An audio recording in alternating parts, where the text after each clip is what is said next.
live your life, you go in shadow.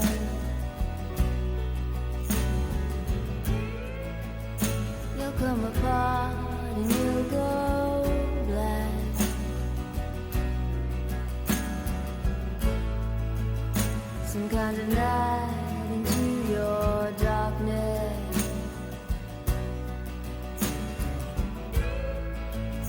Close your eyes with what's not there.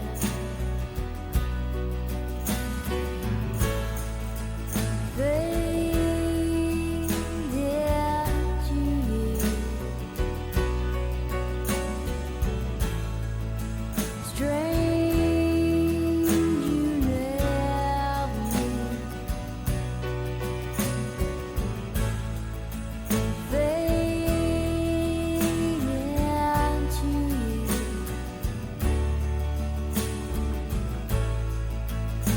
I think it's strange you never knew.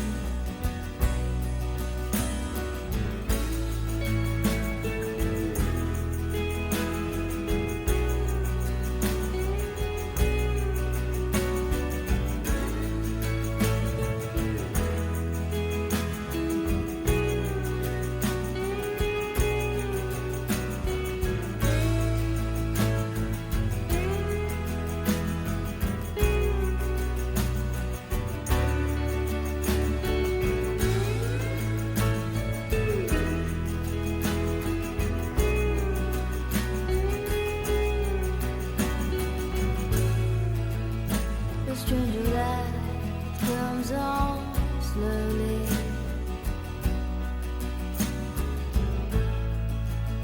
A stranger's heart without a home.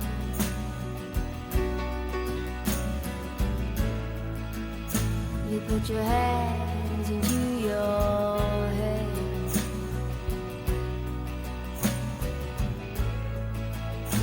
And then it smiles cover your heart.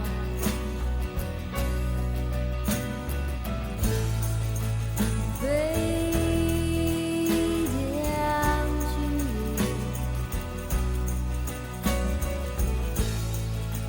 Strange you never knew. Fade into you.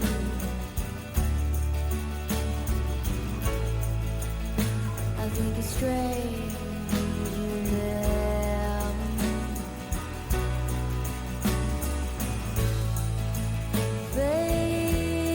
Fade into you.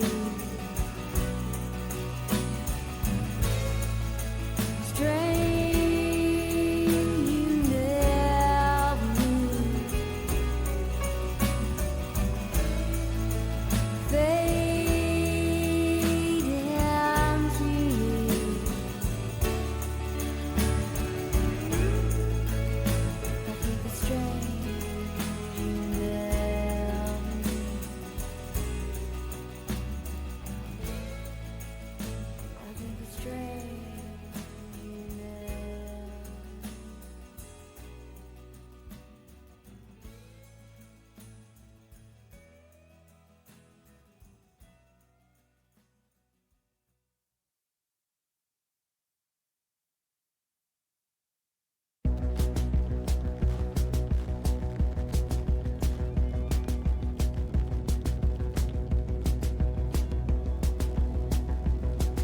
Sometimes I wonder if I should be medicated. If I would feel better just lightly sedated. The feeling comes so fast and I cannot control it.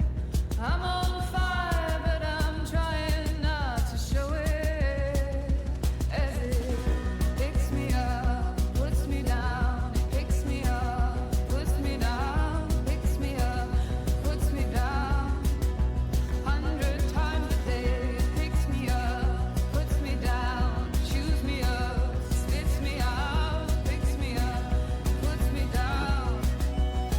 I'm always running from something to push it back, but it keeps on Alrighty, coming. sorry, I am late. Hi, everybody. Hi.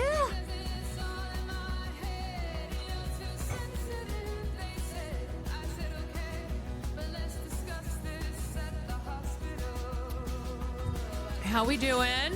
All rise. All rise.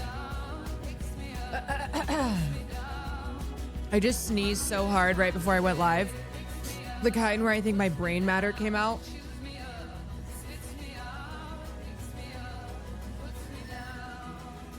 Ugh.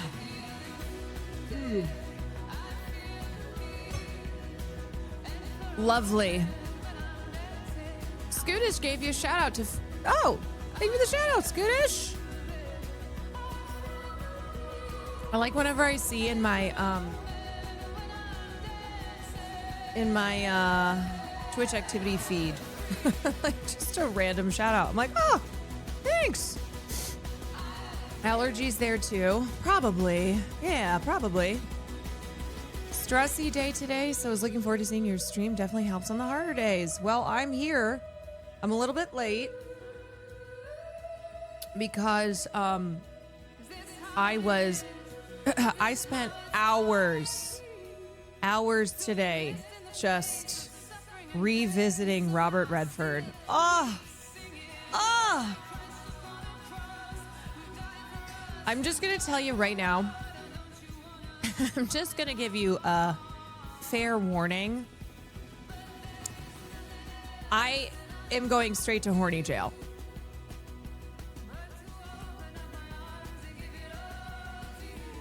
Lock me up. Lock her up, you know? And throw away the key. Robert Redford was one of my first great crushes. Like, I am talking before I even understand anything about anything type of age. And I'm like, wow. Wow. This man is making me feel things. He was incredible. I mean, obviously he was a sex icon.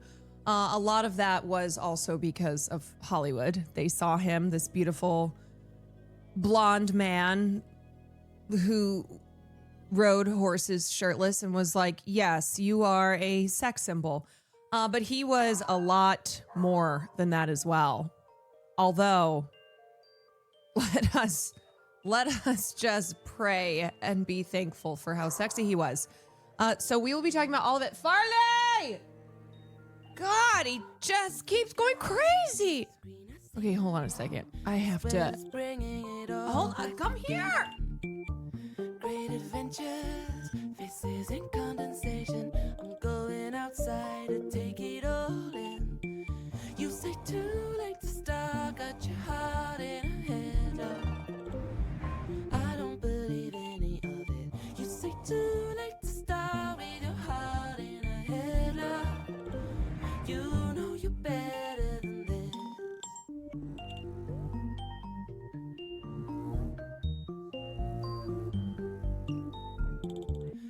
We're a different pair. It's something out of step.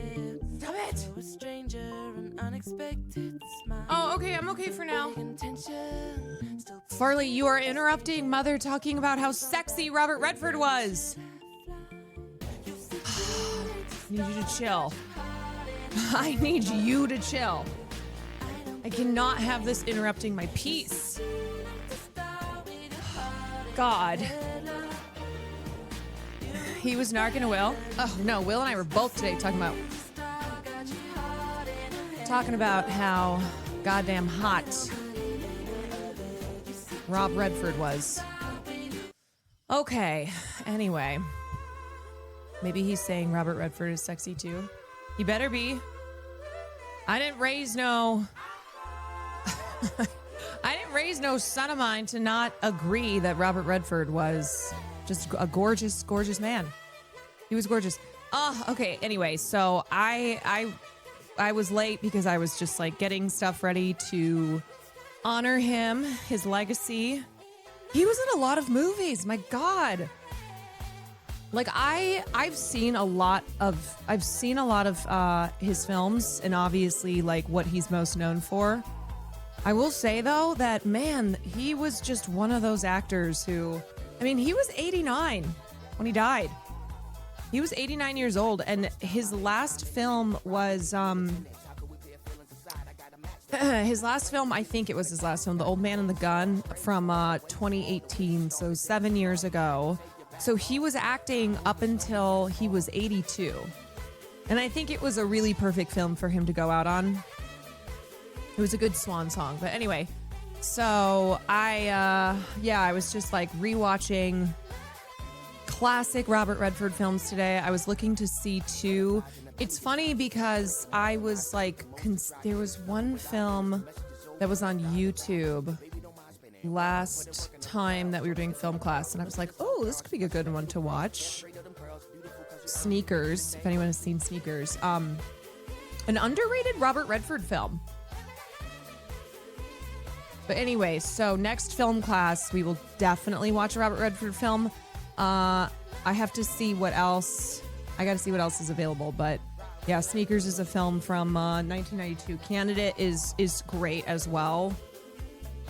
So we'll be talking a lot about Robert Redford tonight. I don't think Barefoot in the Park is available. I really wanted to watch The Sting, but I think Will did The Sting for film class already. Will, did you watch The Sting? You did that for film class, right? Oh, a long time ago. It's so good.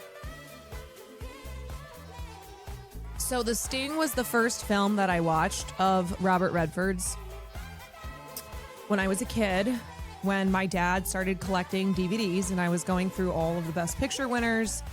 And I one day was like, oh, what's this film, The Sting? 1974's Best Picture winner, starring Paul Newman and Robert Redford. This looks fun. So I watched it and I went, oh, and then I watched Butch Cassidy and the Sundance Kid. And then I watched Ordinary People, which was the first film he directed and he won his Oscar for. And I'm trying to think, what else did I watch after? I think I watched then Out of Africa. And then I watched The Way We Were, because my mom also used to always sing Memories. Da, da, da. I watched Gatsby, and then this was all like early, like young Caroline watching, starting to get into film. So I really actually watched a lot of Robert Redford films in my early film journey. My dad convinced me to watch it. It was the first old movie I watched. Which one? The Sting? Why did I talk about Ordinary People recently? Wasn't there a stream that I was like really talking a lot about Ordinary People, but why? Oh, Donald Sutherland. I think I probably talked about Ordinary People when Donald Sutherland died, and then I did a tribute. To him. Yeah, so we have as I have been streaming, I have already talked about Robert Redford films before, and unfortunately today woke up to the news that Robert Redford, although yes, he was 89, it still hit me like a truck. I was still in mourning today. My mom was his fan. She told me today he died. Well, you should be a fan too. I love every time I'm like, I love this person. Everyone will be like, my mom loved that person too. I'm like, okay. Robert Redford was not just for the older people though. And I am sure I'm gonna make a guess. Oh, your grandmother was a fan. Okay, anybody's great grandmother fan of Robert Redford? Anybody? I'm gonna make a guess that there are some of you in here who only know Robert Redford from Captain America: Winter Soldier. And I want you to be honest. I want you to raise your hand if you are one of those people who's like, oh yeah, I know him from Captain America: Winter Soldier. I know him from Marvel. It's okay. No worries. No worries.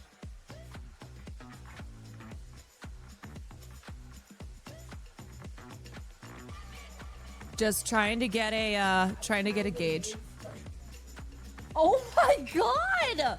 That's aggressive. Wait, that is huge. Why does that seem like you're? A lot of dog food. My god. Wait, while I have you here, what's your favorite Robert Redford film? Butch Cassidy and the Sundance Kid. Yeah. It's a classic. Were you if you have to pick Robert Redford or Paul Newman, who you going with? You're a Paul guy. Well, great, because I'm a Robert Redford guy. So that's perfect. More for me. Oh, okay. So not just Marvel, but some of you may also know him from this, and I may shock you. I may shock you. You probably know this meme, right? You must. If you are a person on the internet or GIF, whatever, that is not Zach Galifianakis. That is not Zach Galifianakis. That is Robert Redford from the film Jeremiah Johnson, 1972 film Jeremiah Johnson, where he plays a Mexican-American war veteran, and he lives in isolation in the mountains. So, who just had their mind blown? I just checked his IMDb. The only movie I've ever seen him in was Charlotte's Web. See, I have so much work to do still. I have my work cut out for me.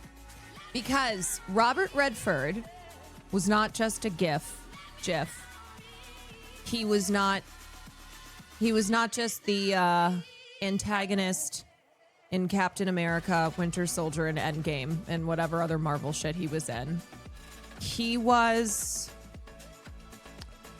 an icon of all icons. Truly one of the last real movie stars, and certainly at one point was probably the biggest movie star in the world. I need you to understand that Robert Redford, I know we use the word legend a lot. He was a fucking legend. He was, I wrote this in my Twitter post, but he was a style icon. My God. That man could wear anything from a suit to like a rugged Western look, and he did it all. He did it all. Who's the men's suit guy? Derek men's suit guy. He did a whole thread on like fashion through the stylings of Robert Redford and how he was just impeccable. He was one of the best dressed men, not just in the films he was in, but also in his life. In his life. And he was an environmental champion. So if you've heard of Leo DiCaprio, if you have heard of Leonardo DiCaprio and Leonardo DiCaprio being an environmentalist, which I'm sorry, I think we have to take that title away. After all of his partying on super yachts, hanging out with billionaires, luxury resorts in Tel Aviv, I do not think Leo DiCaprio gets the environmentalist moniker anymore. However, he owes a lot of his career, as do like other stars around, like Brad Pitt, other of like the biggest stars now. They owe a lot to Robert Redford because he not only was like an inspiration for so many artists, he actually mentored a lot of people as well. So young Brad Pitt, when he came along, people were like, oh, he's the next Robert Redford. I'm sorry, no one is the next Robert Redford. No one. And I have to say, too, I think it's indicative of the fact that Brad Pitt is a worse person than Robert Redford, that things have gotten worse. I'm sorry. I think things have gotten worse. And I think Brad Pitt being his generation's Robert Redford and all the comparisons, and him being an objectively worse person is a sign that we've just been going downhill. Anyway, and then as far as his environmental work, Robert Redford was like the guy. And then Leo DiCaprio, obviously he's younger than him. When he came along, he saw everything that Robert Redford was doing, what he was involved in. He lived out in Utah, so I know there's a lot of news involving a death in Utah. I'm just here to say we're gonna put a pause on that, all right? Because I'm sorry, but this is the death in Utah that has me right now going, say it ain't so. Say it ain't so. So Robert Redford lived out in Utah. He did a lot of environmental work. And Leo DiCaprio, he was greatly inspired by Robert Redford, but I think he needed to pay better attention to what Robert Redford was actually doing, because again, it's like this. I'm not kidding you. I'm not trying to be dramatic. I think this is indicative of how we have really gone downhill. Okay, the people in Hollywood, the biggest stars in Hollywood, who have similarities to Robert Redford, but are much worse. Did Cutie know him then? Well, because everyone in Utah knows each other. I would be shocked if Cutie knew who Robert Redford is. You know what I should do? I should just text people I know. I'm going to text people. Who should I text? Let me text Sam. Do you know who Robert Redford was? I'll know if they're lying as well. I'll text Austin. Do you know, don't look it up, who Robert Redford was? This is going to be... Okay, Sam said, sounds familiar, but not off the top of my head. Okay, thank you for your response. Noted. Sounds familiar, but not off the top of my head. Okay, who else should I text? No, you guys, Hassan, I have never been more sure of anything in my life that Hassan Piker does not know who Robert Redford is. Okay, who should I text? Marsh? I'm just going to text all of Fearand. Oh my God. Austin also said the names... The name sounds familiar, but I don't know if I could pick him out of a crowd.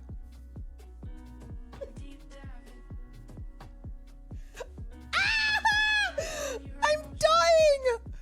Okay, thank you for your response. Noted. I'm just copying and pasting. Okay, thank you for your response. Noted. Okay, so pretty much Austin and Cutie have given me, or Austin and Sam have given me the same response. I'm texting Marsh. Copy paste. Do you know Robert Redford was? Austin said, okay, sweet. Mimosas and brunch soon. You know what? Duh. And I will tell you all about Robert Redford.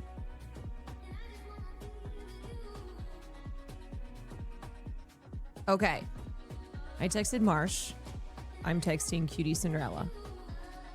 Do you know who Robert Redford was? Holy shit, you guys, this is bad. This is bad. What has happened to the youth?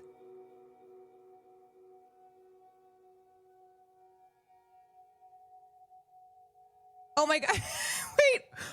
Wait. Not yay. I was just excited you knew who he Cuties, I said, do you know who Robert Redford was? She goes, yeah, super sad. But I was so excited that she knew who he was that I said, yay. You.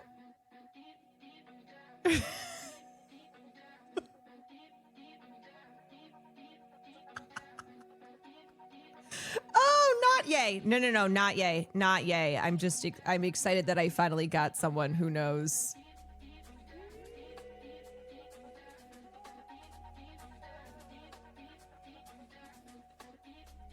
I said, you're the first person I've texted who knows who he is. And she goes, that's sad. I'm like, I know. You know, honestly, y'all, super sad. Yay.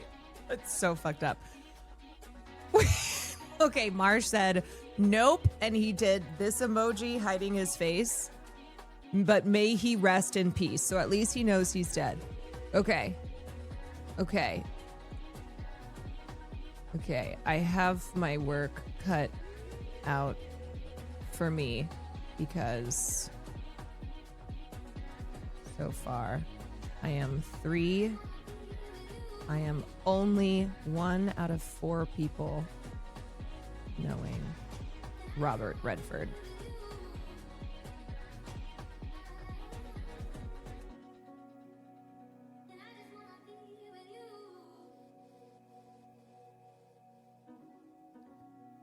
Oh my goodness. Oh my goodness. You guys, Hassan does I know the answer to that. I will text him.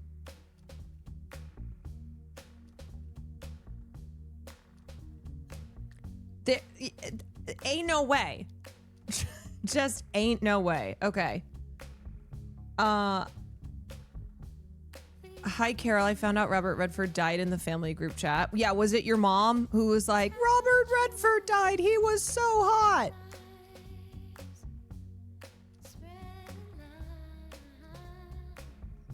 Sam is looking at his movies and was like, oh, Captain America, Charlotte's Web. I'm gonna end my life in Minecraft.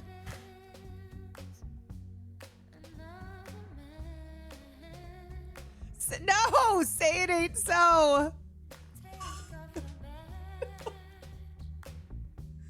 No.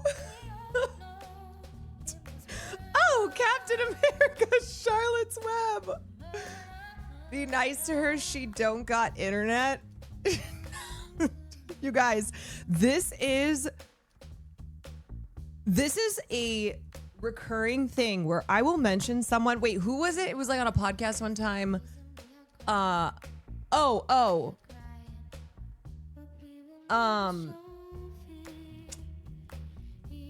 was wait. I remember this.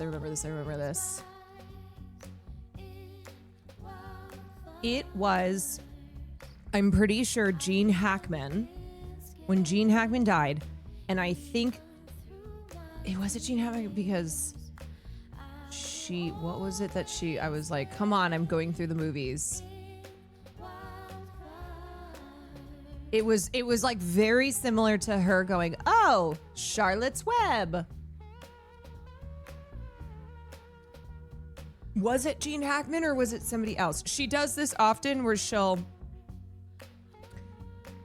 she knows somebody from the thing that they really should not be known for.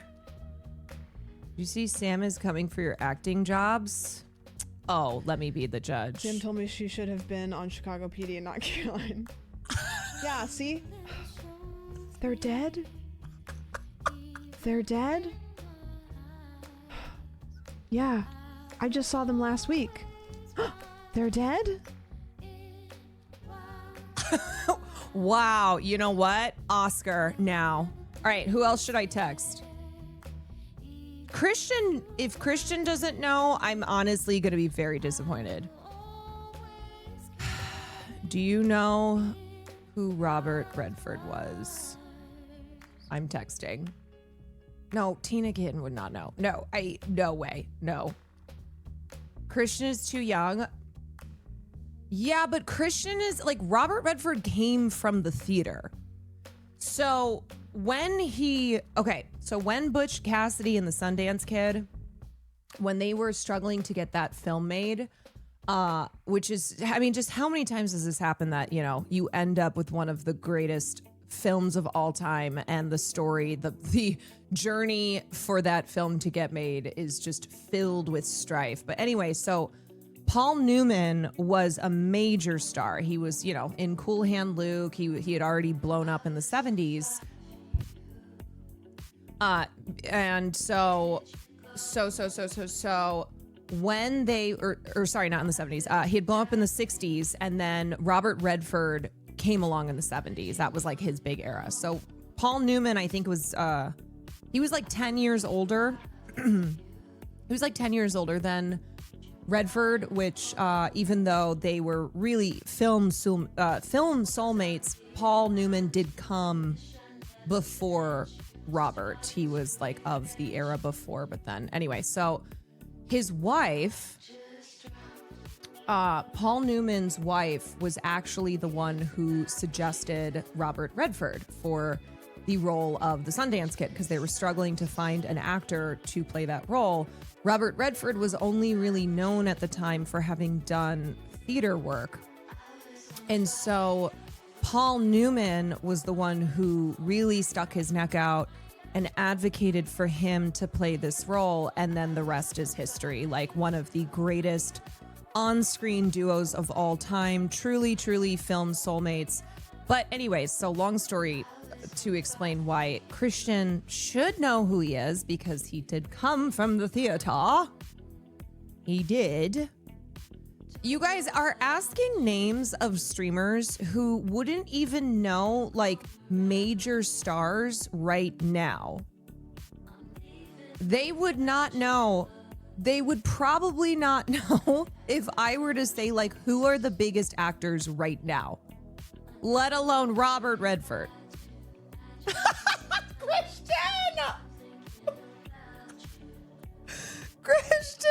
Christian just responded by copy pasting from Wikipedia all of Robert Redford's accolades. This is his response to me. Charles Robert Redford Jr., August 18th, 1936 to September 16, 2025, was an American actor and filmmaker. He received numerous accolades.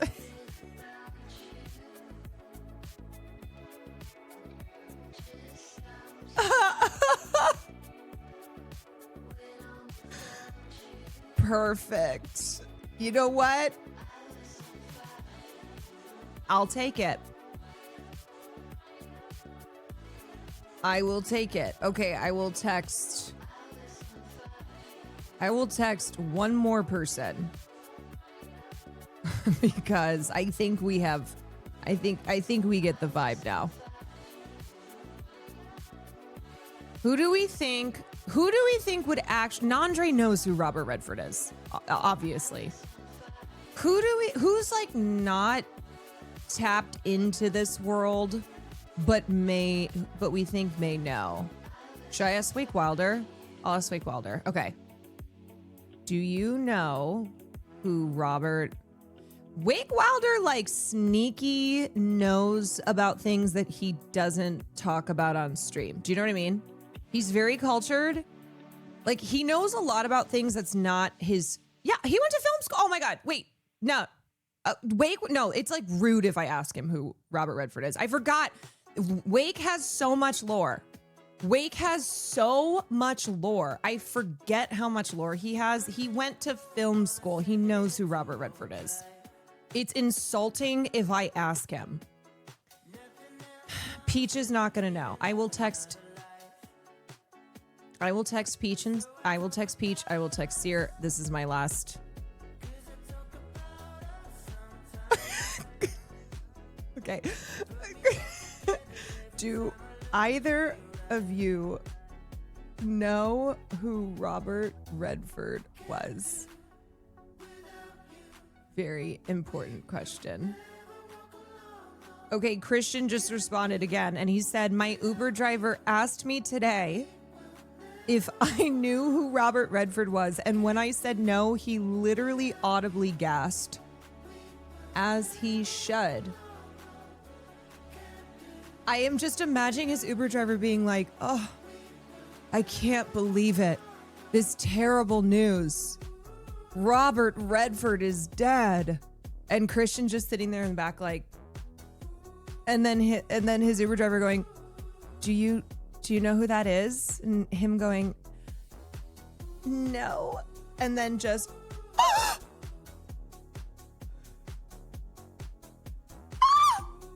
Oh wait, is Wake Wilder in here?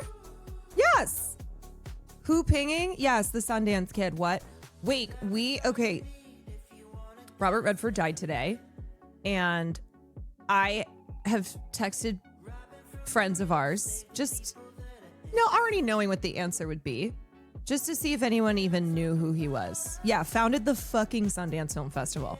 Okay, Sandwich said, sounds familiar, but not off the top of my head. Austin Show said, the name sounds familiar, but I don't know if I could pick him out of a crowd. Wait, is this niche? No, it's not. It's fucking Robert Redford. It's Robert goddamn Redford, not niche. Okay. And then Austin said, let's get mimosas and brunch. I texted Christian. He copy pasted Wikipedia's section on Robert Redford's accolades and then told me he asked his Uber driver asked him if he knew who he was. He said no. His Uber driver audibly gasped. I asked Marsh. He said nope, but may he rest in peace. Cutie Cinderella, who is from Utah, she said, I've been to Sundance. It's lit. Yeah, super sad. And I was very excited that she knew who he was. I texted Peach and Sear, and Peach said no, he.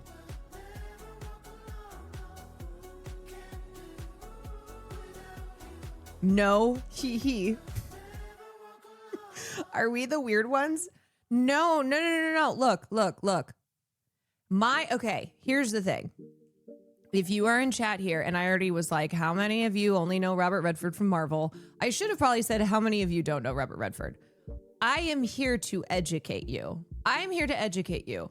However, for people in my life who all I do and you and Will and others is talk about, wait, hold on a second.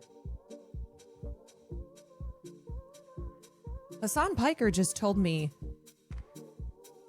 yes. But then he goes, why?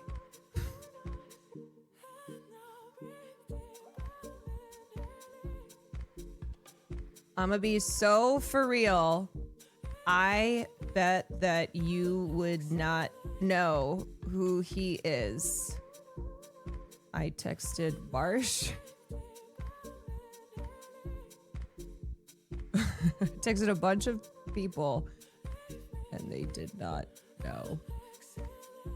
And like, you are you, so anyway, he's dead. Like, am I anyway, he died. LOL? Like, am I breaking the news that Robert Redford is dead? Okay, but does Hassan only know who he is because he's on Twitter? Like, he's dead? LOL. I don't know. I don't know. Who doesn't know? Christian is in here. Okay, Christian, you're gonna watch the stream tonight. You are going to watch the stream. You're gonna be educated. It's so crazy. Christian, just start looking up pictures of Robert Redford, like Robert Redford shirtless, Robert Redford on a horse, Robert Redford on a motorcycle, Robert Redford sexy, Robert Redford so hot, Robert Redford short shorts, Robert Redford playing ping pong. I mean, those are just some suggestions. Is Peach also here? Let's see. I can't. I'm trying to see who's in chat. Okay, we have Christian here. I don't know if, well, Wake already, obviously. Wake already knows.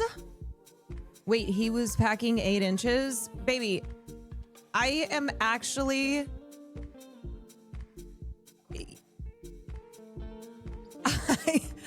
I am actually so glad to be the person. Yeah, oh, I should have known this, man. See? Now y'all looking up Robert Redford, you're like, hold on a second. Oh, yeah. We're talking like one of the sex symbols of all time. Talking Mr. Sundance Kid. He was hot and he was woke. He was incredible. He founded the Sundance Film Festival. He was like the champion of independent cinema. He shaped so much of culture because he was very, very dedicated towards championing unheard of independent filmmakers, and also because he was so sexy and stylish. Just an amazing artist. My God, she bird on my Rob till I dance. Yeah, so I'm glad you all are here because I will be doing a tribute to Robert Redford tonight.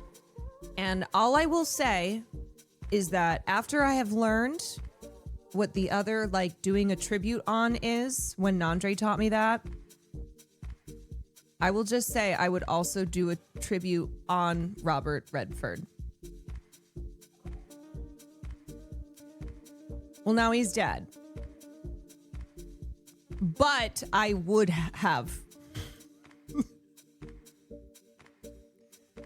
I told you. I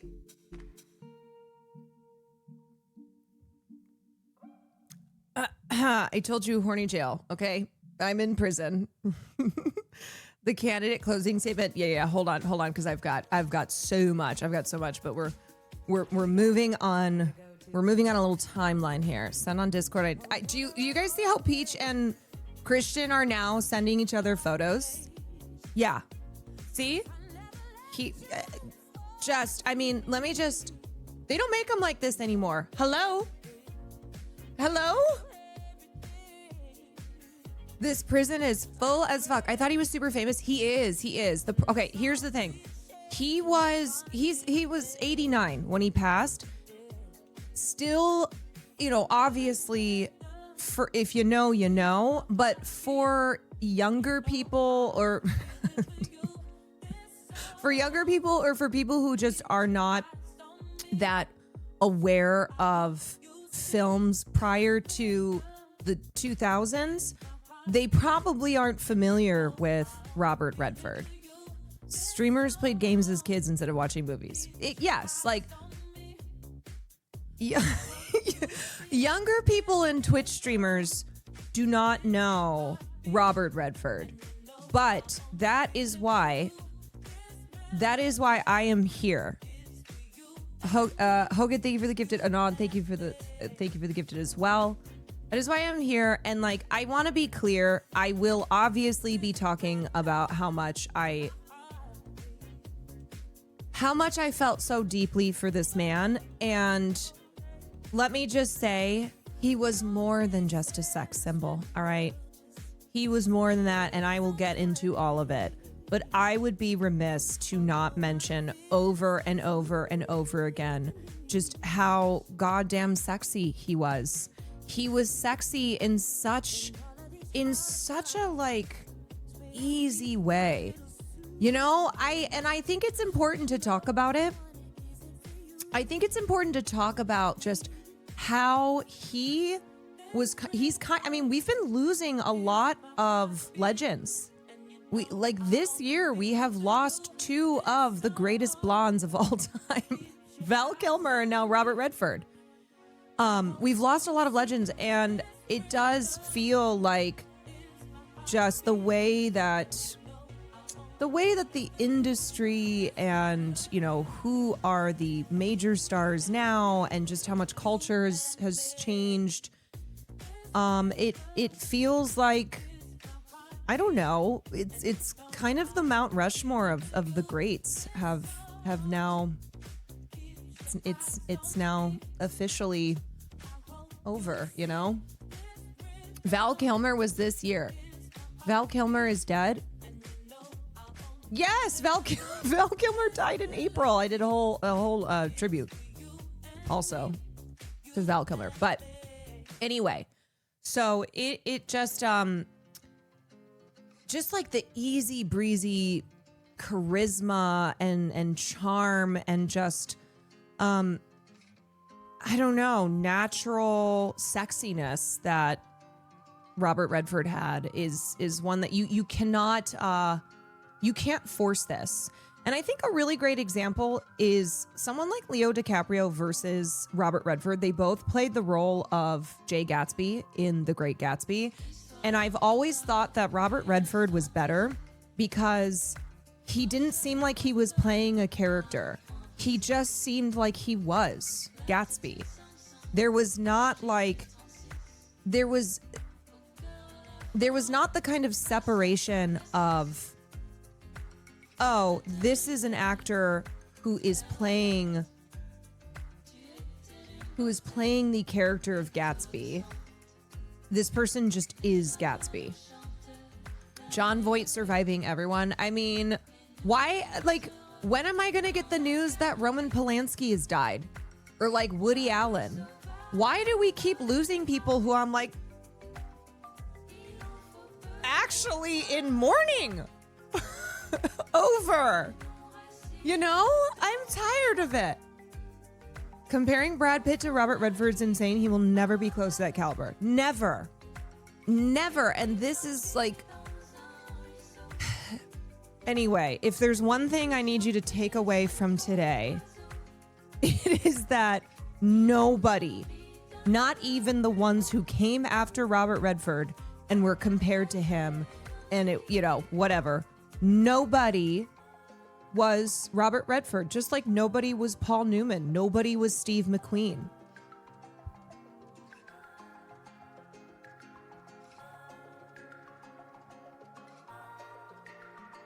Hulk Hogan passed earlier this year. Yeah, okay, we've lost some people who it's like, yeah, they were a piece of shit.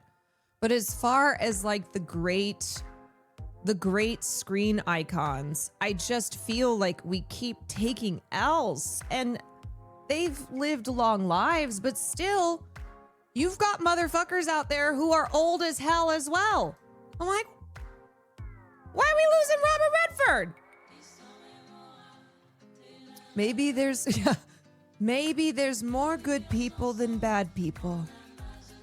Although it does seem to be that it's not the bad people who are always dying. Hassan said, that's crazy. I'm not that out of touch.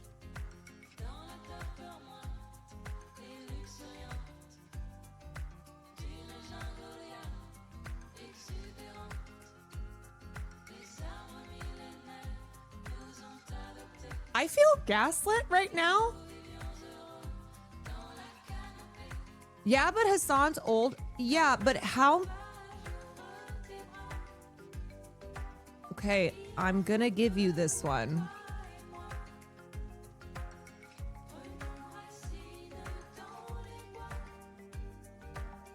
No, Hassan knew about the bulge reveal guy. Like, he's just a Twitter gay stuck in a hunk's body.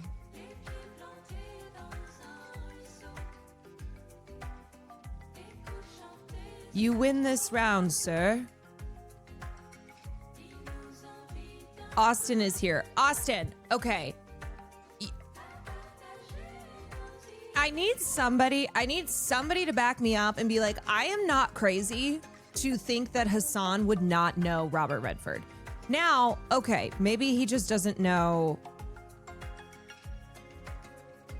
Maybe he doesn't know like Robert Redford films, but he knows who he is. I feel like I'm being gaslit. Or maybe I'm underestimating him. I don't know. When I started texting everybody and people were like, text us on, I went, there's just no way. Especially when like no one else besides Cutie knew. I could totally see his son never responding to your text and also not knowing. Well, I'm actually surprised he did respond because I'm pretty sure he's streaming and he'd like, I don't know why he would respond to something like that, but he not only responded, he responded in a way where he was like, excuse me? Pardon me? Why would you think I would not know who Robert Redford is? He just ended. Well, he was still live when he responded. So clearly maybe I hit a nerve in assuming that he didn't know Robert Redford. So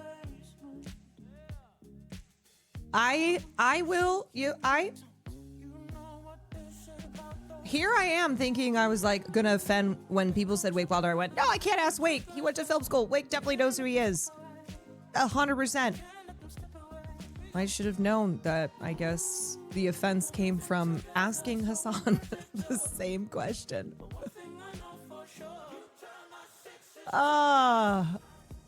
Good times.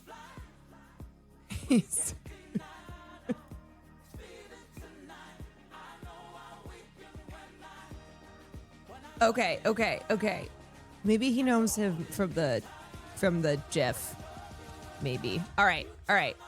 Well, since we have been talking about Robert Redford for the hour that I've been live, I think we should just keep going. And also, I have people here. We're very excited to learn, to look back on the legacy.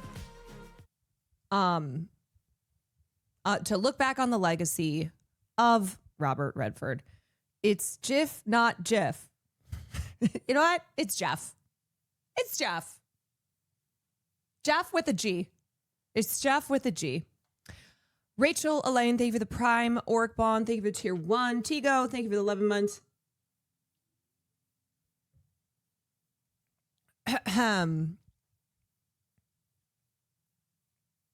Okay. Okay. All right. So, yes, as I just wrote on my Twitter, I just wrote a brief little tweet. But Robert Redford was a style icon, a cultural titan, an environmental champion, a real environmental champion, and a true movie star. Also a total hottie who I fell in love with when I was 12 and watched The Sting for the first time. His legacy will live on through the ages. And I think this is one of my favorite photos of him. There's a lot of photos out there that I love of Robert Redford, but I think this is one of my favorite because this just, I feel like this really captures his energy. You know, I think it captures his, like, he was a guy who just looked fucking great in a white tee. He just had, I don't know. He just had it. Your girl is lovely, Hubble. Yeah, if you're a Sex and the City fan,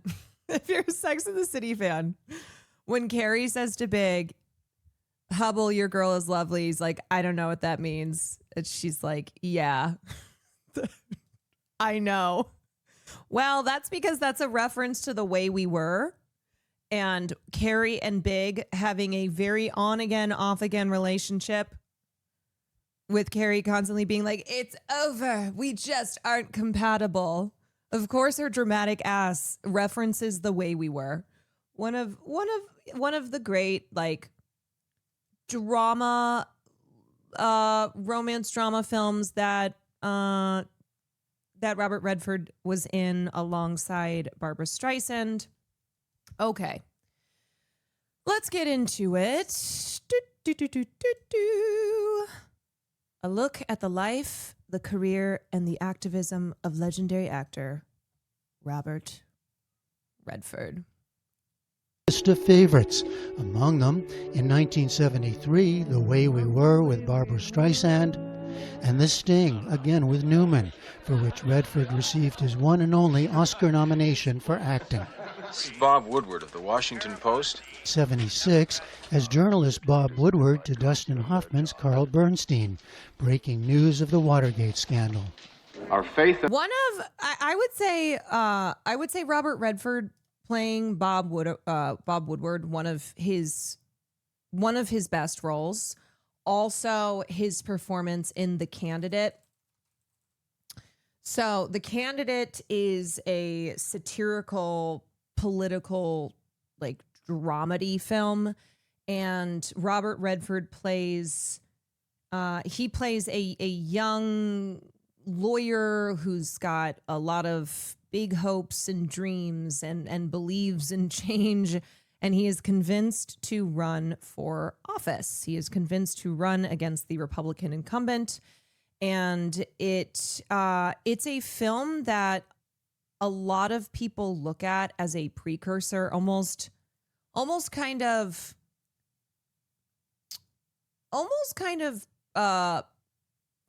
like looking at it, almost a film that set the stage for what politics would become. Predictive in that way. In ourselves and our faith in our country. What is my favorite Redford film? My favorite Redford film is probably...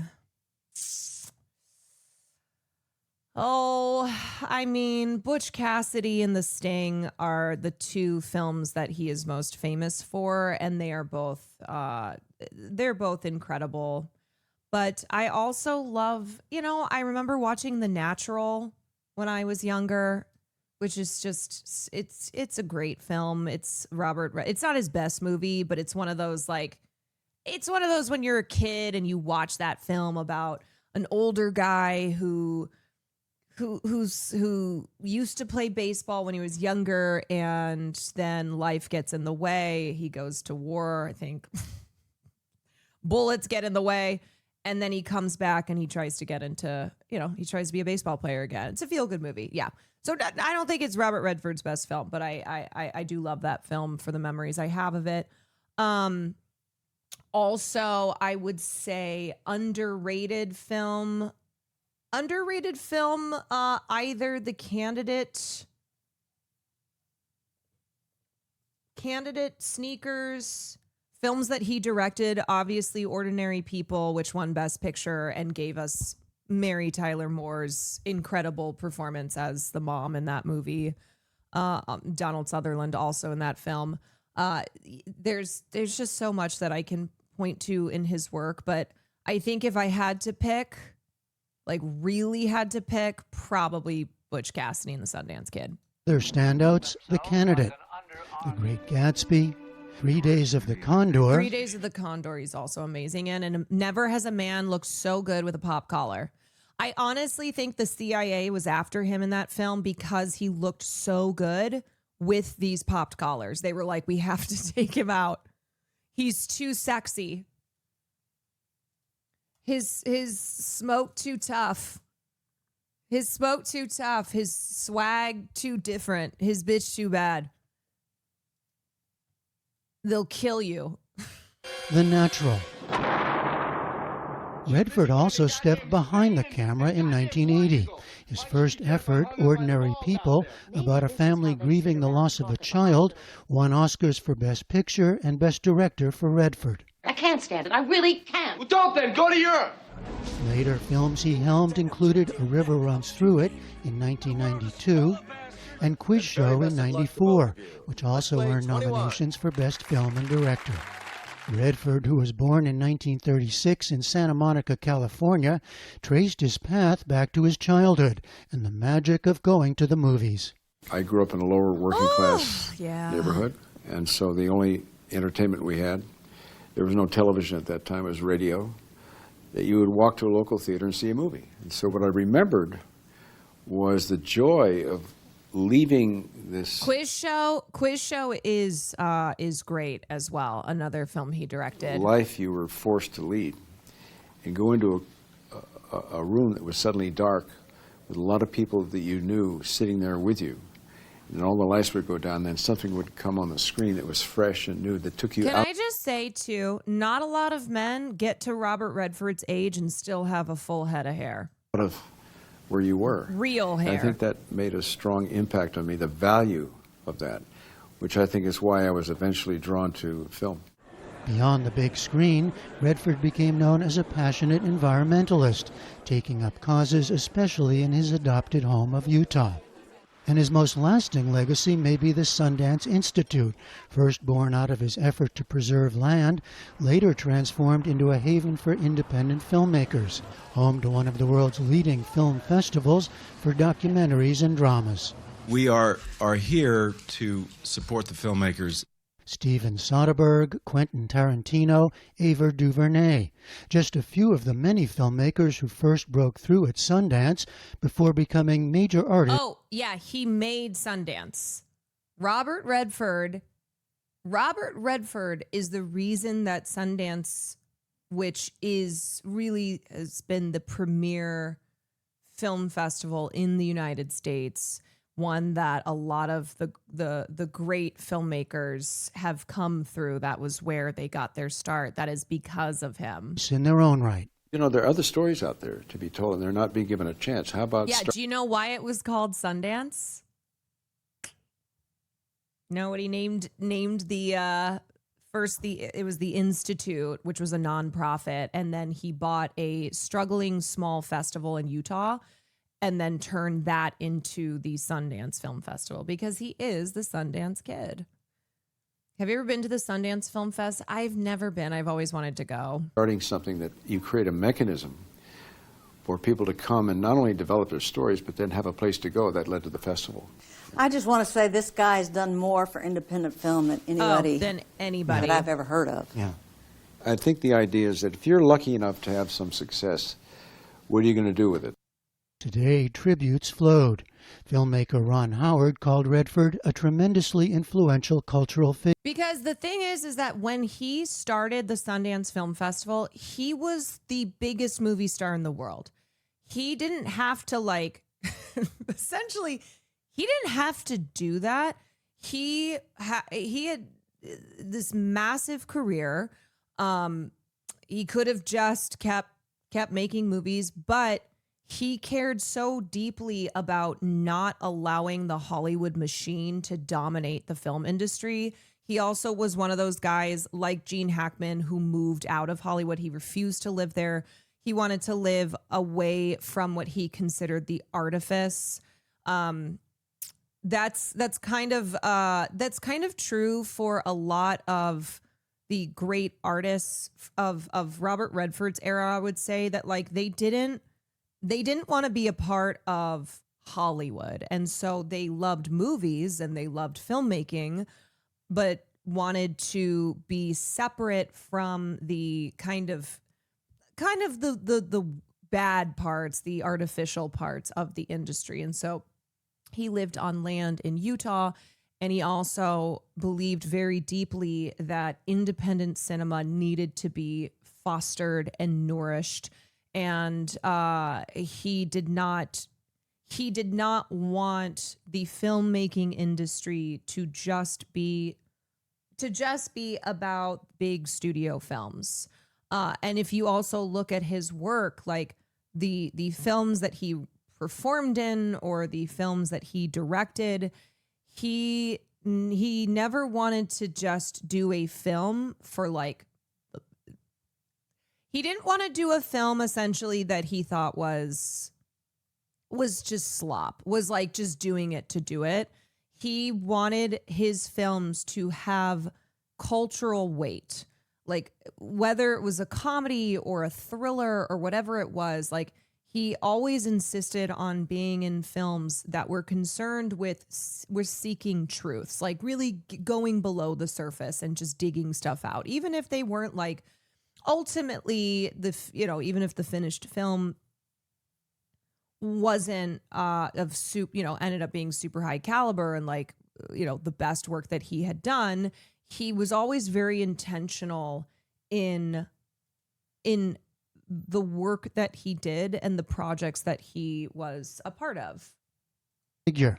Meryl Streep, a co-star in Out of Africa, said, "One of the lions has passed. Rest in peace, my lovely friend." Numerous. I had a friend tell me the Marvel old guy died. Tell your friend to watch this stream right now. Other social media posts echoed similar sentiments. Step on it. After playing an aging but still very charming bank robber in The Old Man and the Gun, Redford spoke of coming to the end of his career. When you're thinking about leaving, when you're thinking about having the end of a career in terms of acting, you want to go out on something that's upbeat and fun to do. This movie is a real meditation on aging, is it not? How to age gracefully, what to do as you age. I don't spend a lot of time thinking about that. You don't? I think the character doesn't think about it either. He just goes about what he loves doing. Actor, director, champion of the environment, and independent filmmaking. You're clearly proud of what you created. I am. Robert Redford died at home in the mountains of Utah. No cause was given. He was 89 years old. For the PBS NewsHour, I'm Jeffrey Brown. Oh, Bob Redford. Okay, here was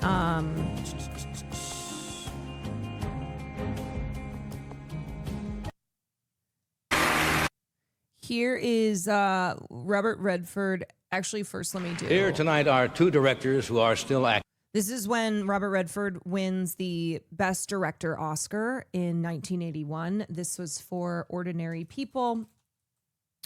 And Ordinary People was a film about a family that is reeling in the aftermath of one of the sons of the family dying. And the remaining son attempts suicide, and so he goes to stay in a psychiatric hospital and then comes home. And essentially it's about the mom, the dad, and the brother all trying to deal with this grief in their own ways. It was his first film as a director, which is just incredible as well. And it showed that, like, he's not just a guy who can act. I think a lot of people, when they saw Robert Redford, wanted to try his hand at directing, went, okay, here we go. And then he comes in and does Ordinary People, and Ordinary People wins Best Picture. Mary Tyler Moore is nominated. I can't remember. Wait, I am blanking on if she won the Oscar. Anyway, and then he wins Best Director as well. Active and whose monumental careers add up to 118 years of movie making. Please welcome the one man who gave us such classics as The Big Parade, The Crowd, Hallelujah, Street Scene, Stella Dallas, Northwest Passage, War and Peace, Duel in the Sun, and the other who directed Camille, Bill of Divorcement, Little Women, Born Yesterday, The Philadelphia Story, David Copperfield, The Women, Gaslight, My Fair Lady, and recently completed Rich and Famous. Ladies and gentlemen, Mr. King Vidor and Mr. George Cukor.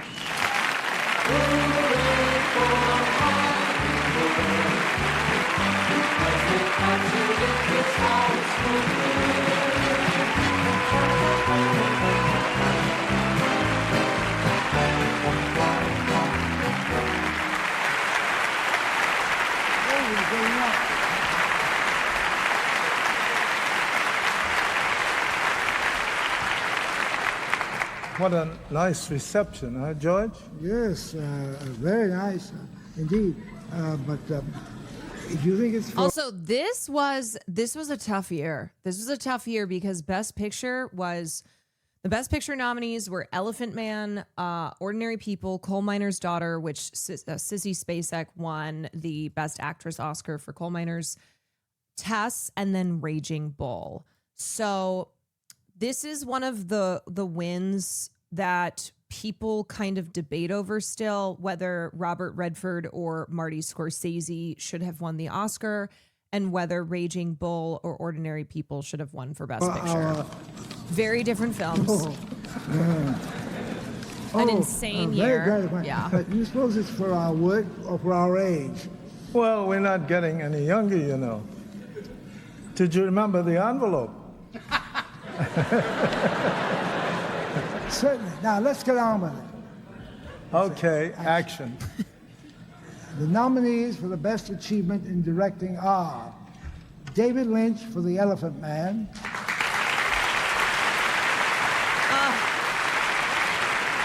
Robert Redford for Ordinary People,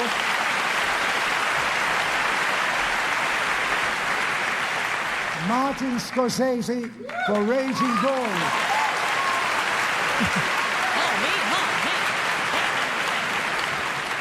Richard Rush for The Stuntman,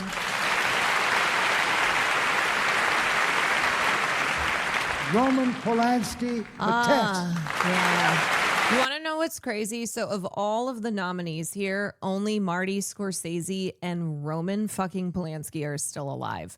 And you'll notice that Roman Polanski is not there because he was a fugitive, as still is a fugitive. May I have the envelope, please? No. No. David Lynch. Like, we lost David Lynch this year. I'm telling you, it's bad, y'all. It's bad. What do you mean, no? There's. Thank you.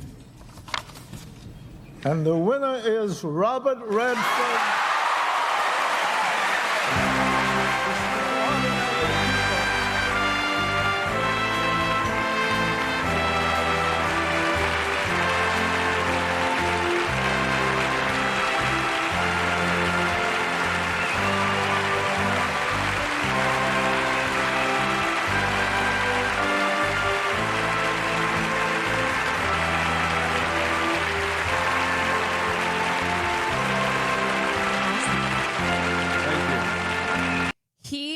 He is only 1 out of 6 directors to win the Oscar for their debut film. The other ones are James Brooks for Terms of Endearment, Kevin Costner for Dances with Wolves, Delbert Mann for Marty, Sam Mendes for American Beauty, and then Jerome Robbins for West Side Story in 1961, and then Robert Redford for Ordinary People. Yeah, I was thinking. He's so good No, looking. I wasn't know. thinking. I was just kind of blank. But you know how it is when somebody says to you about a year before, they say, you know, if anybody had told you a year ago that you would have been ... well, I just didn't think I was going to see this. But I'm no less grateful. And I would like to express my debt for the directors that I worked with in the past, for what I've learned from... I'm a lesbian, and that's a beautiful man. Really, I feel it doesn't matter who you are. It doesn't matter what your sexual orientation is. I think we can all agree that Robert Redford was just a babe. Them consciously or unconsciously. And I would also like to say that it may not be too fashionable, but the fact is that I really do appreciate the support of Paramount Pictures, Charlie Bludorn, Barry Diller. They let us make the film the way we wanted to, and I'm very grateful for that. There are a lot of people that I can thank, and I don't want to go on too long, but I couldn't go too much further without expressing what for me is the greatest gratitude. And that keys around the word trust. Yes, Dances with Wolves beat out Goodfellas. Martin Scorsese does not have a good track record against debut film nominees. Nope. I really am grateful for the trust that I received from a terrific cast. Mary, Donald, Tim, Judd, Liz. I love them, and I appreciate their love too. So thank you all. Man, it's getting harder and harder to look back on these old moments from award shows and go, that person is gone, that person is gone, especially when it's like, oh, we've lost a lot of these people in just the last couple years. Of like, since I have been streaming going, yep, did a tribute to that person, talked about that person. It's sad. Okay. And then this is Robert Redford. Ladies and gentlemen, two-time Lifetime Achievement Award. Oscar winner, 2002. Barbra Streisand.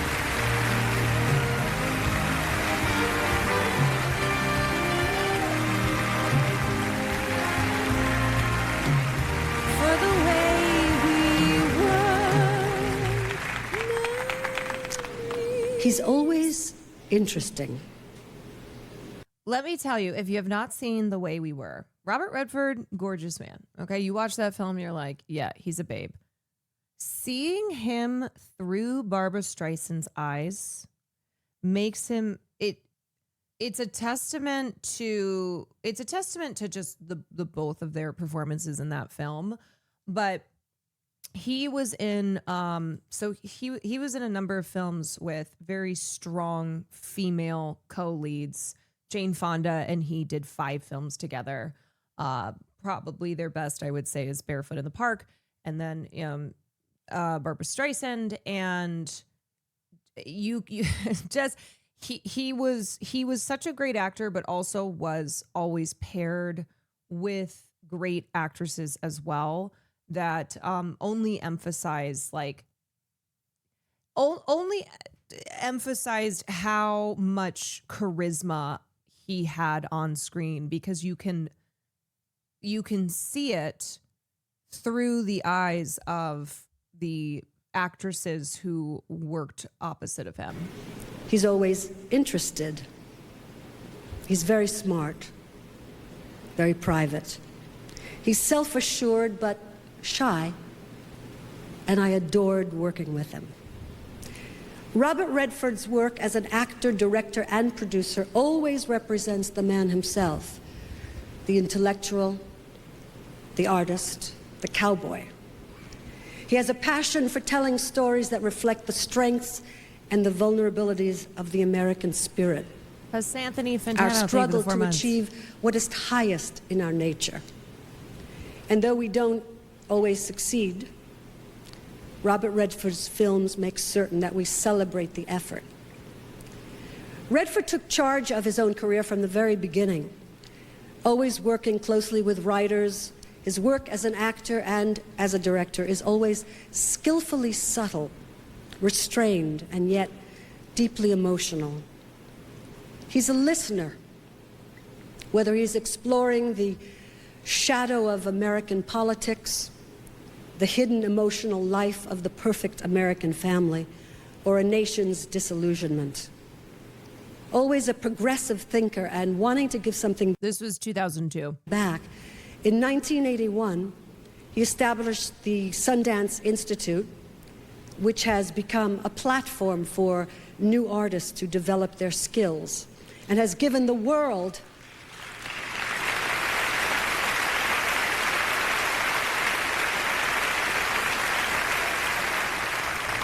the festival has given the world a first look at new generations of bold and talented, independent voices. His impact on the film industry is indelible. It's impossible to reduce it all to 4 minutes, but here are some of the reasons that Robert Redford remains a beloved and invaluable force in American film. I love that early 2000 clips. It's ancient now. I wasn't cheating. I wasn't cheating. You can die. For that matter, you can both die. You hear that? If he invites us to stay, then we'll go. We're gonna leave anyway. He's gotta invite us to stick around. You're drawing it. He's ready. You don't know how fast he is. I'm over the hill, but it can't happen to you. And that's just what I want to hear.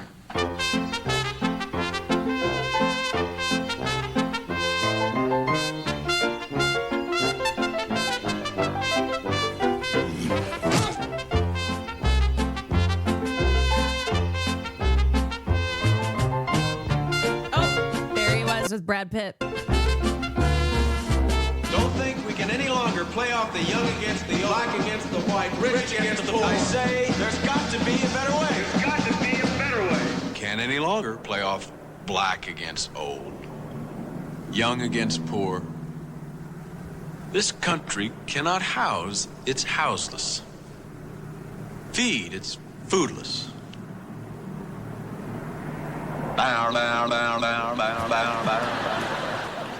Hi, I'm Bob Woodward of the Washington Post. Yes, what is it? If you're gonna do it right. Here's my notes. If you're gonna hype it with the facts. I don't mind what you did. I mind the way you did it. Bill of Rights? What Bill of Rights? We don't have any Bill of Rights. We don't have free speech in this country. We never will have. What are you telling me to do? Sit by and shut up just because it's dangerous? That feels very timely. I'm telling you it's a waste. That's what I'm telling you. And that those men and their families are only going to get hurt. And that nothing is going to change. Nothing. And after jail, after 5 or 6 years of bad blood, when it's practical for some fascist producer to hire some communist writer to save his ass because his hit movie's in trouble, he'll do it. I really want to get a shot of the three of you men. Give me the camera. So that is from the film The Way We Were. Not until I get a picture of the two of you. Hal. Hang on a second. Give her the damn camera!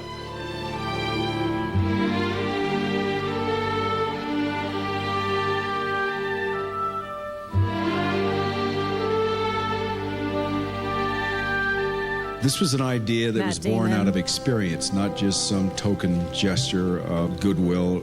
For me personally, I wanted to try to create something that I never had that I felt I missed, and that was a sense of community, so that we could maintain some kind of purity in a business that's hard to, where filmmakers come together and share the work amongst themselves. You take pictures. Beautiful pictures. But of empty streets. And trees with no leaves. November. Why haven't you asked me to untie your hands?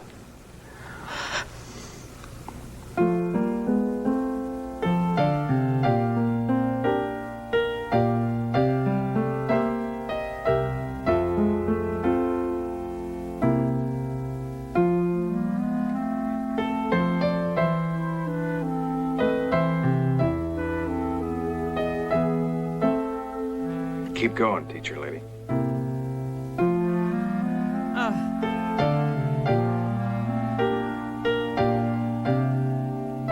Young Meryl Streep I were to out of offer you $1 Africa. million for Young one night. Demi with your Moore wife. in Decent Proposal. Hey, I don't mean nothing by it. I just don't know many regular girls, is all. I don't even know you. You know me. I'm just like you. It's 2 in the morning and I don't know nobody.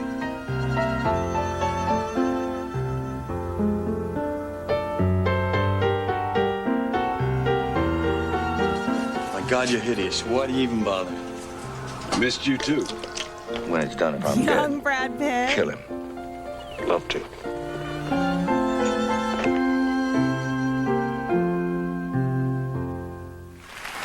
I can't resonate with this kind of Hollywood romance crap. I implore you to watch Robert Redford films. It is far from Hollywood romance crap. In fact, The Way We Were, famously, they do not end up together. The reason they don't end up together is because they are two very different people and they realize that they can't live up to each other's expectations. And yes, I'm spoiling a film that is like 40 years old. And Barbara Streisand plays a Marxist Jewish woman who is concerned with much greater things going on. And Robert Redford plays this very charming writer who kind of just doesn't want to deal with any of the stuff that that concerns her. And so at the end of the film, there's the famous line of Hubble, your girl is lovely, and they run into each other. So it's not Hollywood romance crap. And you don't have to be a good-looking person to like love movies.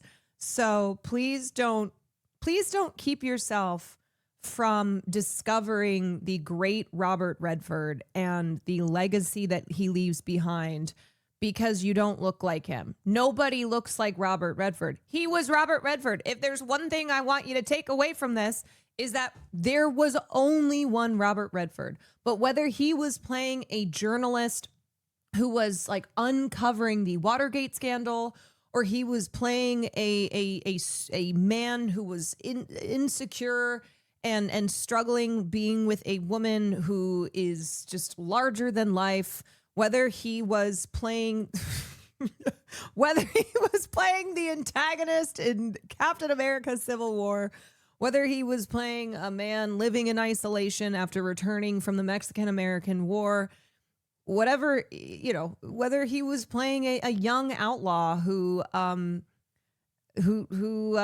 gives it one last hurrah at the end of his life. He was an incredible artist and he did so much for the film industry and for the the art of film. So I think that's a very I think that's like a sad thing to go, I can't watch these movies because I'm not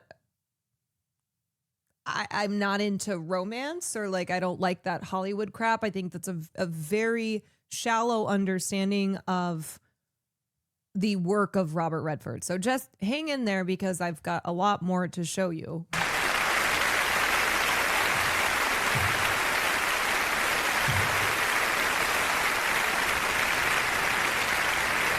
I'm very, very proud to bestow the Academy I'm too ugly to watch, Caroline. Back to my cave. of Motion Picture Arts and Sciences honorary Oscar for lifetime achievement to a man. And it's so fun to look at somebody like Robert Redford on screen, not just because he was so good at what he did, but because it's fun to look at good-looking people like Robert Redford. Who gave me one of the most exciting and memorable experiences of my career. I was thrilled to be his leading lady, and I'm thrilled to present this award to Robert Redford.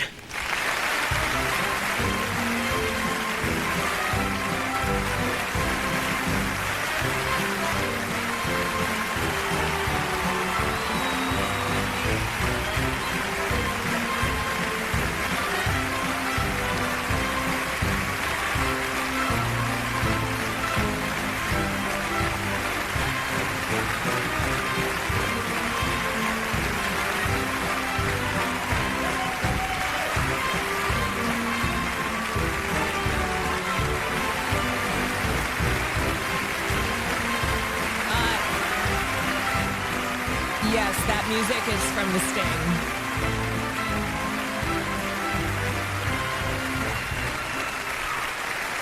Thank you.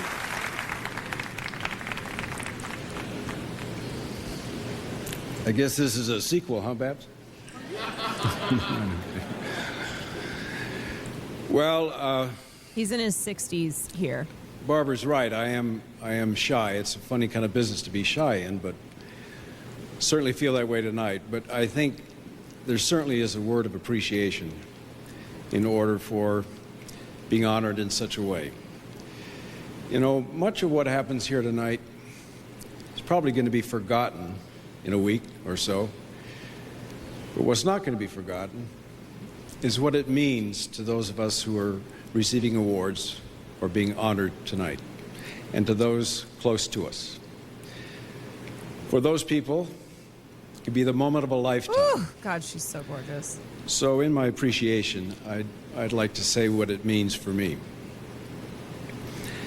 I've spent most of my life just focused on the road ahead. I've not looking back. But now tonight, I'm seeing in the rearview mirror that there's something I've not thought about much, called history. And what moves me tonight is that I'm being joined by colleagues and peers to reflect on that history. Now, there really are only two areas. One is my personal work, which is the most important to me. And the other is trying to put something back into an industry that's been good to me. And of course, Sundance is a manifestation of that. And the result? Well, a grand, grand collaboration of artists and colleagues who have joined to support and help give a voice to new artists.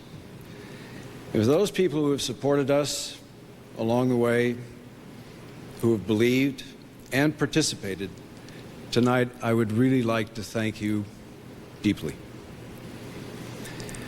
We have a great industry, and we all know that. We're here because we know it, we love it. It's a solid and healthy industry, but even though it is, I really believe it's going to be important in the years to come to make sure that we embrace the risks as well as the sure things, to make sure that freedom of artistic expression is nurtured and kept alive.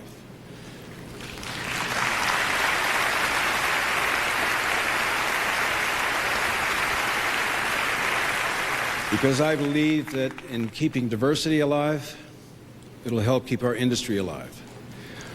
Now, as we can see of late, the world around us is in a sea change. It's just simply not the same world anymore. And as we all struggle to find our way with it, to get a grip, to make sense out of the chaos and the destruction and the tragedy, one word that emerges is the word freedom, its importance, its rarity, and how fortunate we are to have it, to be able to be part of a freedom of expression that allows us, back when they were still together, as artists, to tell our stories in our own way about the human condition, the complexity Dame Maggie Smith. of life.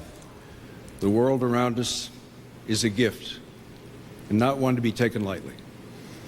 But then I think the glory of art is that it can not only survive change, but can lead it. As an artist, I just can't think of a better life than the one that I've been blessed with. It's just a great ride with many wonderful relationships and experiences along the way. And it's a ride I hope to continue. So tonight, I want to acknowledge my family, my love for them, my lady, the Academy, and all of you for giving me this honor. Thank you.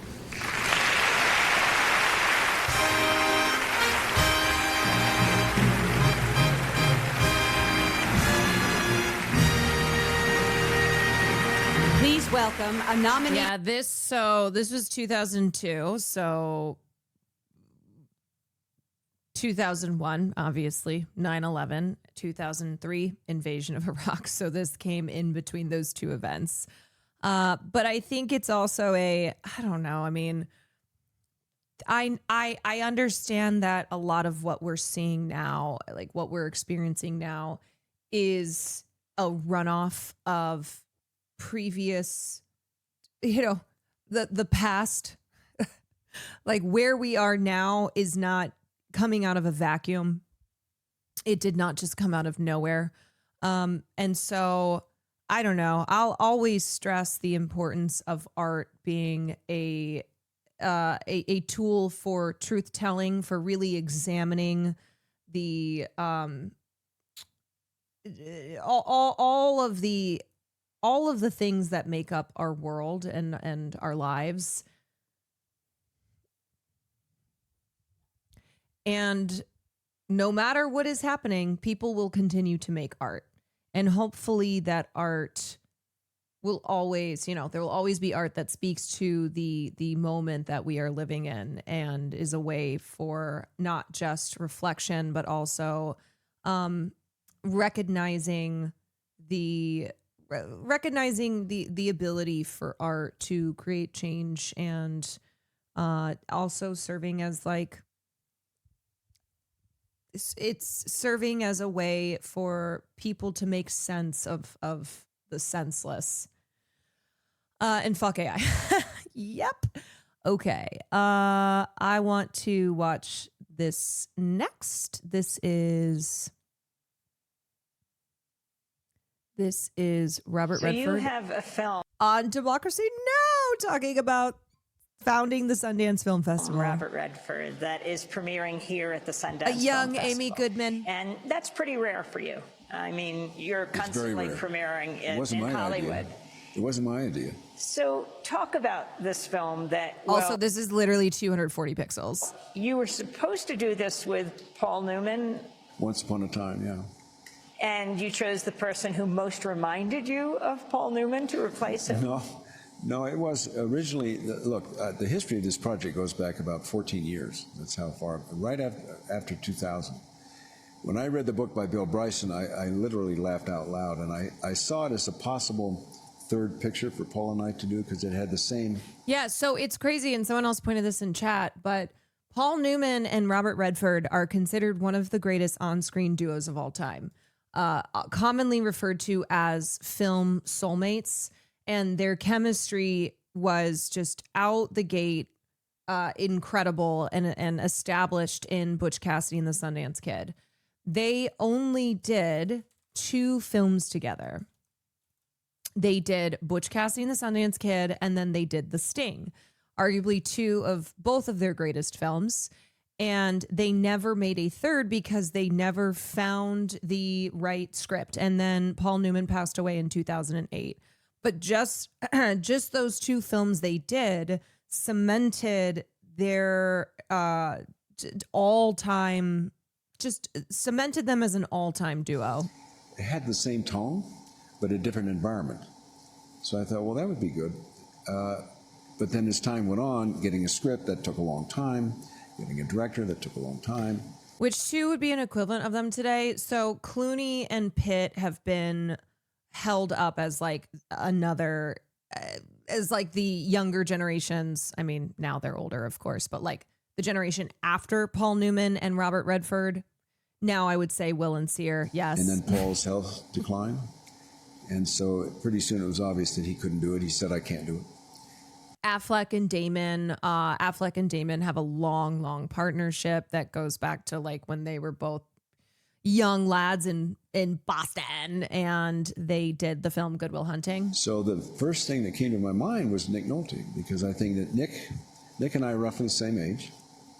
I would say difference being, though, that Affleck and Damon are like creative partners where they write scripts and they produce.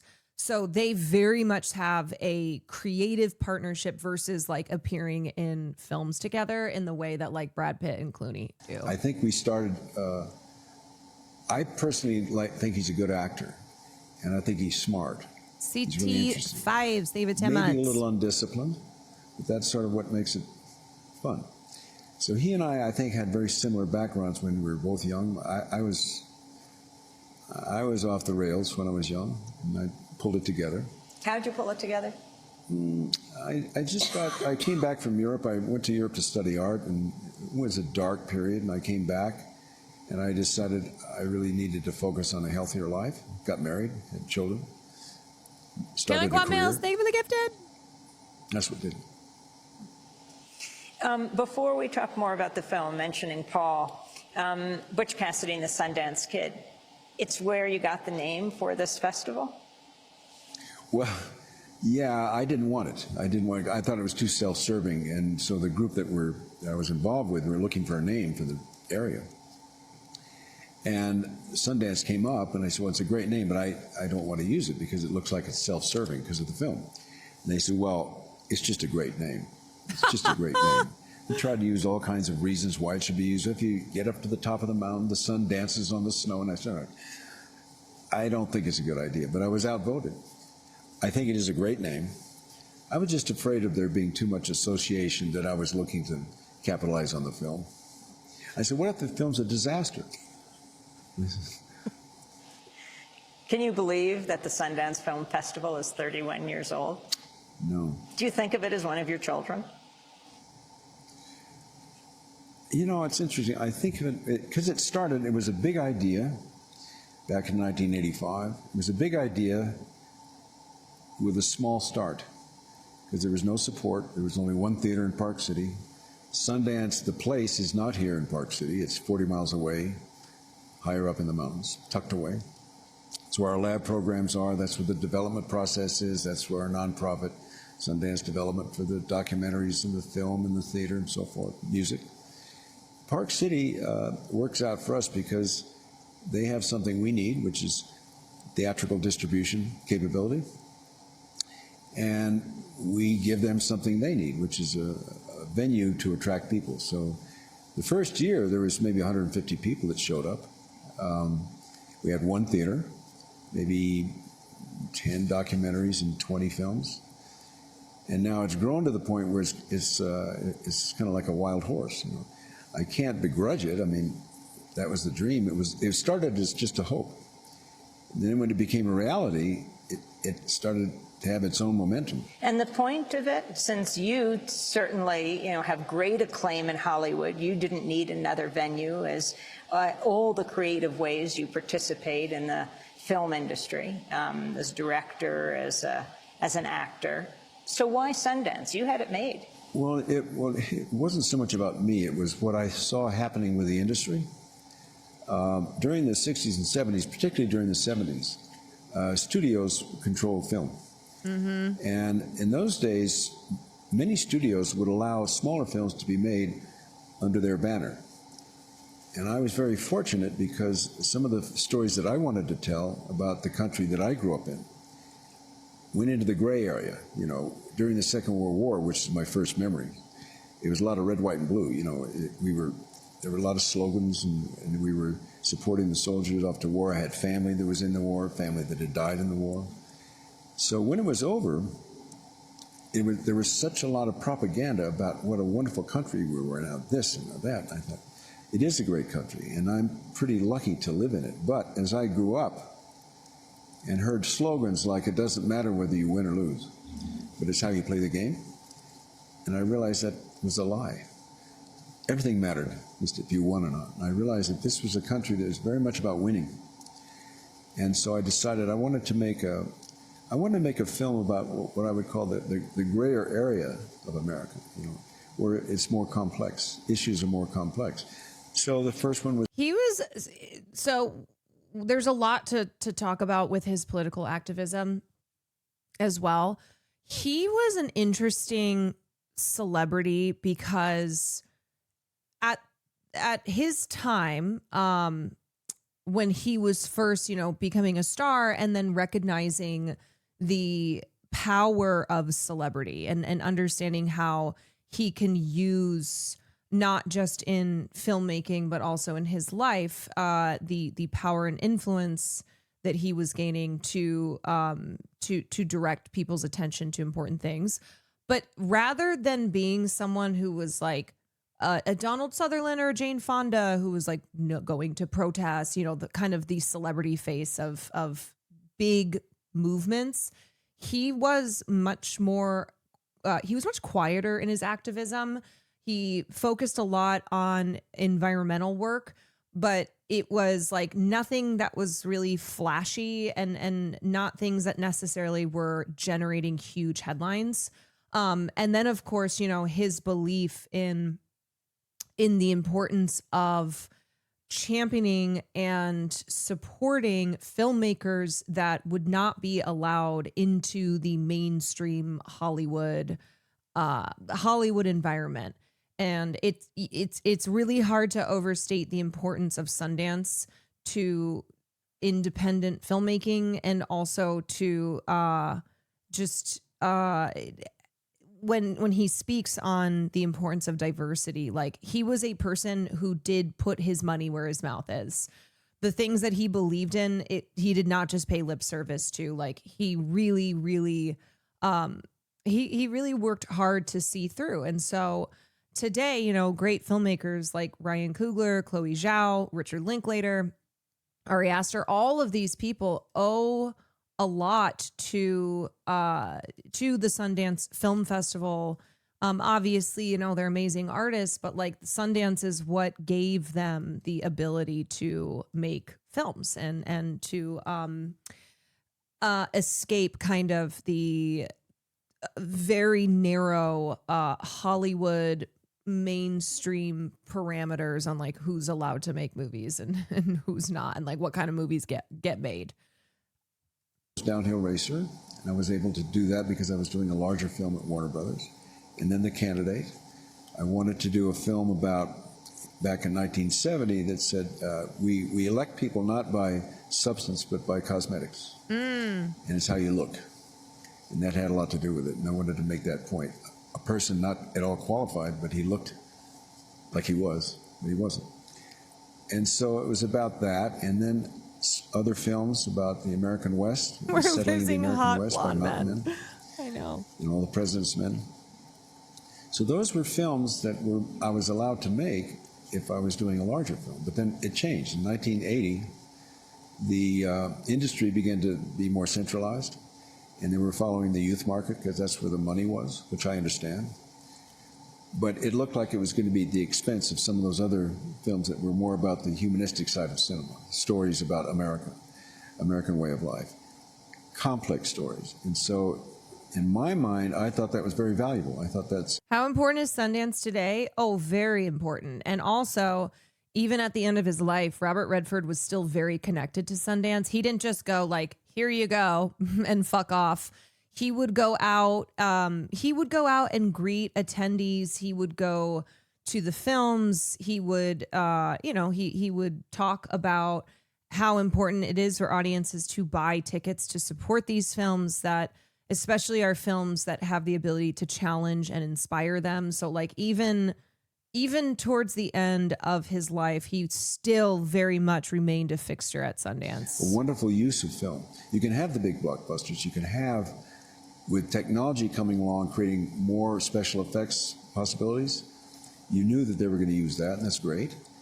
But I felt it was going to When it comes to the United States, yes, Sundance Film Festival is the premier film festival. Be at the expense of giving up those other kinds of films. So that's what led to Sundance. I thought, well, what if we can start a development process where young artists can have a voice, but we can help them develop their skills so they can at least get their films made. That was the lab that started in 1980. Then, once that happened and we started a development process at Sundance, suddenly realized that we were helping them develop their skills so they could get their films made, but there was nowhere to go because the mainstream had not allowed any space for them. And that led to the idea of a festival. So originally it was just an idea that maybe we can have a community of filmmakers coming together and share each other's work. And maybe if we're lucky, somebody will come, somebody else will come. You talk about diversity in all sorts of ways. There's a big discussion at Sundance in promoting women, for example, in the film industry on both sides of the camera.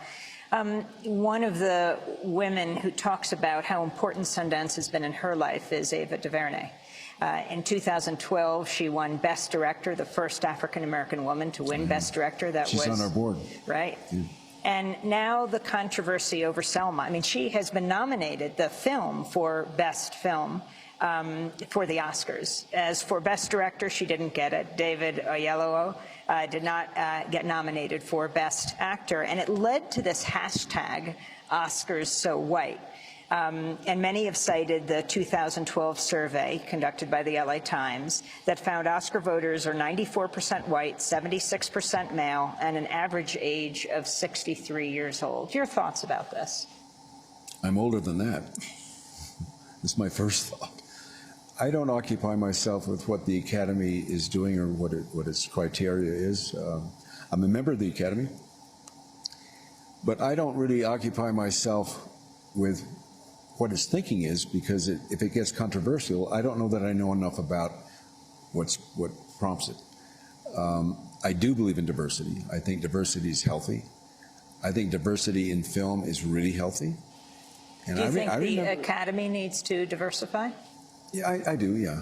I think it's only healthy. I mean, there was a while where you didn't have any women directed. Now you have women stepping up, which I think is really important. I think the future would be do quite well with focusing on women and young people. I think the youth of tomorrow. Women and young people. We need to spend time. Hey, that's a lot of what this stream is. I'm thinking about them, particularly on the environment. You know, if we're going to be polluting this planet, what are we doing for the new generation? What are we giving them to work with? And the same thing in film. You know, young people are new ideas, and you want to create space for them to develop. And women, I think, have a lot to bring. Richard, the country needs more nurturing, that's for sure. That's Robert. This is a great little tidbit. Uzan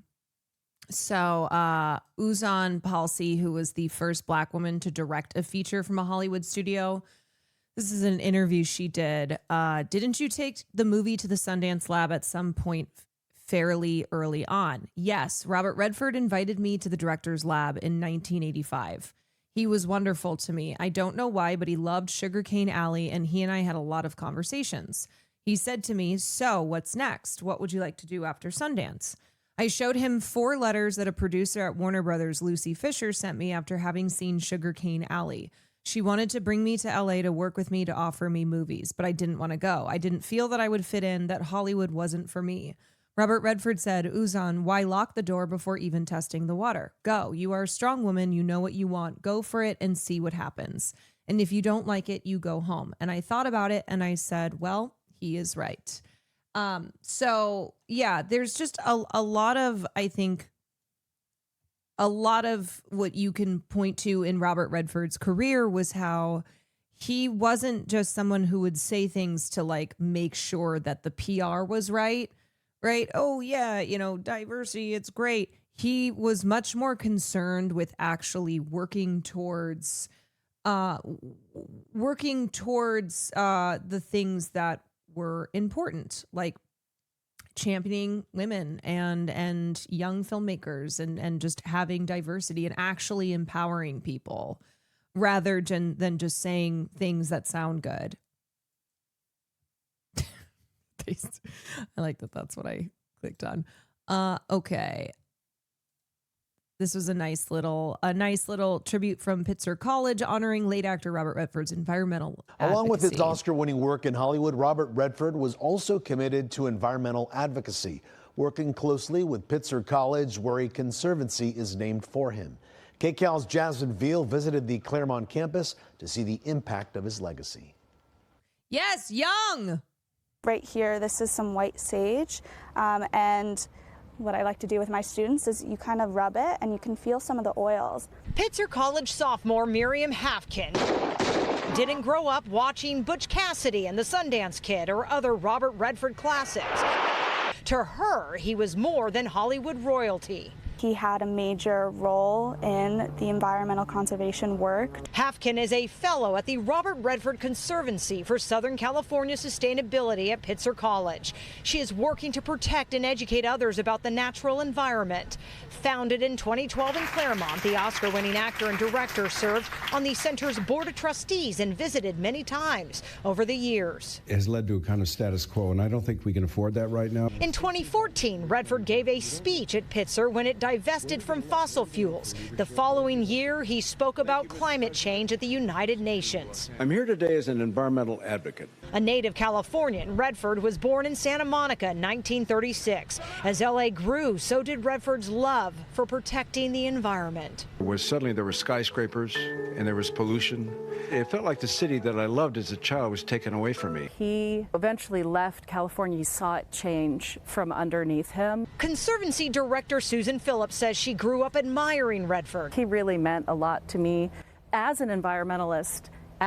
Even when I was a child, in particular watching like Electric Horseman, this idea of like fighting for what you think is right no matter what. The Conservancy sits on 12 acres in the middle of the 80-acre Bernard Field Station where students get hands-on experience. There's almost nothing like this in Southern California. Robert Redford treated landscapes as characters in his movies and pushed to protect them in real life. And that's exactly what students here started to do by creating documentaries on environmental issues. One of the sort of direct legacies that we have of his is our Eco Documentaries program.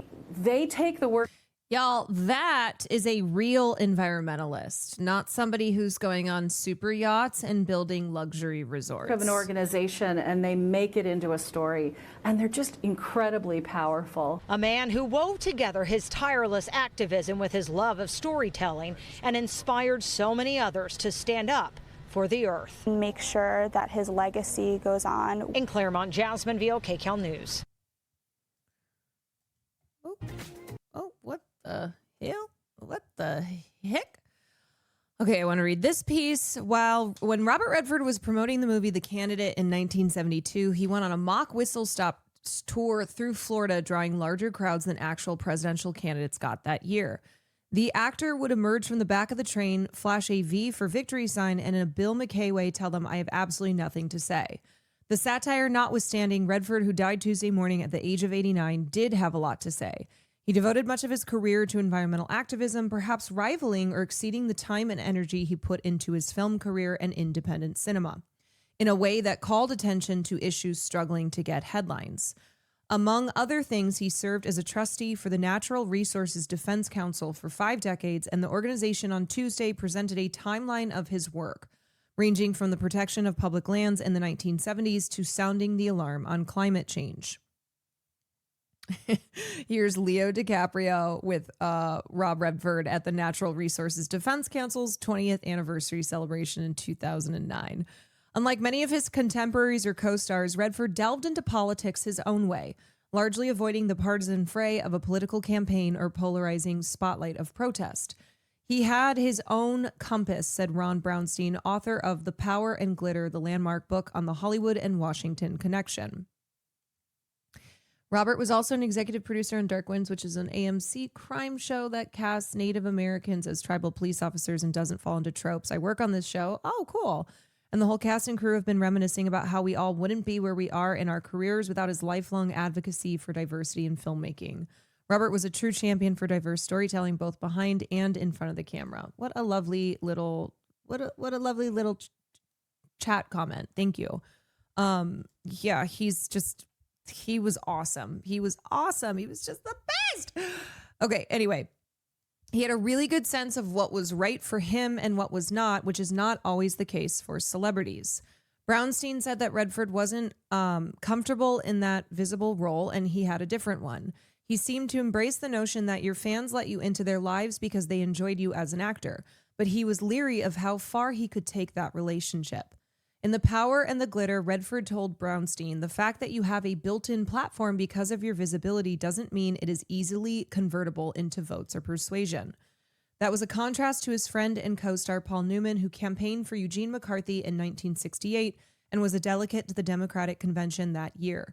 Even later in life, he canvassed for candidates, including John Kerry in 2004. Redford's The Candidate spoke to a somewhat cynical view of the political process, and Redford instead devoted much of his time to less flashy causes, some struggling to get a headline. In the 70s, as he was ramping up his involvement, he took part in local issues in Utah, including an effort to stop a rural freeway, and when it came to politics, he accepted a position on the Provo Canyon Sewer District Committee. Per Time magazine, the actor said, "I'm honored, but I'm having a hard time picking a cabinet." Through the years, Redford did testify on Capitol Hill on issues like art funding, but when it came to Washington, he became clear-eyed about the city's inertia.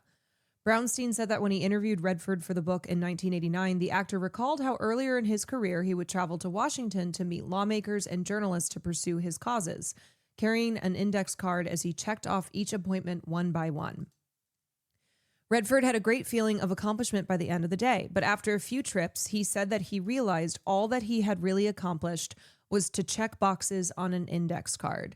You get caught up in a kind of false energy, Brownstein said. That didn't dissuade Redford from pursuing other approaches. In the mid-70s, Brownstein noted he fought the construction of a power plant project in Utah that was to be built near national parkland, and he used his fame to get 60 Minutes to do a story. The project was eventually abandoned. In the 1980s, Redford, as chairman for the Institute of Resource Management, spearheaded a major global warming summit, drawing scientists and political figures from around the world, including the Soviet Union. The event turned out to be a forerunner to the UN Earth Summit, and Michael Feeney Callan's biography of Redford, John Adams, founding director of NRDC, said, "It was an amazing feat of diplomacy in which Bob applied every trick of his iconography and every social and political skill to bring so many different people to the same table." In 2015, he traveled to Paris for climate talks where he called for international support and action. The flood of comments from major political and media figures on Tuesday reflected Redford's influence, at times out of the spotlight. Bob Woodward credited him with being the driving force behind All the President's Men, even urging him and Carl Bernstein to tell the Watergate story through the eyes and experiences of our reporting and the relations between the two of us. He will be remembered as one of the great storytellers in our country's history, Woodward wrote. He elevated stories beyond the mainstream. He not only cared about the environment, but he took all conceivable actions to protect it. Al Gore wrote that Redford's passion for independence film and documentaries played a historically crucial role in transforming them into powerful tools for change. And most significantly, he used his skills and extraordinary popularity to focus public attention on the fate of humanity and of our planet.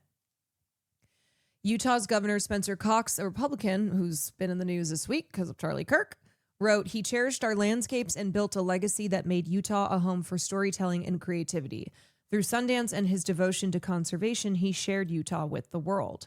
The White House, okay, you ready for this? The White House did not issue any formal statement because also Robert Redford hated Donald Trump. He hated Donald Trump and he called him a man who had no moral compass whatsoever. But an example of how Redford managed to avoid becoming a polarizing figure may have been in President Donald Trump's reaction when speaking to reporters. Redford was diametrically opposed to Trump on many issues, and in 2017 fought a Trump administration plan to build a coal mine near Bryce Canyon National Park. The president, who tends to remember which celebrities have been critical of him, told reporters he had a series of years where there was nobody better. There was a period of time when he was the hottest. I thought he was great. You know that you are pretty universally beloved when Trump knows enough not to like shit all over you when you've died. Also, Trump has this obsession with always talking about people's looks. Now, I have spent the last 2 hours talking about how hot Robert Redford was. So it is true. It is true he was the hottest. But like when even Donald Trump has to know, he knows that Robert Redford hated him also. But he's like, yeah, you know, he was pretty great, I guess. He was pretty great. Solusis, thank you for the tier 1. Sneakers with Rob Redford is, oh, I know. Can you be bribed? I mean, I will be bribed, but also I was considering that for film class already. Okay. Let me now look at, before we get into watching some Robert Redford clips, Jane Fonda, of course. So Jane Fonda and Robert Redford did a total of 5 films together. And she has talked throughout the years about how every time she did a film with him that she just fell in love with him. She's like, I was in love with him. And I guess it was like in the mid 2000s that Robert Redford finally became aware, like he was doing an interview and he went, oh, I didn't even know that she was in love with me. Nothing happened between them because, as Jane says, I was married and he was married. Although knowing Jane Fonda and her history with marriages and whatnot, no shade whatsoever. I think the reason that nothing happened is because Robert Redford was married. Kelly Quan Mills, thank you for the 5 gifted subs. I see that bribe. So she was like, he was the best. He was the absolute best. And every single time I did a film with him, I just absolutely was in love with him. I loved him. And so her comments here, let me find them. Game knows game. Coleman Domingo posting a photo of the popped collar in 3 Days of Condor. With love and admiration, thank you, Mr. Redford, for your everlasting impact. Will be felt for generations. Rest in peace. James Gunn said, I grew up with his movies, his quiet, unforced performances, and ever-present grace. He was the movie star and will be greatly missed.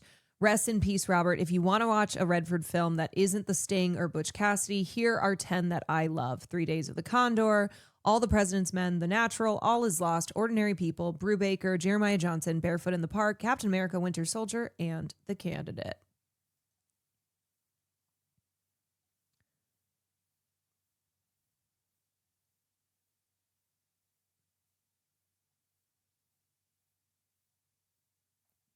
Sorry, I was trying to find specifically. Wait, am I crazy? Jane Fonda mourns the loss of her friend and co-star Robert Redford. It hit me hard this morning when I read that Bob was gone. I can't stop crying. He meant a lot to me and was a beautiful person in every way. He stood for an America that we have to keep fighting for.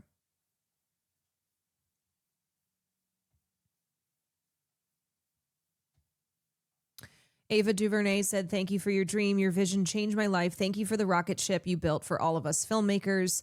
We traveled whole worlds within our stories because you gave us a safe place to land. You gave us a sun around which to orbit. Bless you, sir. Ethan Hawke said, Robert Redford, our ultimate champion of independent film, relentless advocate for authentic storytelling, and fiercely passionate environmentalist. His legacy remains ingrained in our culture, transformed by his artistry, activism, and the founding of Sundance Institute and Film Festival. Oh, Hubble, we will never be the same. Antonio Banderas said, Robert Redford leaves us an icon of cinema in every sense. Actor, director, producer, founder of Sundance, his talent will continue to move us forever, shining through the frames and in our memory. Rest in peace. Morgan Freeman said, there are certain people you know that you're just going to click with. After working with Robert Redford on Brubaker in 1980, we instantly became friends. Working with him again in An Unfinished Life was a dream come true. Rest peacefully, my friend. Ben Stiller, I think, was going through it today. He was posting a lot. No actor more iconic, which is very true. Ron Howard, RIP, and thank you, Rob Redford, a tremendously influential cultural figure for the creative choices made as an actor, producer, director, and for launching the Sundance Film Festival, which supercharged America's independent film movement. Artistic game changer.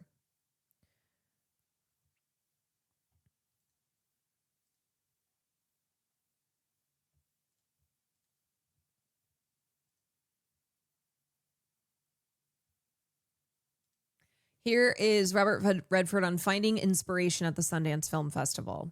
Absolutely. You just hit on the part I love the most. Nothing is more enjoyable to me than having created something that you hope would create opportunities for other people to keep something alive. When the mainstream starts to tighten up and put its forks into what it thinks is going to make money, things get narrowed down and you miss some of the more experimental films. For me, when people come into that new category, actors, directors, whoever, and something hits, I can't tell you how thrilling that is.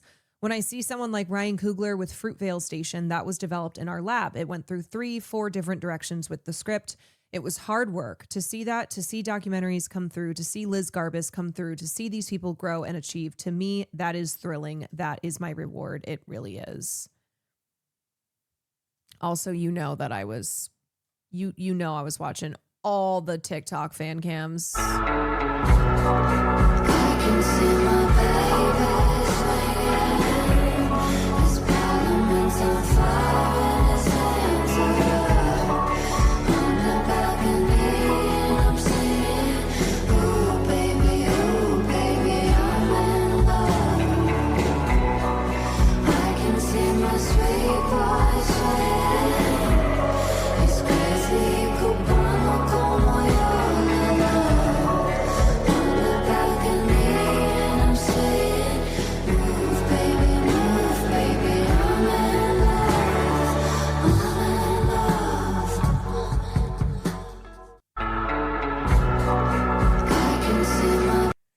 Will is crying. Wait, is he crying?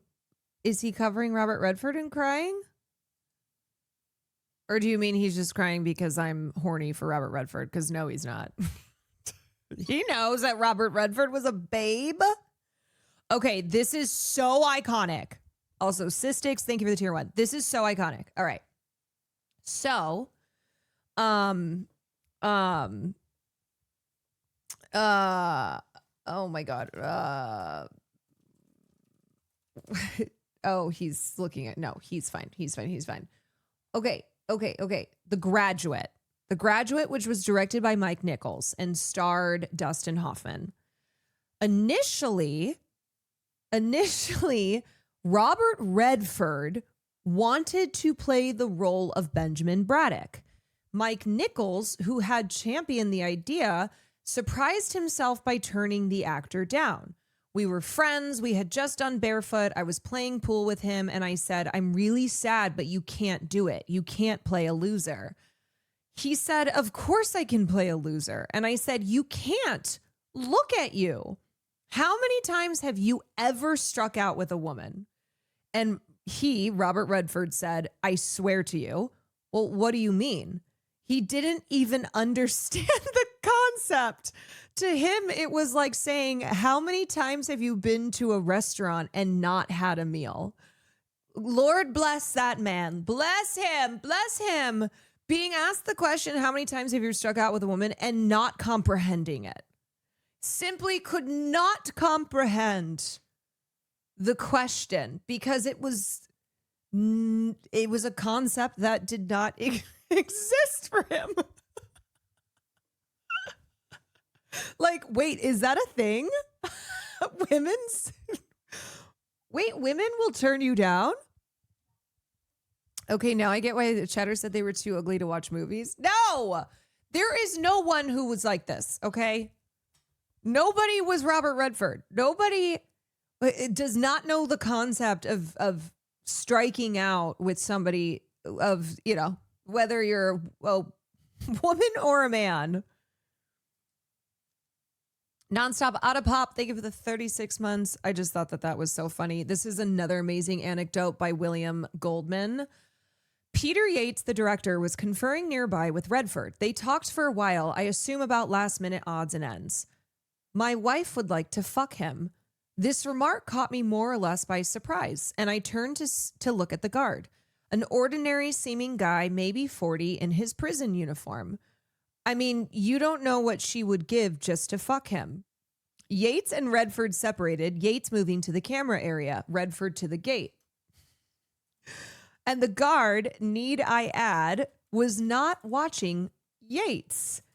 She said to me today, my wife, that she would get down on her hands and knees and crawl just for the chance to fuck him one time. One time. Now, I had seen Redford act on stage. After his brilliant comedy performance in Barefoot in the Park, I was convinced he was going to be the next Jack Lemmon.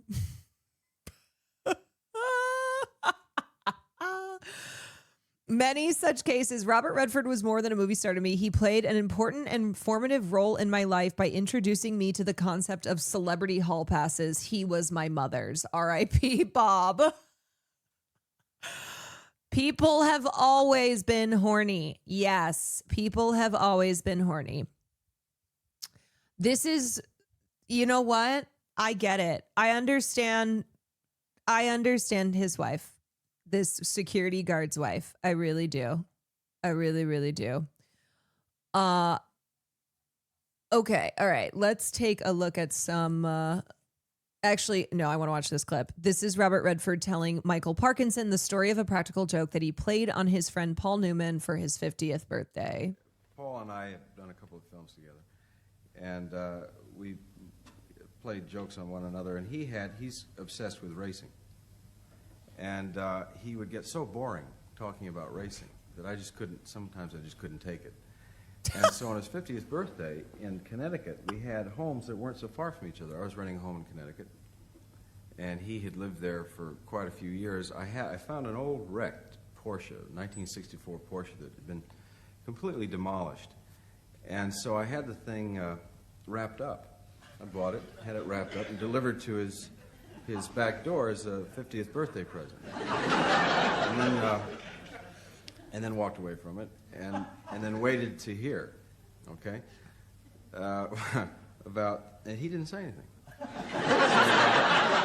About 3 weeks later, I came to my house, and in the foyer of the house was this huge package. I mean, huge, really huge. And I opened it, I uncrated it, and it was this gigantic block of metal that had been melted down from an old wrecked car. And so I thought, okay, now I like that. I thought that was really good. So I didn't mention it to him. I couldn't get it out of the house either. And so I just let it sit there for weeks on end. Finally, he couldn't take it, and I would see him from time to time. We'd see each other socially, our families would get together. And finally, he couldn't take it anymore. He said, say, you have been to the house. And I said, I've been to the house, and he said, anything different there? And I said, no, why? Oh, the basement was leaking. And he said, nothing else? I said, no. And it drove him crazy. So he then went to the people who had delivered the thing at some great cost. It cost I think about $75 just to deliver this thing. I then made arrangements to have this wrecking company come and take it out of the house. I then had it melted down further and hired a sculptor to do a piece of garden sculpture and had it delivered back to his garden. As far as I know, that's where it still is now. It may end up as a ring on somebody's finger. But that's the true story behind it. Nothing better than pranking your besties. Yes, he played that type of role in that movie with Woody Harrelson and Demi Moore. Yeah, to go back to everyone wanting to fuck Robert Redford, Indecent Proposal, a film with in which Demi Moore and Woody Harrelson play a couple that are they're in a bad place financially. They go to Vegas to try and win money to pay off their mortgage via gambling, and they lose everything. But lo and behold, a mysterious billionaire, Robert Redford, says, I'll give you the money. I'll give you $1 million. But you have to let me sleep with Diana. Diana, who Demi Moore plays. That is a film called Indecent Proposal. That movie was so heartbreaking to watch. Yeah, the concept though of like Robert Redford saying, "I'll give you $1 million if you have sex with me," I'd be like, I'll give you $1 million that I don't have. You know what? How about this? I'll make you a deal. I'll do it for free. Bro, I will, you know what? I will do one better and I will pay you. Okay. All right, let's get into watching some Rob Redford clips. What is this? Why sometimes I like save things. I'm like, what did I save?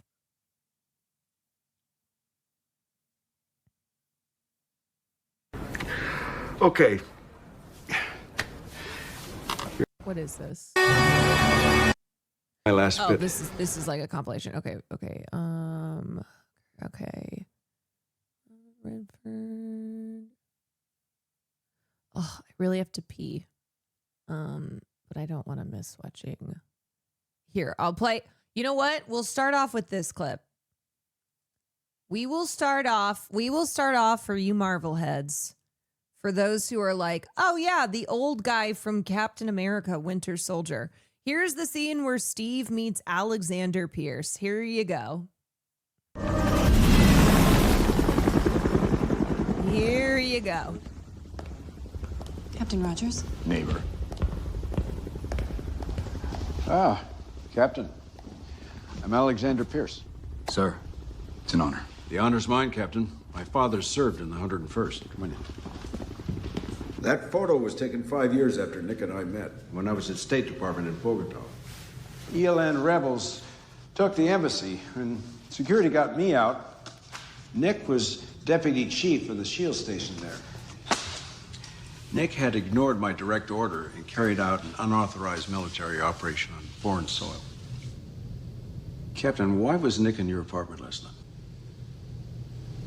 I don't know. You know it was bugged? I did, because Nick told me.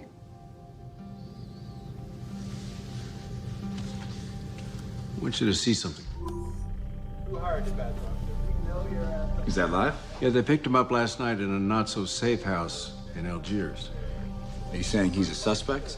Batroc was hired anonymously to attack the Lemurian Star, and he was contacted by email and paid by wire transfer. And then the money was run through 17 fictitious accounts. The last one going to a holding company that was registered to a Jacob Beach. Am I supposed to know who that is? Not likely. Beach died 6 years ago. When I first met Nick, his mother lived at 1437. Are you saying Fury hired the pirates? Why? With the prevailing theory was that the hijacking was a cover for the acquisition and sale of classified intelligence. Sale went sour, and that led to Nick's death. See, I took a seat on the council not because I His best role. wanted to, but because Nick asked me to. That to build a really better world sometimes means having to tear the old one down. That makes enemies. Those people that call you dirty because you got the guts to stick your hands in the mud and try to build something better. Captain, you were the last one to see Nick alive. I don't think that's an accident. So I'm going to ask again. Why was he there? He told me not to trust anyone. Sorry. Those were his last words. Captain, somebody murdered my friend. I'm going to find out why. Is this the second Captain If anyone America? gets in my way, they're going to regret it. Understood. Do you keep these playlists? Sometimes. It depends. I made a separate playlist for Robert Redford, so I'll probably keep it. Usually if I put it in like my main just stream vids playlist, I'll kind of go through and uncheck when I've watched something. This is the first one. Wait, no, the first one was the origin story. So this is the second one, right? I don't know. This is the only Marvel movie that Sam Cedar likes. It's probably because of Robert Redford. This is the second one. Okay, cool. All right, let's watch. You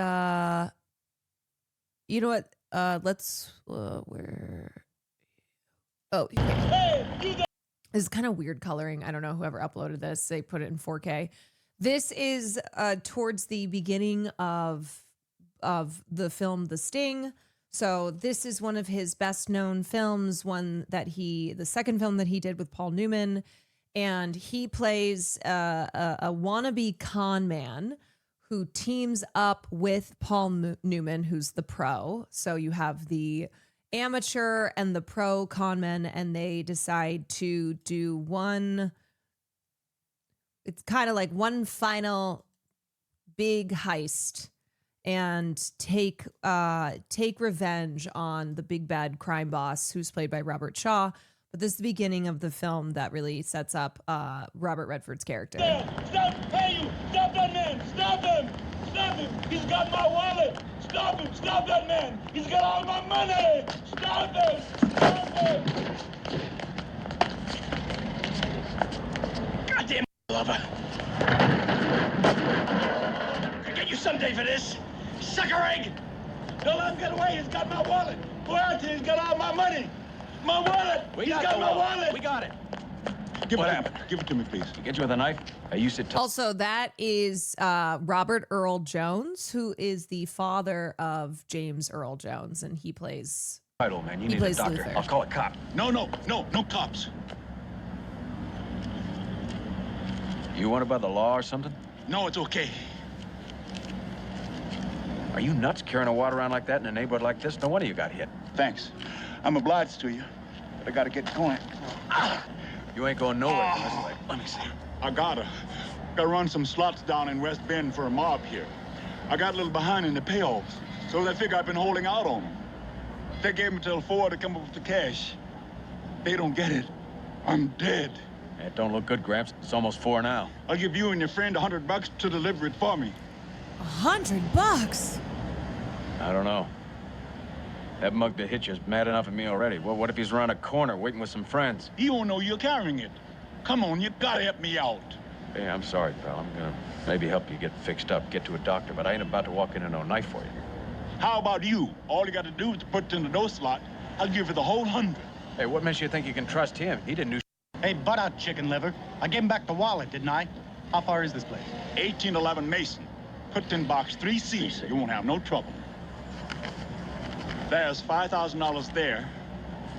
And here's $100 for you. Okay, old man, I'll make your drop for you. And don't worry. You can trust me. Hey, if those goons decide to search you, you ain't gonna get far carrying it there. What'll we do? You got a bag or something? How about a handkerchief? Here's a handkerchief. Here, give it to me. Give me the money. Just hurry, will you? You got any more? Better give it all to me if you want to keep it. They think I've been holding out on them. My wife got sick and I had to pay the bill. I wasn't holding out on them. Stuff it down I your always been pants good here. for the money before, Like but that. this Got time it? they gave me a deadline. Hurry, will you? Ain't a tough guy in the world that's gonna frisk you there. Thanks. Yeah. Trust me, bro.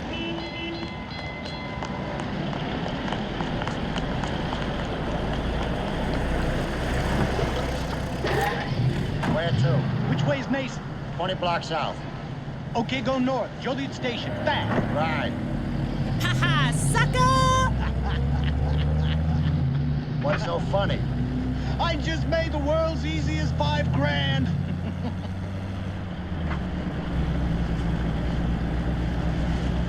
What? Oh, you just got. You the sucker. Come on, hold on, man. I'm paid. Hold on. Hustle. Scamaz. Bamboozled. Man, was that beautiful. I thought for sure he was on to us. No, you had him all the way. All the way.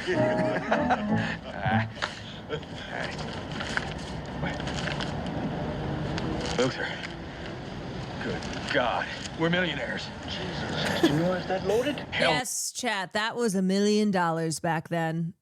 That amount of money you see there, that's $1 million. No, I just cut into him. I would have settled for pawning one of them shoes.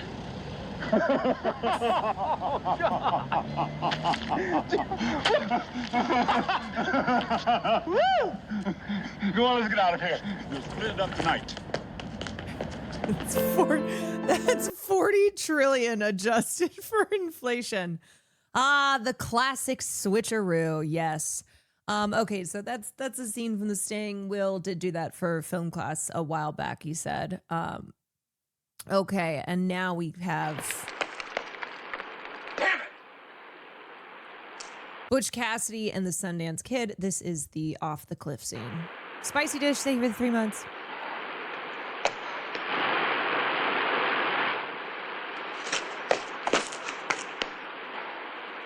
So the reason that I'm not showing other parts of either The Sting or Butch Cassidy and the Sundance Kid is just in case I do ever watch these for film class. Well, the way I figure it, we can either fight or give. If we give, we go to jail. I've been there already. But if we fight, we stay right where they are and starve us out. Or go for position, shoot us. Might even get a rock slide started and get us that way. What else can they do? They could surrender to us, but I wouldn't count on that. They're going for position, all right. Better get ready. Kid, the next time I say let's go someplace like Bolivia, let's go someplace like Bolivia. Next time. Ready? No, we'll jump.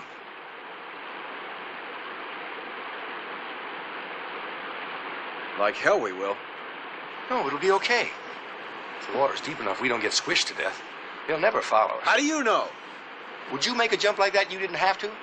I have to, and I'm not gonna. Well, we got to, otherwise we're dead. They're just gonna have to go back down the same way they come. Come on. Just one clear shot, that's all I want. Come on. We got to. Nope. Get away from me. Why? I want to fight him. This kill us. movie Maybe. introduced me to the You wanna concept die? of throuple. Do you? Oh, hell yeah. All right. I'll jump first. Nope. Then you jump first. No, I said. What's the matter with you? I can't swim.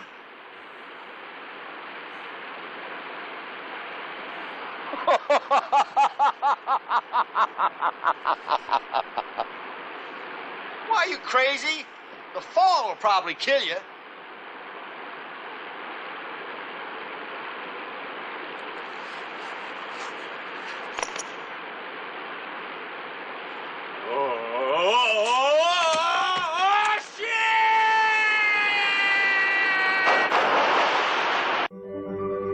Okay, so the story behind Butch Cassidy and the Sundance Kid, this was a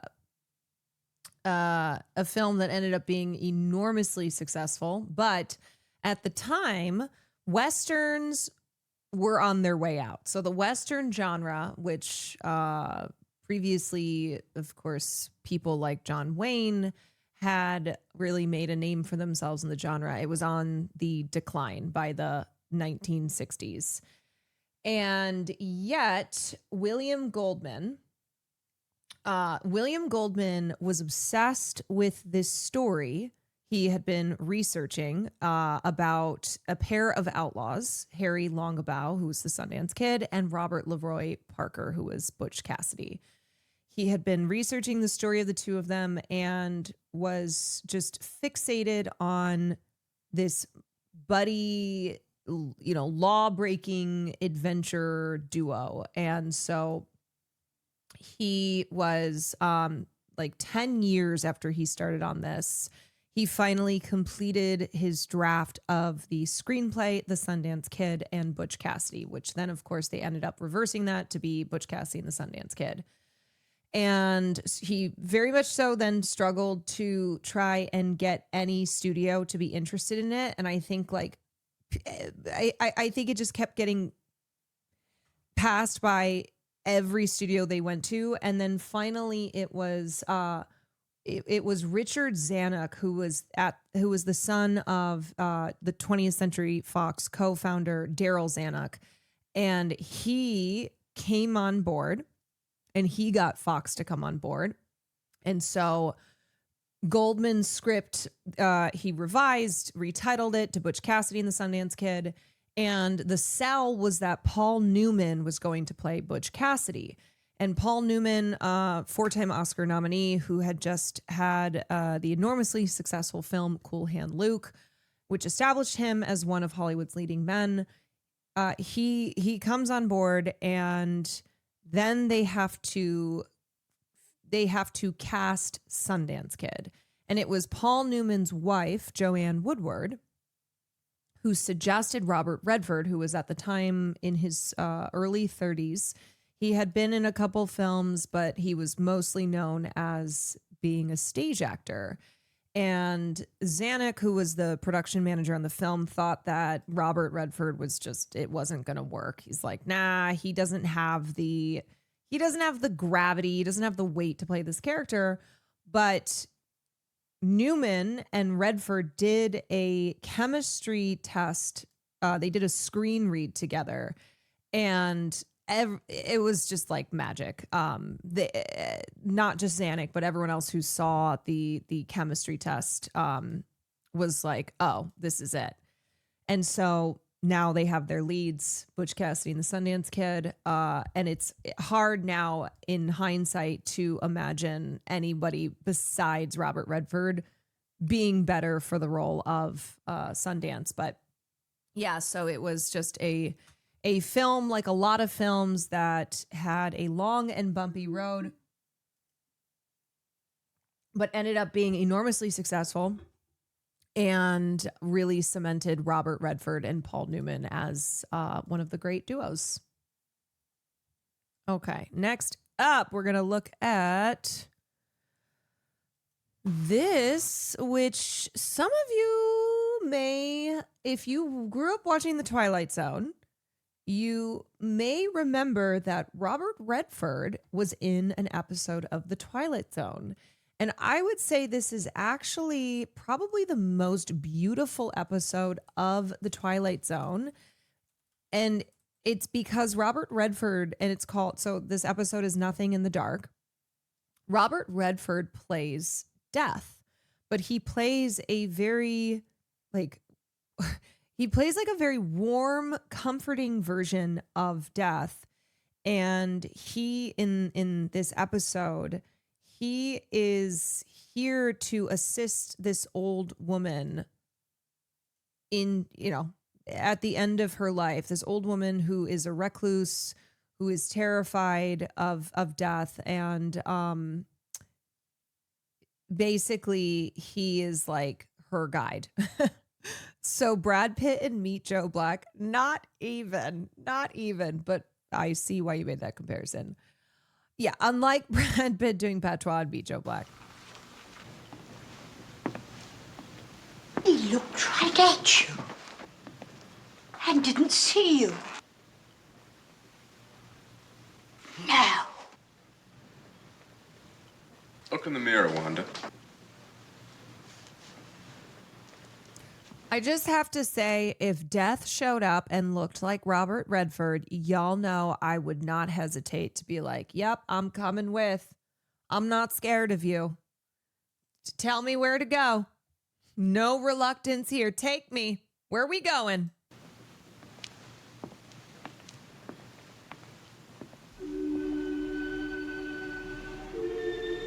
This way? Great.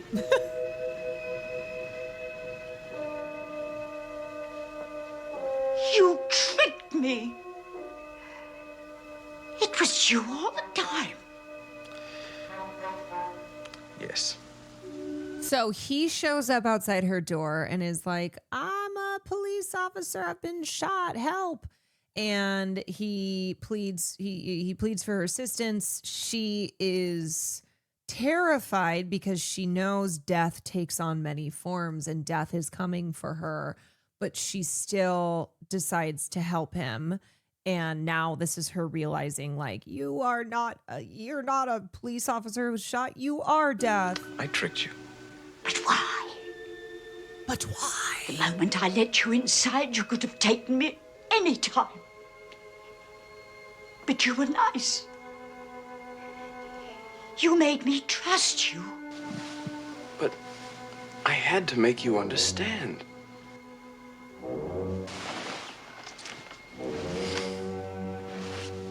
Am I really so bad?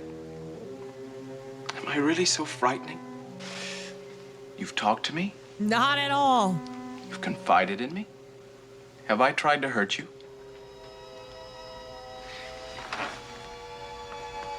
It isn't me you're afraid of. You understand me. What you're afraid of is the unknown. Don't be afraid. But I am afraid. The running's over. It's time to rest. Give me your hand. But I don't want to die. Oh. Trust me. No. No. Mother. Give me your hand.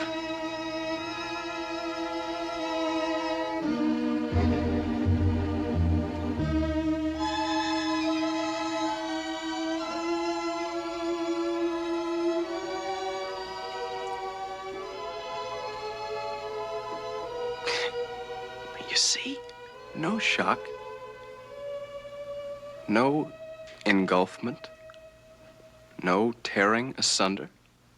What you feared would come like an explosion is like a whisper. What you thought was the end, the beginning. When will it happen? When will we go? Go. Look.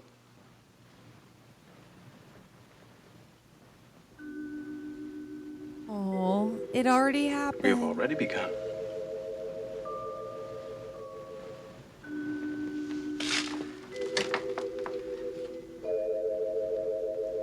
Cinema.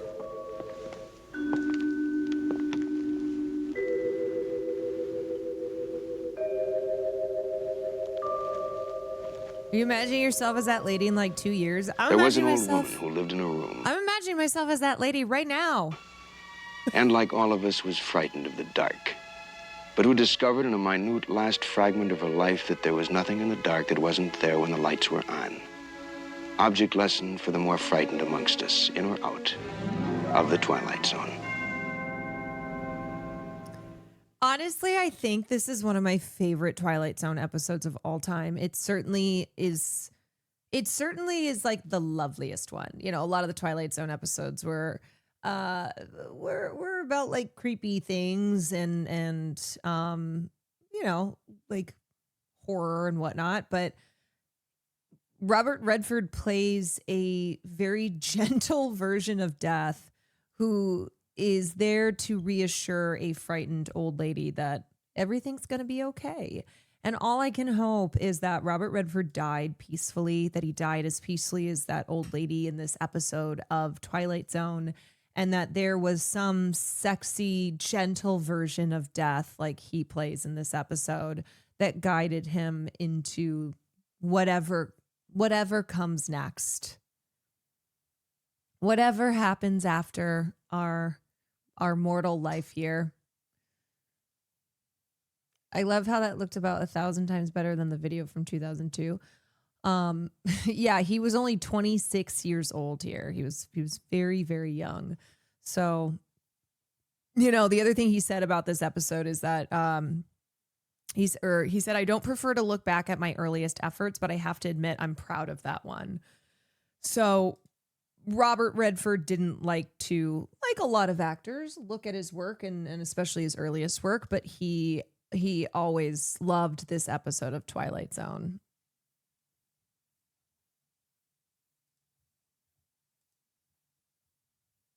Yeah, or a young version of him taking him away. You know, death doesn't seem so scary if it is a young, gorgeous Robert Redford holding out his hand and saying, "Don't be afraid. Come with me. Come with me."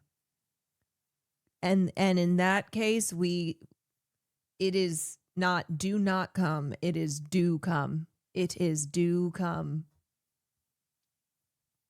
Okay, next up, we are going to watch The Way We Were. This is the ending of The Way We Were. So, just to give you a little more context here, this is the film that Barbra Streisand, Babs Streisand, and Robert Redford were in together.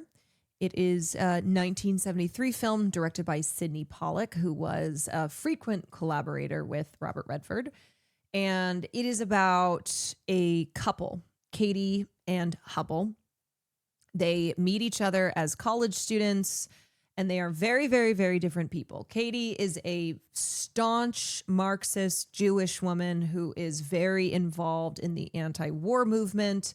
And Hubble is a handsome wasp who's pretty carefree, doesn't really have a strong political, any strong political leanings, and he just wants to be a writer. So they meet, they are drawn to each other, and they eventually get married.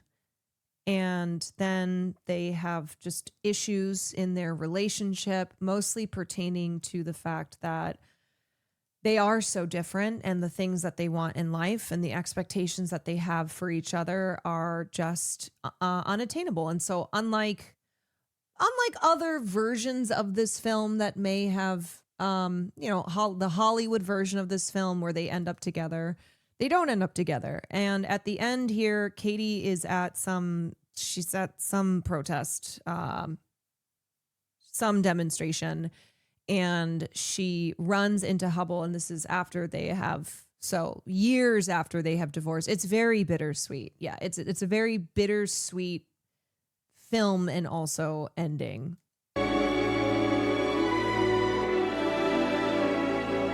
So she sees him.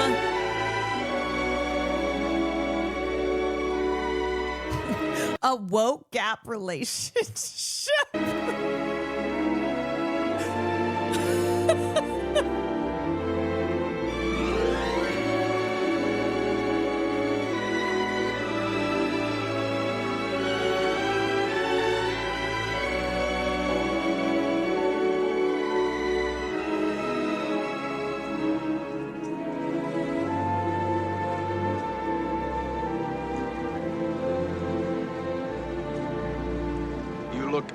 You don't have an iron anymore. What? Your hair. Oh. No, I don't. It's pretty. Thank you. Still married? Sure. What are you doing in New York? Well, I've been writing a television show. Really? Oh, there's an experience. Everything happens so fast. Shoot it all in one day, live, on the air. God, he and these pop collars, I'm telling you, did anybody pull off a pop collar better than Bob Redford? Running around in a constant state of panic. You remember how it was in the radio. Yeah. Same thing here, only with cameras. And craziness, my God, what craziness. Make a great comic novel. Sounds wonderful, huh? Really. The taxi's ready, sir. Listen, I'm awfully late. Will you please call and come for a drink, please? It's the only David X. Cohn in the book. Nice to meet you. What's the X for? The only David X. Cohn in the book.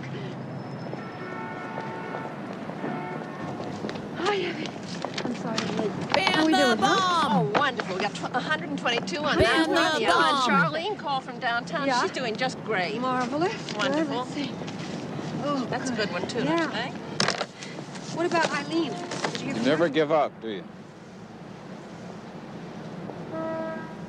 Never.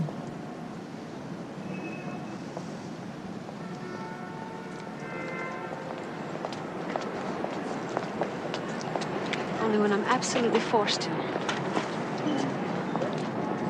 But I'm a very good loser. Better than I am. Well, I've had more practice.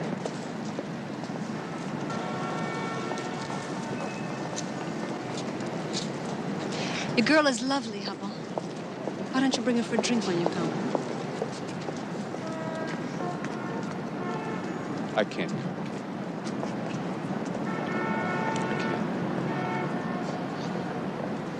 I know.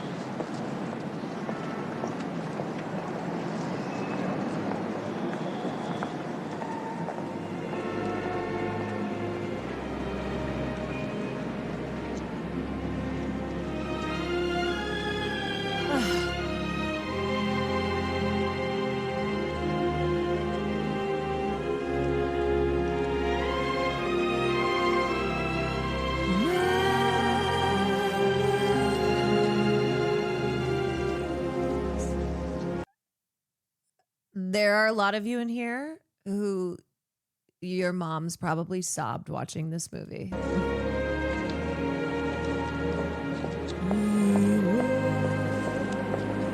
How is she? She is just beautiful. Their daughter.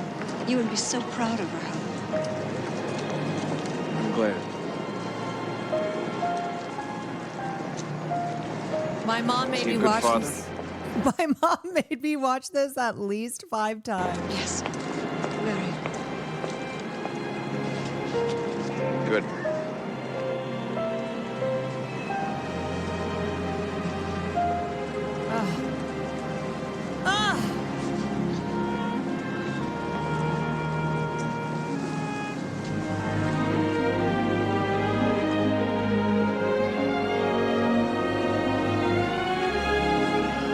See you, kid.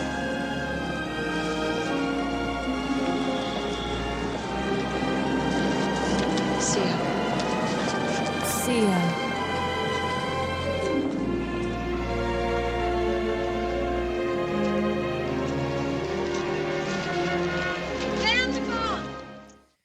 Yeah, I mean, you know, it's also, I think, a film that kind of felt ahead of its time, too, just as far as like relationships not working out because of political differences. One person who has like very strong political convictions that it's not just, you know, it's not just something that they can separate from the rest of their life. Like it is their reason for being. It is their raison d'être. Caroline can relate to this. And so ultimately they don't work out, but they clearly, you know, they clearly have a deep love and obviously attraction towards one another still. And it's all about the way we were, not the way that we are. Okay. Next. 3 Days of the Condor. 3 Days of the Condor. This was the film that I said the CIA is hunting Robert Redford in the film because he just looks too good. His smoke too tough. His swag too tough. So he plays Joe Turner, and he is a CIA code breaker. And one day he walks into his place of work and all of his colleagues have been murdered. So this is towards the beginning of the film. And he's like, oh my God, what the hell happened? Calls his supervisors, is like, hey, everyone's dead. And then comes to find out that higher ups in the CIA were involved in the murder. So now he is on the run. There's a hitman that is chasing after him. And it's kind of a like trust no one type of film. And so he has to figure out he has to figure out what is going on, why his colleagues were murdered, why the CIA is higher ups are doing what they're doing, and also stay alive. This was another Sidney Pollack film who also did The Way We Were.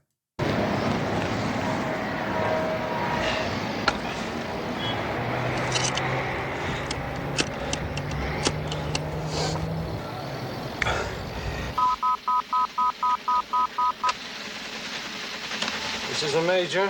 This is Joe Turner. Listen, identification? What? Identification. My name is Turner. I work for you. Now listen. Identify yourself.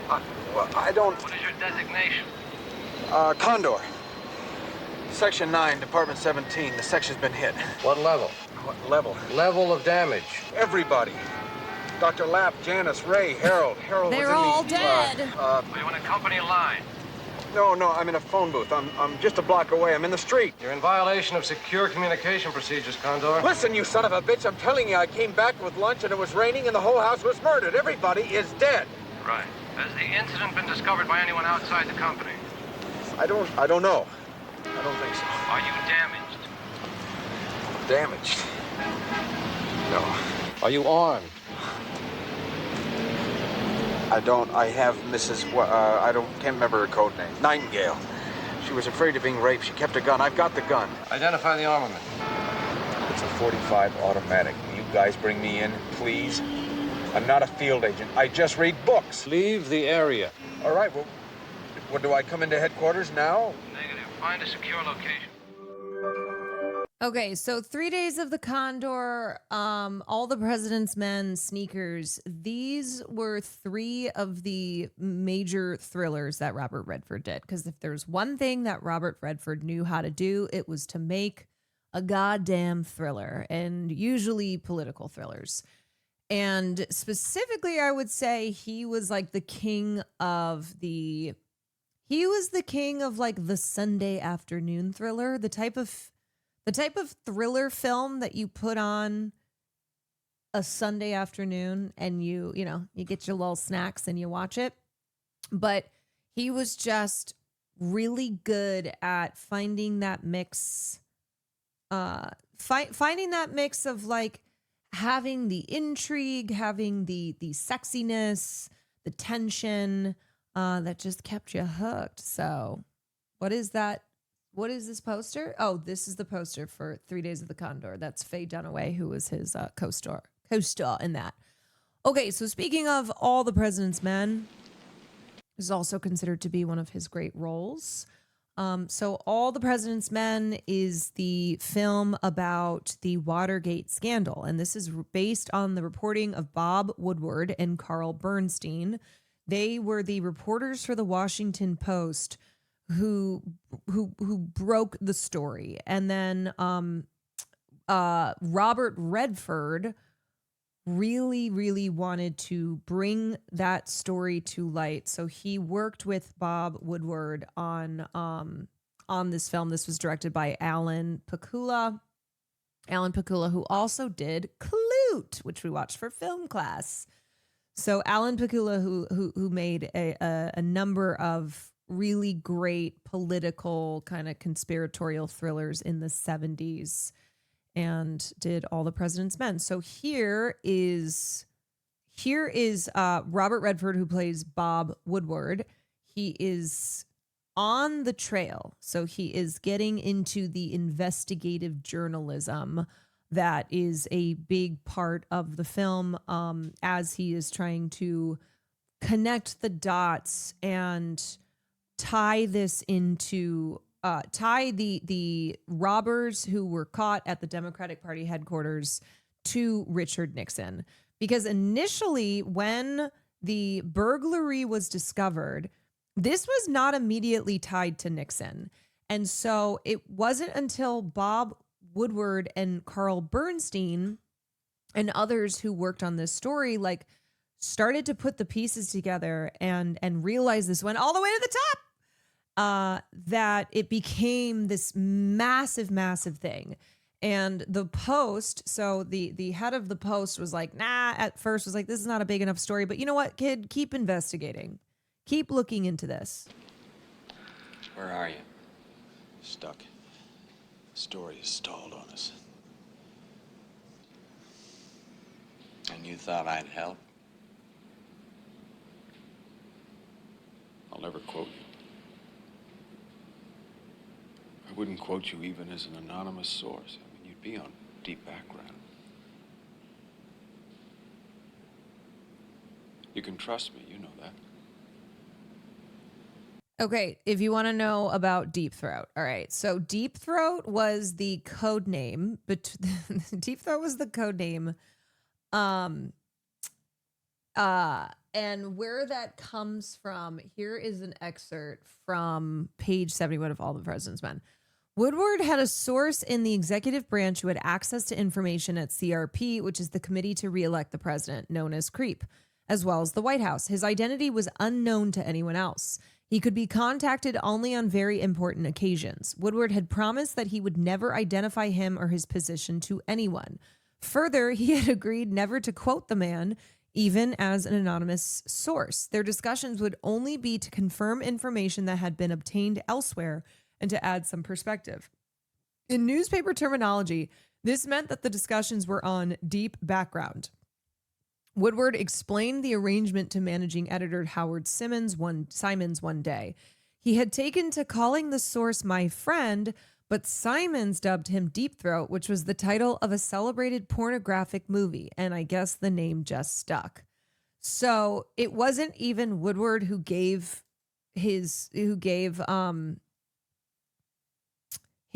his source this name. It was it was Simons, and it was based off of a popular porno.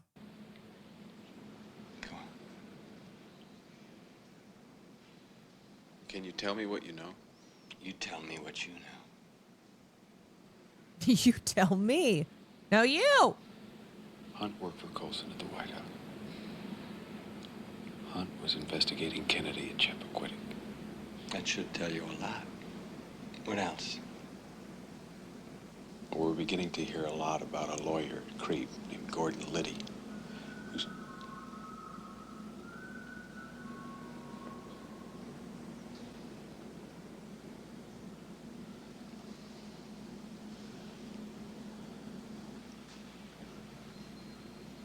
Gordon Liddy, who was fired by Mitchell because he wouldn't talk to the FBI. You'll hear more. Will he talk?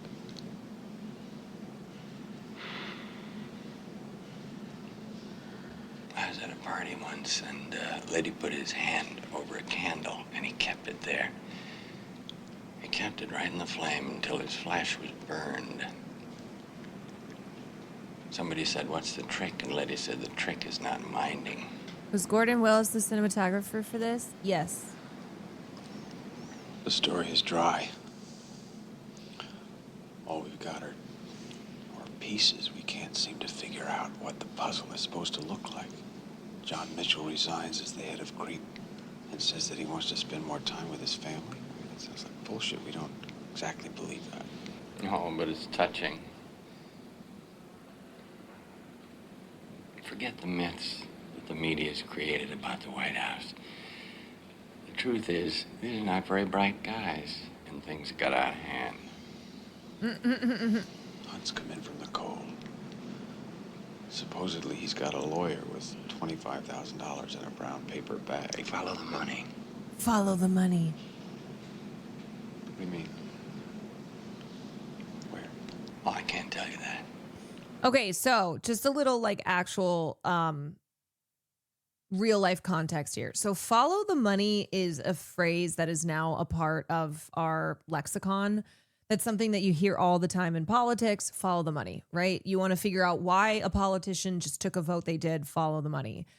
But this comes from supposedly Bob Woodward, you know, his reporting during the Watergate scandal and him saying that Deep Throat, I'm sorry, it's really hard to say that with a straight face. Him claiming that Deep Throat whispered this as a way to tell him, like, cut through the bullshit, cut through the veil of lies, and follow the money, which will lead you to the truth. That will lead you to find out really what is at the heart of this Watergate scandal. Now, Mark Felt, who was the former associate director of the FBI and admitted to being Deep Throat in like 2005. Can you imagine being like, it's true. It's me. I am Deep Throat. He says that he never really said this. So Bob Woodward says, Deep Throat told me to follow the money. And now follow the money is like, that's a phrase that we hear all the time. Mark Felt, who was Deep Throat, says that he says that he never said that, but I don't know. Whatever. It's one of those things that, it's one of those things that later Woodward and William Goldman, who wrote the screenplay here, they're like, I guess we must have made this up because they went through the book and were like, oh, I guess it's not in the book. Okay, it's in the screenplay. Like, where did this come from? I don't know, but it makes sense. But you could tell me that. No, I have to do this my way. You tell me what you know, and I'll confirm. And the thing is that it worked. Like, the cash that was paid to the burglars and then also to the Watergate plotters, that cash trail was a major part of discovering that the break into the Democratic National Headquarters went all the way to the top with Richard Nixon. I'll keep you in the right direction if I can, but that's all. Just follow the money. Just follow the money. I mean, honestly, it's a great line. It's a very, very, very great line. Follow the money, said ominously by a man nicknamed Deep Throat in the shadows of a parking lot. Follow the money. The version of that scene is pretty iconic. You're on the right track. Follow the names. How the hell do you know? I can't tell you who I am, but I worked on the campaign. Hey, Mr. Smithers! Well, you might as well give me a ride home now. See, this is the great thing about pop culture is that once you learn references, then you go, oh, that's what that's from. So when you first saw this episode of The Simpsons with Mr. Smithers, you probably thought that was something that The Simpsons were just doing, not knowing that this is actually a reference to All the President's Men and to the scene with Deep Throat. But that's what's great. The more that you expand your pop culture knowledge, the more like movies and shows and music and just figures that you are aware of and that you pay attention to, then you understand more references. Like, pop culture creates other pop culture. Yes, you acquire lore. And shows like The Simpsons, have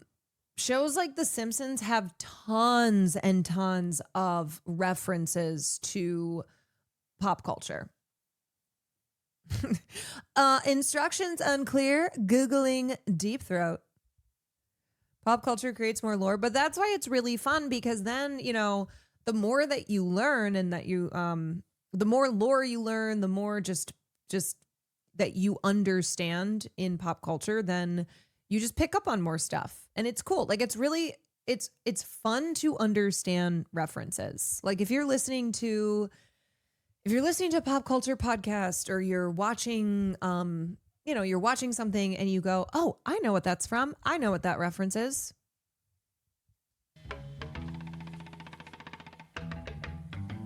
Oh, sorry. I just started playing this. Okay. This is a scene from Barefoot in the Park. This is one of 5 films that Jane Fonda and Robert Redford did together. It is a film that is based on the famous Neil Simon play of the same name, which Robert Redford first did the play. He did the stage version of Barefoot in the Park, and then he did the film version with Jane Fonda. And this is one of his roles where he really plays against type, because he plays like a very conservative, very kind of nervous type of guy, stick up his ass type of character, versus Jane Fonda's Corey, who is free-spirited. She is everything that he is not. And they are a married couple. They live in an apartment in Greenwich Village, and it is it's a romantic comedy film starring them as this newlywed couple. Wait a minute, Paul. Where are you going? Work. I have to go to work. I don't do this for a living, you know. Can't you call them and tell them you can't come in today? Tell them you're sick. And remember, Jane Fonda said that she fell in love with Robert Redford every single time they did a movie together. I am sick, but I have to go in today. Last night you promised you'd never leave me. It's just till 5:30. Just until 5:30. Corey, if it's a good marriage, it'll last until 5:30. See you tonight, hey? What was that?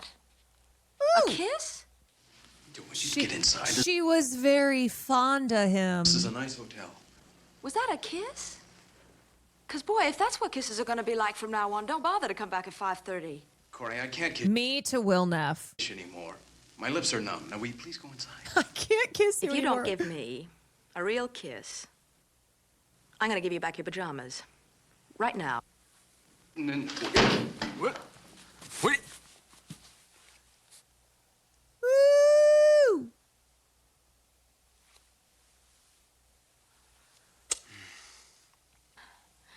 Couldn't you make it 4:30? Oh. Tonight, at the new apartment. Okay, it's 49 West 10th Street. I love you. Yeah,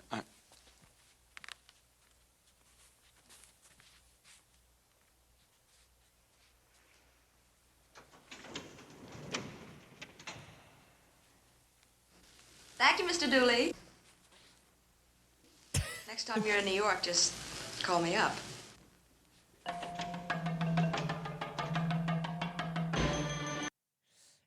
Yeah, you know, it's just a good old-fashioned romantic farce with hot people who have really great chemistry, but also it established that Robert Redford is great at comedy.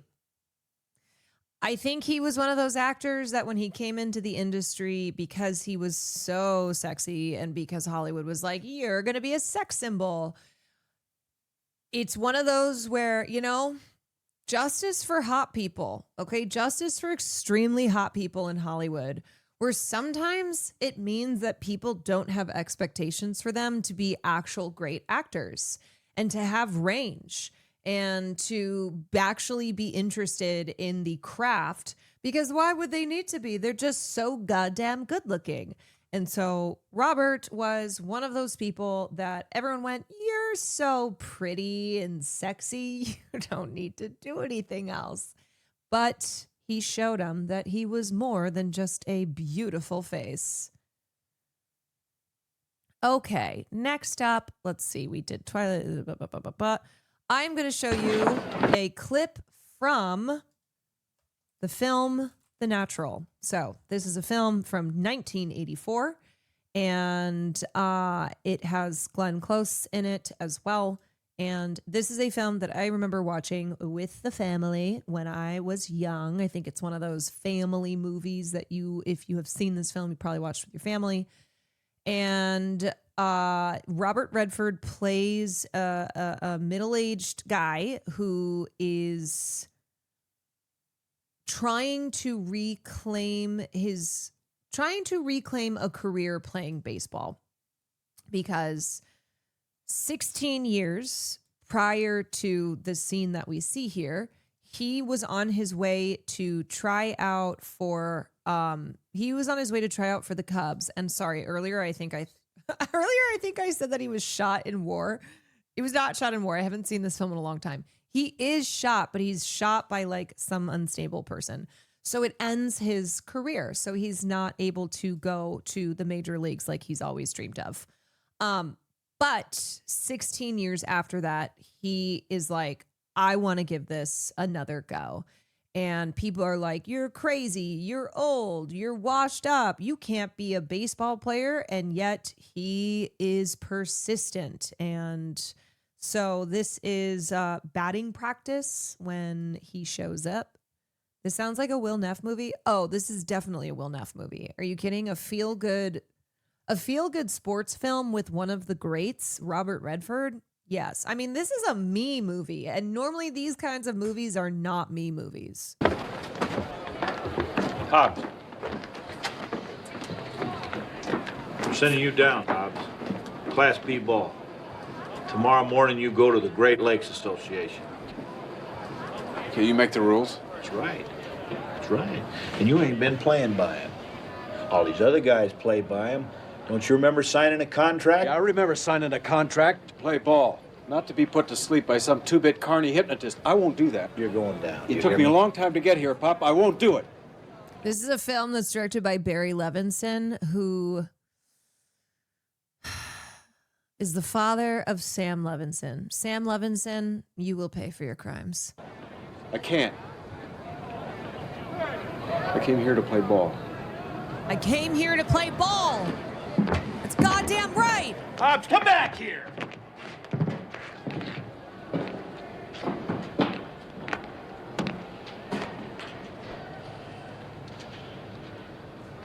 Batting practice tomorrow. Be there. Or B square. I have been. Every day.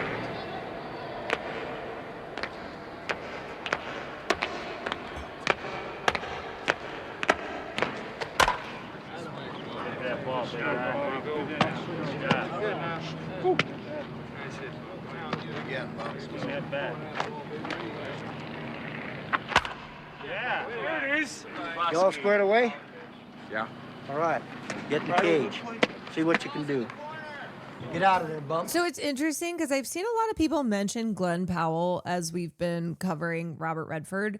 I think they're really different. Glenn Powell to me has kind of a more he feels like he feels like Robert Redford feels much more worldly. He feels like much more he's been through some shit, you know? I don't even mean in their personal lives. Like I mean in how they are as performers. Oh, I do too. I was simply talking about their faces. Oh, okay. I just saw someone mention I guess it was you, but I've seen others mention like I think just trying to find comparisons to him. When I tell you that there is no one who was Robert Redford was Robert Redford. And so any comparisons to him, I'm just going to say there are no comparisons. Maybe in looks, I guess you could say, and I like Glenn Powell. I do like Glenn Powell, but just very different vibes as performers. Just the way that Robert Redford just has that range also, you know, everything he does, every role he plays, it feels like a role he was born to play. He's one of those actors. And there's just like a weight to his performances, even, you know, it doesn't matter what like genre of film he's doing. A better analog feels like Brad Pitt, but Brad was like the angsty, edgy version. Redford feels like an original. Yeah, Brad Pitt very much so feels like the clone. Another movie that gets referenced a lot with the lights blowing up in the bat. Yeah, the scene at the end. Ooh! Yeah, he's still got it. Bear down on him.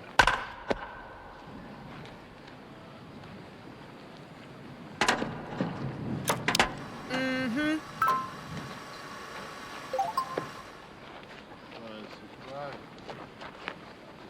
Try this one, Grandpa. Grandpa?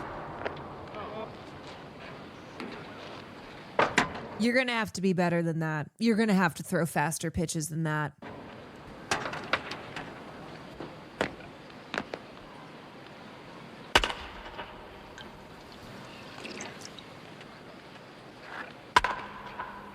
Yeah.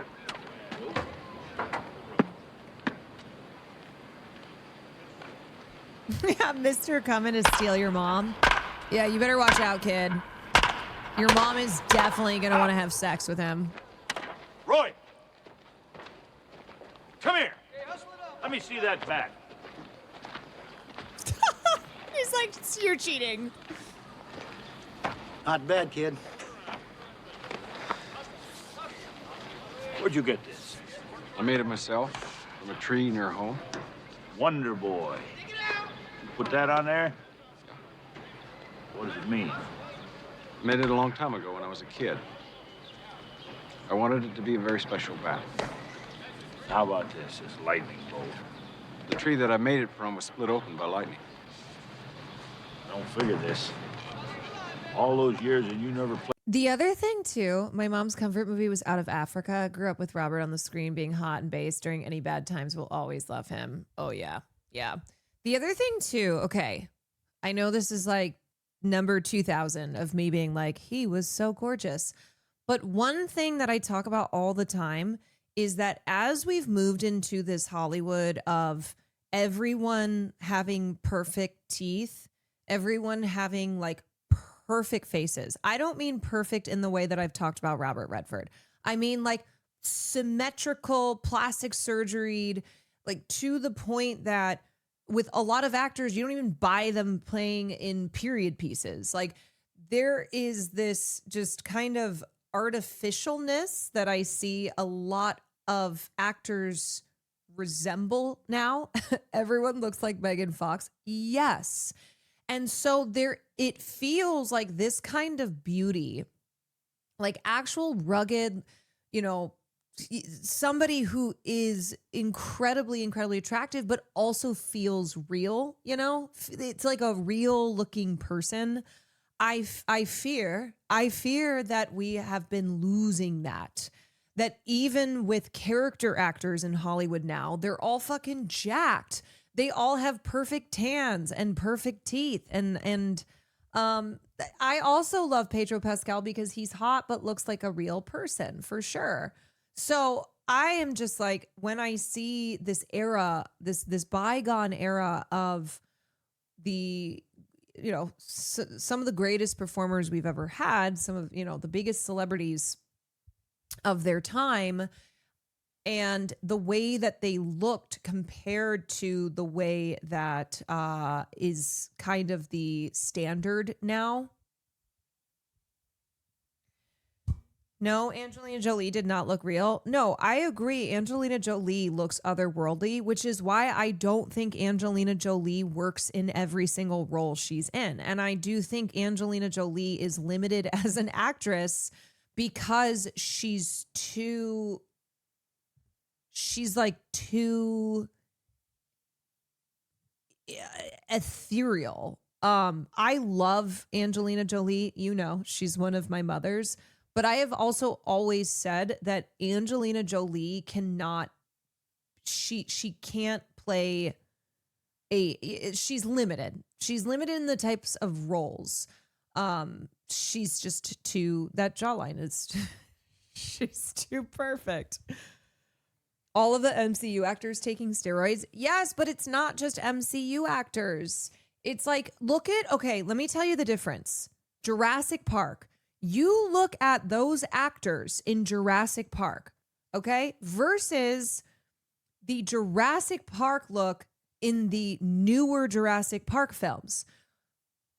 Hello, I'm talking like Jurassic Park with Sam Neill, who looks like a guy, and he's hot, but he looks like a guy, and Jeff Goldblum, who's also hot and has like the unbuttoned shirt. But it's different from like being super jacked. And like I just remember seeing pictures of Jonathan, what's his name from Bridgerton?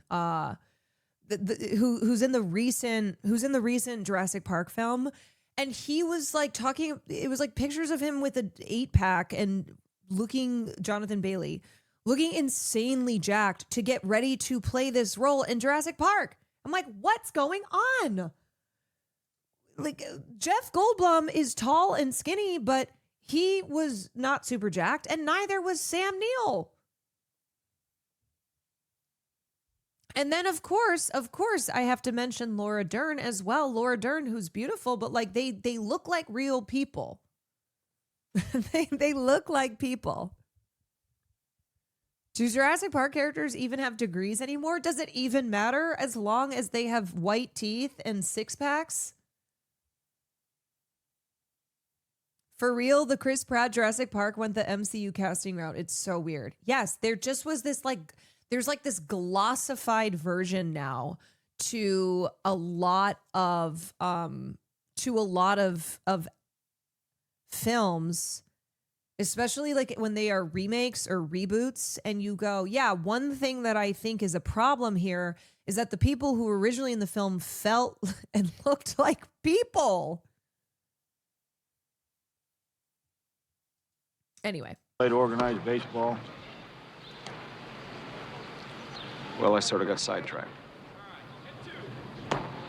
Red, measure that, weigh it. If it comes up to specifications, we'll let you use it. Now go on out there and shag some fun. So you know what I mean? Where it's like Robert Redford is definitely, wherever you go, the hottest person in the room, but you could see it like you go to a PTA meeting and you're like, oh my God, that one dad is so sexy. Versus looking like he was constructed in a lab, looking like he was literally put into a machine and a bunch of buttons were pressed, and then out came this like perfect looking person. I gotcha, CK. You guys know what I'm talking about. I miss people. Yeah, I mean, and I think another great example is Bruce Willis. Bruce Willis was the action star. Bruce Willis had what today we call a dad bod, and like people would go, "Oh, that's a body that's fat." When like back in the day, Bruce Willis was the guy. He was the action guy.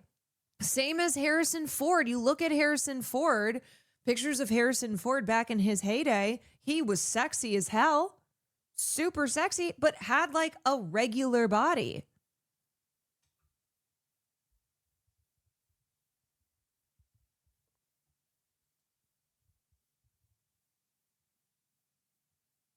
The Pit did win Best Casting for the fact that they cast normal people without Botox. Yes.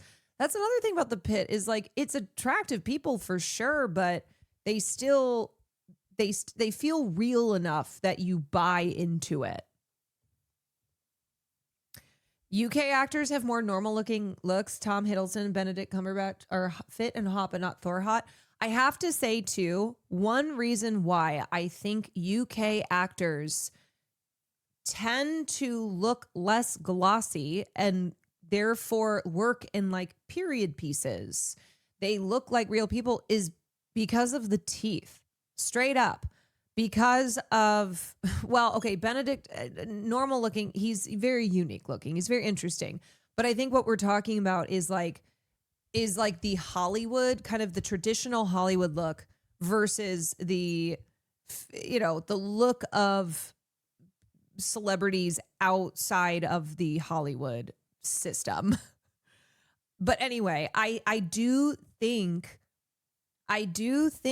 teeth are a major reason that Hollywood actors, American actors in Hollywood, give a different kind of vibe. We as a society need to do something about veneers. Yes, we do. We as a society need to stop how normalized veneers are. How so many people, when they have perfectly fine teeth, are getting veneers. And because they've become so popular, it's not just influencers. It's not just people whose entire career is like being pretty on screen, right? Like, we're talking normal ass people. I know so many people now who have gotten veneers with not needing to, like so unnecessary veneers. And look, take care of your teeth for sure. Take care of your teeth. Your teeth are so important, but don't just rush into getting veneers because it's become so normalized and popular.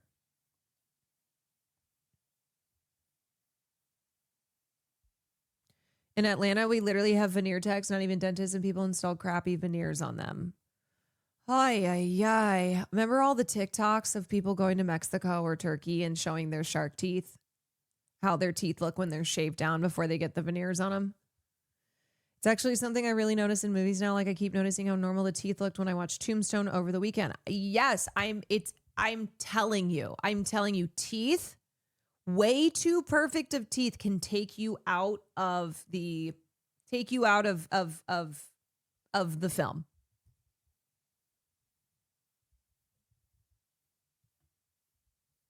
And it can be distracting. It can be distracting. It can add an air of unbelievability.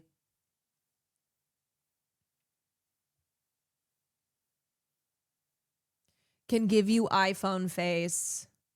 Yeah. Everybody just has these really white, shiny, perfect teeth. Okay. Okay. So we just watched The Natural, 3 Days of the Condor, Follow the Money, Barefoot in the Park. Is that all the clips I have? Oh, okay. This is the New York Times critics pick from 16 years ago when they chose the film The Candidate. And this is the film that Robert Redford did in 1972. And it is a political comedy satire, and he plays a young, eager, stars in his eyes, idealistic guy who is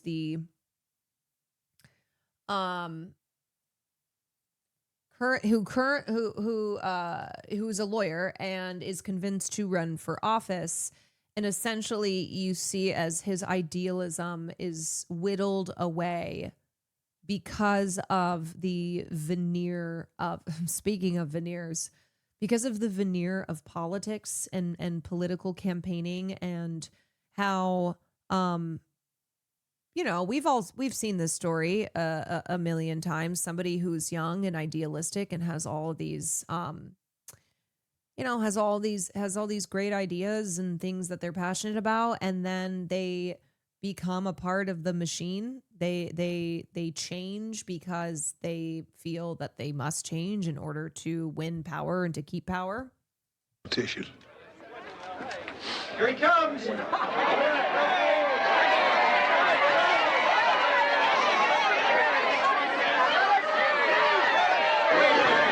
More than 35 years after it was released, I don't think there's any movie that captures the chaos and intensity of democratic politics quite as well as Michael Ritchie's The Candidate from 1972. It stars Robert Redford as an idealistic young lawyer running for a U.S. Senate seat from California. Bill McKay, I'm running for the U.S. Senate. It's a cute kid. Now, the character of Bill McKay is loosely based on California Governor Jerry Brown, and the movie is full of some details that mark it as a product of the early 1970s. But what's remarkable about The Candidate is how much it seems to predict about subsequent developments in American political culture. For one thing, it's a movie that reflects a nascent obsession with the ins and outs of the political process. You shouldn't go in there. Part of this is the character of Marvin Lucas, the political consultant, who in a way predicts the emergence of the political consultant as media celebrity. You look at him and you see the prototype of George Stephanopoulos, James Carville, Karl Rove. And if you look at Bill McKay, you can seem to be looking at a lot of real-life candidates. Senator and then Vice President Dan Quayle was said to have modeled his career on Robert Redford's Bill McKay. And you can also catch a premonition of Gary Hart, of Bill Clinton, and maybe of a certain other young, idealistic lawyer. Think of it. The biggest, the richest, the most powerful country cannot keep its full job force working. The Candidate's a lot of fun, smart, maybe a little bit cynical. I say to you, can't any longer. Oh no, can't any longer play off black against old, young against poor. This country cannot house its houseless, feed its foodless. And it gives you a wonderfully immediate feeling of the rhythms of a modern campaign. And the other thing, too, is that he decides to run for office. He's convinced to run for office because he has a snowball's chance in hell of winning. And so he's like, sure, if that will give me a platform to talk about the things that I care about, namely the environment and the underprivileged people in this country, which is funny because that is true to Robert Redford. He's like, okay, I'll do it. I'll run so that way I can use this campaign and I can use the public platform that's given to me to talk about these issues. But what happens is he is popular. He's very appealing. Of course, he's charismatic. He's hot. He is the son of a popular former governor in the state. And so he finds himself going from, oh, there's no way I'm going to win this race at all, to I'm going to win this race. And the people around him who seize on this opportunity are able to kind of convince him that it's worth whittling down his principles so that that's not what's front and center, because that's not how you win. You don't win by remaining principled. You win by worshiping the poll numbers. You win by doing whatever you think you need to do to win. And so he begins then to lose the principled person that he started out as, which is what we see in politics all the time. And this was a film that is from 1972. This is not a film in 2025. And I feel like I say this a lot. I always have a Groundhog's Day moment when I'm doing one of these big tributes to one of the great legends, in looking at their film work and going, man, how much does this ring true today? How much does the subject of this film, how much it is relevant today when we look at our politics, when we look at campaigns, when we look at what happens to a lot of people who start out great and that we believe in and then lose their principled nature because they become convinced that that's not the way that you do things.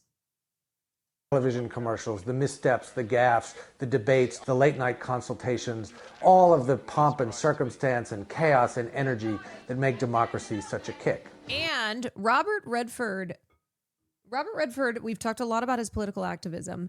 He was a person who did not really believe in institutions. He did not believe in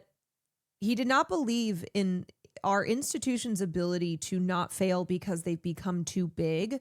He did not believe that a two-party system was conducive to real political progress, real social change in this country. And he's right, because what happens when you have power that has been amassed institutionally like this, when you have two political parties, it does not leave room for other ideas. It does not leave room for people who are who are in opposition to what these institutions are, what they stand for, the status quo that they seek to maintain.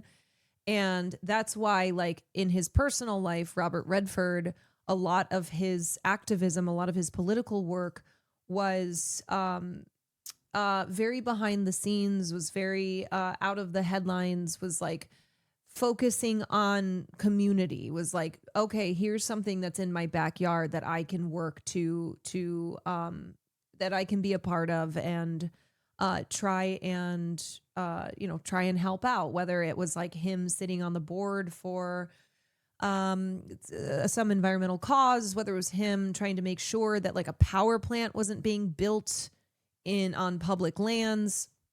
That was where he felt he could best serve a purpose and where he could actually conduct real change.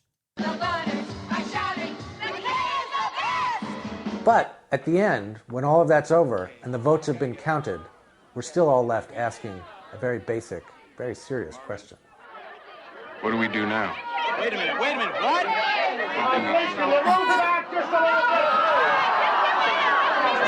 Right. What do we do now? Okay, we've won. We did it against all odds. We won this election. I'm going to be a huge political star. And what do we do now? Because for a lot of people, politics is just about winning. It's just about winning elections. And once you win the election, then you just focus on winning the next one and the next one and the next one. And then at a certain point, you find yourself having been in office for 50 fucking years because you do what you're supposed to do, which is winning elections. We did it, Joe.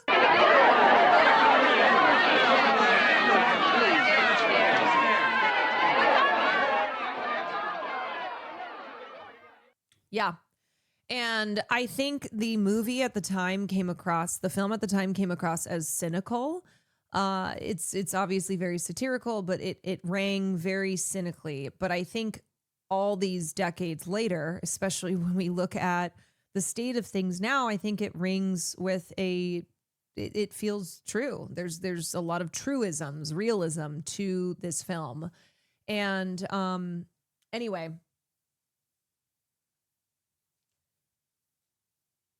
Anywho, I think also the message that politicians are celebrities, that they're stars, is something that Donald Trump didn't invent, but Donald Trump took it to the max. Donald Trump is a person who views politics as just a vehicle for his stardom and to have to do all the things that benefit Donald Trump and to be in the limelight and to be a fucking star, baby. To be a star. And then you look at you look at how we do treat politicians, even if they're not the president, we do treat them with this like celebrity. We fall into the celebrity worship trap. I've seen this so much with how people treat AOC and how people treat Bernie, where it's like, look, they've done a lot of great stuff. Especially Bernie, with as long as his political legacy is and how he brought socialism to the national front. At the end of the day, they are politicians and should be treated as such. They should not be treated as celebrities who we worship, and certainly should not be treated as infallible people who, how dare we criticize them? How dare we try and hold them accountable to be better?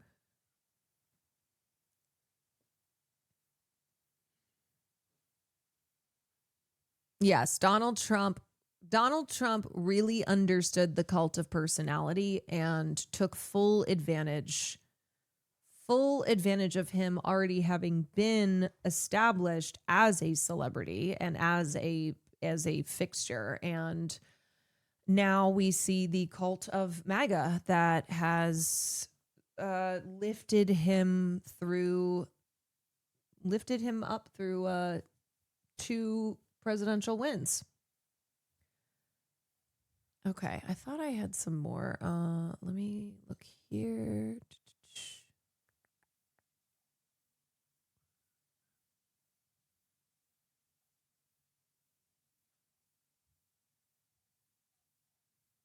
You know what? We should probably just watch this. We should probably watch this again. I think we probably should watch this again.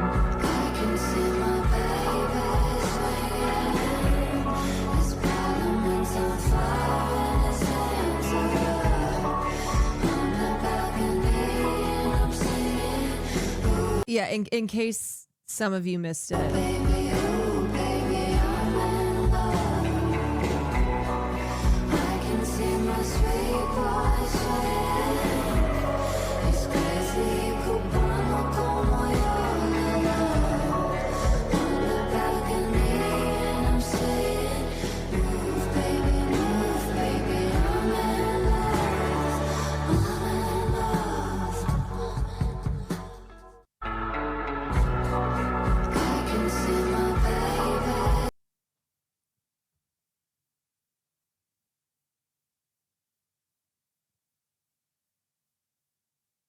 You know what I'm saying? Zio, thank you for the gifted. Oh, we have another one? Oh, okay. I'm not in love, so don't forget it. It's just a silly phase I'm going through. And just because I call you up, don't get me wrong, you'll think you got it made. You know, I have to say, one reason that we can't ever get rid of TikTok is because of the youth giving us these fan cams. because when somebody like Robert Redford dies, you're not going to get this on, like, you know, CNN's coverage of Robert Redford, but you will get this on TikTok. You will have some horny Gen Zer who's like, oh, this guy's hot. Let me put together a compilation set to a Lana Del Rey track. Kelsey here, thank you for the 24 months. Yeah, doing actual God's work out here. Let me just say. Okay. All right. You know what? In fact, I should probably send this to Christian and Peach and everyone else. Hold on a second.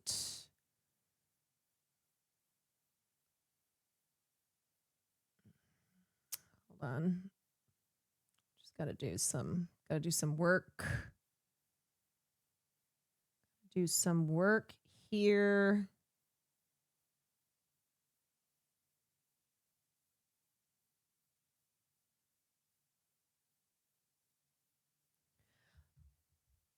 Okay. Now, I feel there's a lot of Robert Redford films that we have not touched on yet, have not watched from, but I do feel that we should watch a clip from his final on-screen role when he starred in The Old Man and the Gun. This is from 2018, and I think it is the perfect swan song for him. Carter, thank you for the raid. Oh, wait. Let's watch this, and then I think because the Carter Raiders just got here, we have to watch one of the fan cams again, obviously. Thank you for the raid, Carter. Hi, everyone. I am going on hour 4 of talking about Robert Redford. Oh my God. Okay. Anyway, are you doing that as a joke? Are you doing that as a bit because you know that I was texting people earlier to see if they knew who Robert Redford was? Wait, also, who linked the... I know this sounds weird. Will you link the TikTok fan cam that you whoever just... Oh, because I need to copy the link in my phone and I need to text it to people. So whoever linked the TikTok one that we just watched. Wait, Carter, do you really not know who he is? My Discord was talking about him. Who? Nope. I legitimately have zero idea. My Discord was talking about him and I have no idea. Oh my God, you guys, we're going to have to do another 4 hours because Carter is here. This is another one. Okay. Shit, why is the link not showing? That's so annoying. I hate that the TikTok link is not showing up in chat. What the heck? Hold on. Okay, here we go. God, he's so fun. Okay, I got it. Like, Peach just said, stop, I'll cry. I love that she just became aware. I love that she just became aware of Robert Redford and is already crying over the loss of over his loss. I can barely name one actor. Okay, well, I'm gonna have to do another 4 hours. Oh, Christian, I know. Here, let's just watch it since new people just got here. I'm not in love, so don't forget it. it's just a silly phase I'm going through. And just because I call you up, don't get me wrong, don't think you got it made. I need like 10 hours of this. Okay, so this is this is 8 inches. Ma'am, another fam can has hit the stream. Okay, all right, great. Let's watch this. Hold on. Anon, thank you for the 3 months gifted. Like, why are some men blessed in every way? Baby, I know. This is why I have legitimately been mourning today. I am, like a lot of people's moms in here, someone who was greatly, and dads as well, I'm sure. moms and dads, was greatly in love with Robert Redford. And there's a lot of other news that's going on, obviously, and specifically news out of Utah. But I will say that I don't care about anything else. I don't care. Nothing else matters to me. He has a Will Neff spunk to him. We lost one way too. Yes. There are definitely things about him that I feel I can see in Will Neff. Maybe that's me being like, Will, you are going to be Robert Redford. All right. So anyway, this is The Old Man and the Gun, and he plays the character of Forrest Tucker, who is 70 years old. He escapes from San Quentin prison, and he is on the run. And he is, it's kind of, a final hurrah for not just the character of Forrest Tucker, but also for Robert Redford. And I think ultimately Robert Redford was one of the great outlaws. He was, not just because of Butch Cassidy and the Sundance Kid, but because of everything that he was in life made him, made him one of the great outlaws. And so to have his final film be this, I think is perfect. Yeah. Well, what do you do if I can't? I won't walk out that door.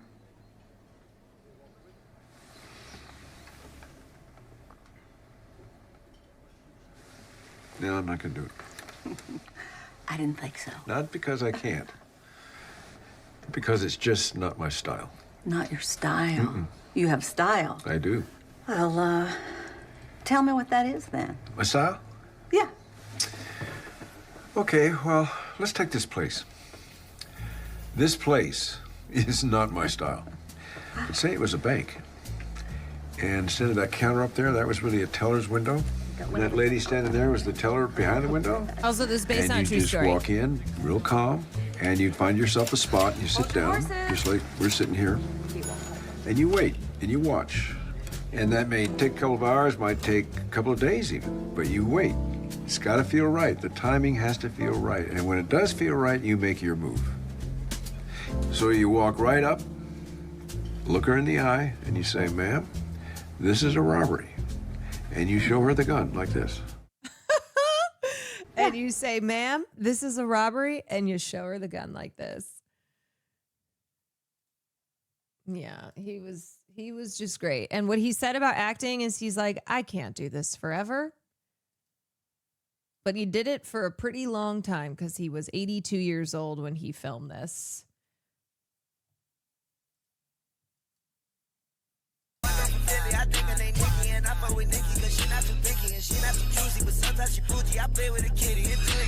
I'm moving the bit, chill like an alien. Chop with the 50, my Uzi is ready. I turn to the boss, can't deal with no middleman. Anthony Davis, don't deal with the belly. I got one from Philly, I think her name Nikki, and I fuck with Nikki, cause she not too picky, and she not too choosy, but sometimes she bougie. I play with a kitty, and twigs and stick. I'm moving the bit, chill like an alien. Chop with the 50, my Uzi is ready. I turn to the boss, can't deal with no Oh man. I think this video I had saved up here is like kind of fam camish, but clearly made by somebody who is a lot Here's my older. last bit. So bear with me. The decisions you make now, Bud, can't be changed, but with years and years of hard work to redo it. And in those years, you become something different. Everybody does as time passes. You get married, you get into debt. But you're never going to be the same person you are right now. And promise and potential, it's very fickle.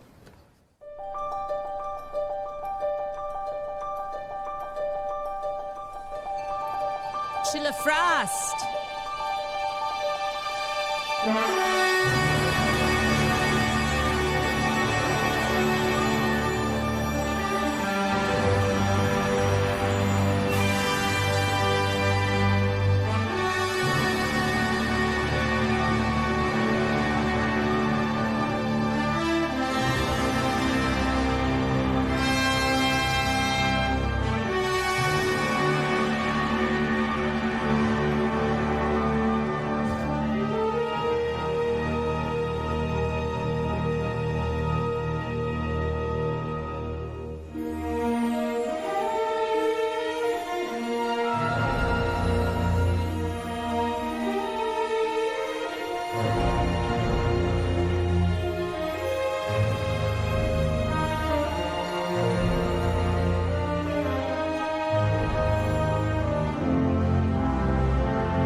He just had those piercing eyes, too.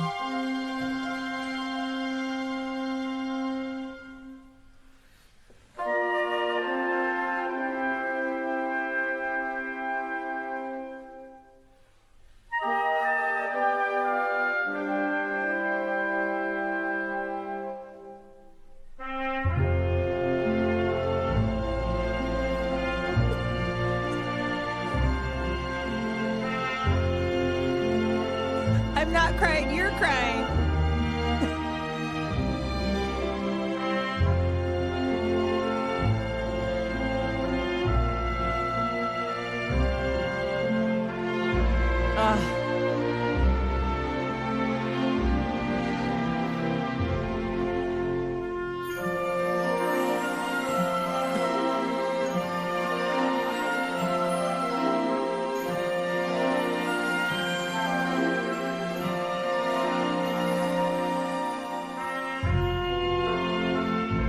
It'll make them like they used to.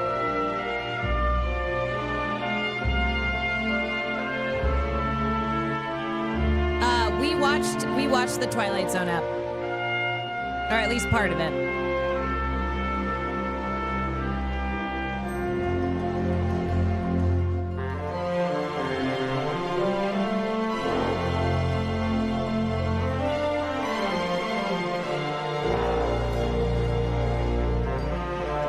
He did a lot of movies.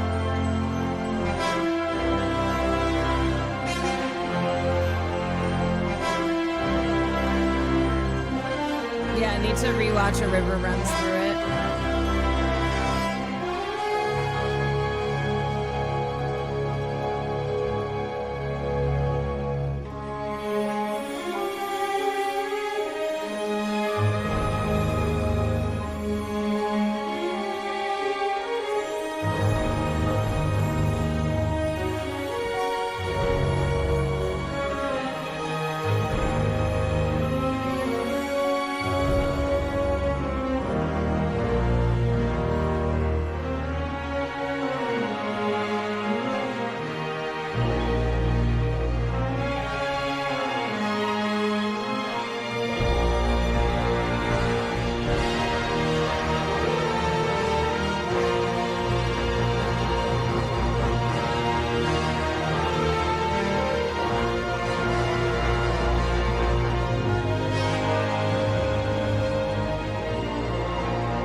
Did he suddenly age at the end, or did he go wow without acting? No, I think they just skipped towards some of his later projects.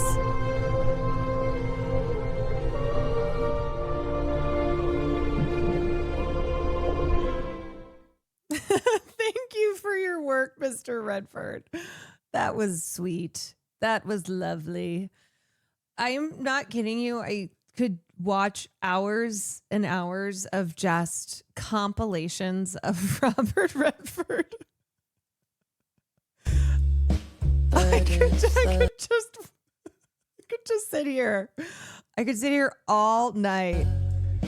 Where you smile, does it for Was this me? from Indecent Proposal? It's so sweet. Don't you love me? Ah! It's not long enough. I get it. I get it, Demi Moore. I understand. B2 is a big inspiration while I was acting. Oh, he was an inspiration for so many people. And we talked a lot about Sundance. If you weren't here for that earlier, Robert Redford founded the Sundance Institute, which then went on to become Sundance Film Festival as well.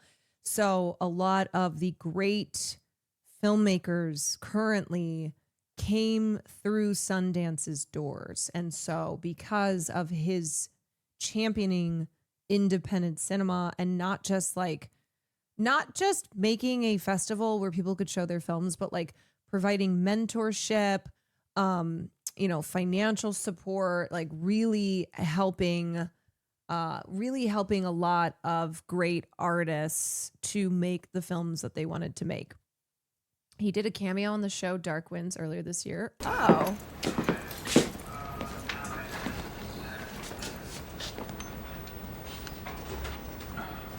George, the whole world's waiting. Make a move.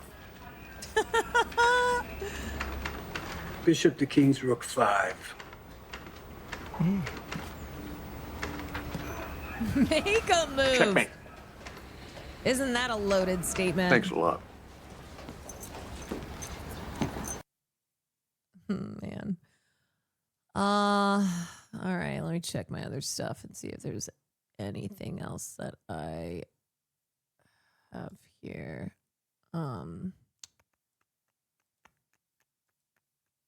The whole world is waiting. We looked at that.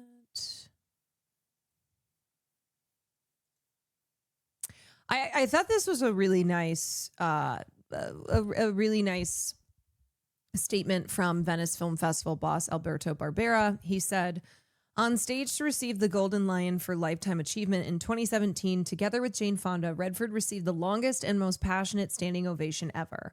I can't remember anything similar in my career of festival director, a sign of the deepest respect and love that he deserved for his exceptional contributions to the art of cinema.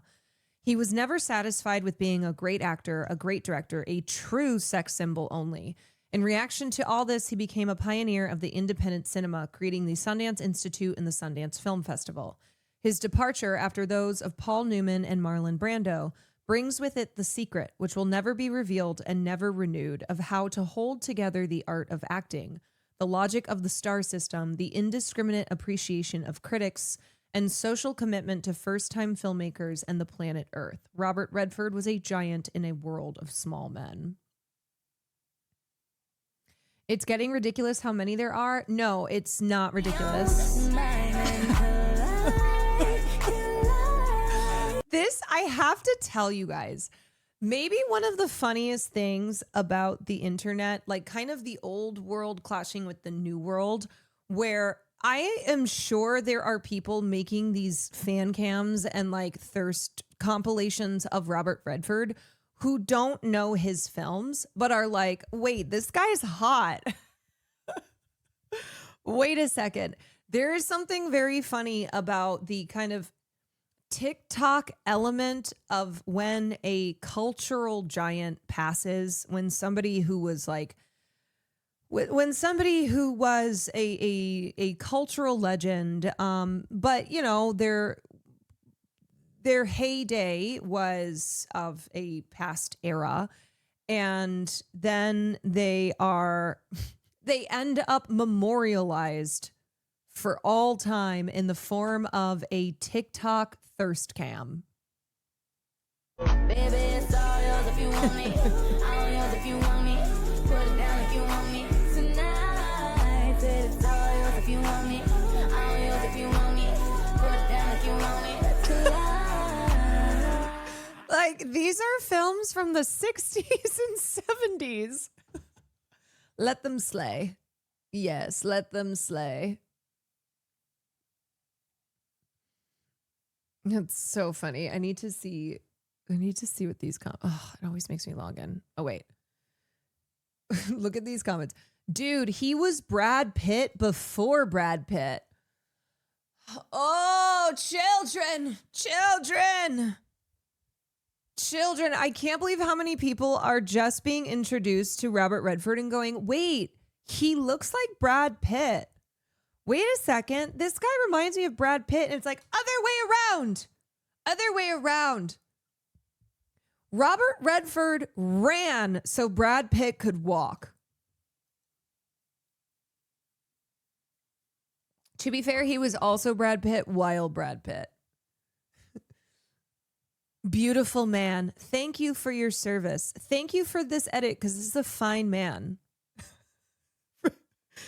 Thank you for this edit because this is a fine man. This is heading to my favorites. I swear to God, there are people who only exist in a world that is made up of TikTok fan edits. That is their entire world. That is how they consume everything that is in the world via the vehicle, the medium of a TikTok fan edit. Truly just thirst trapping your way through life.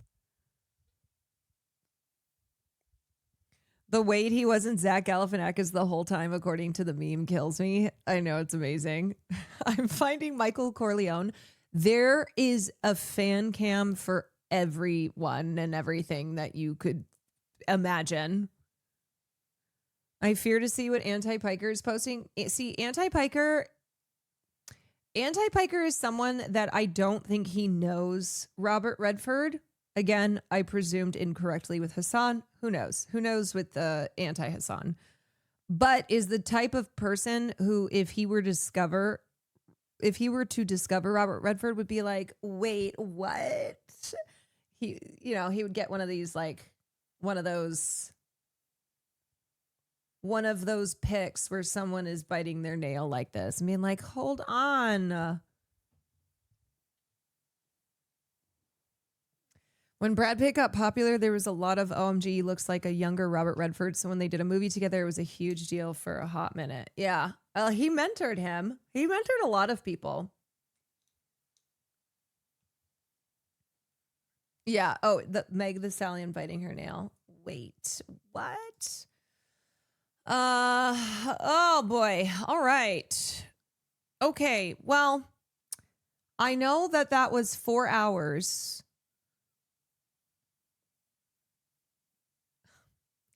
I know that was 4 hours, but I will tell you.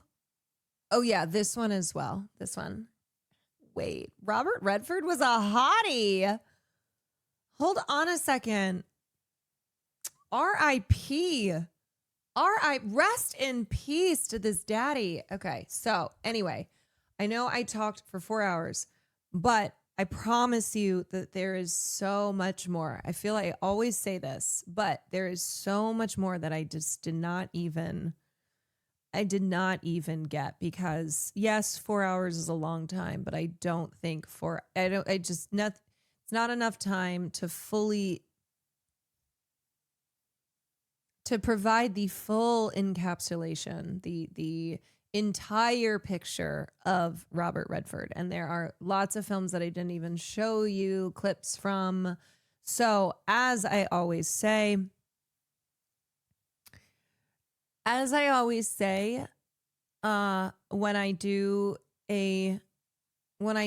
honor somebody like this, please go check out their work. If you only know Robert Redford from Marvel films, there's a whole hell of a lot more films for you to be watching.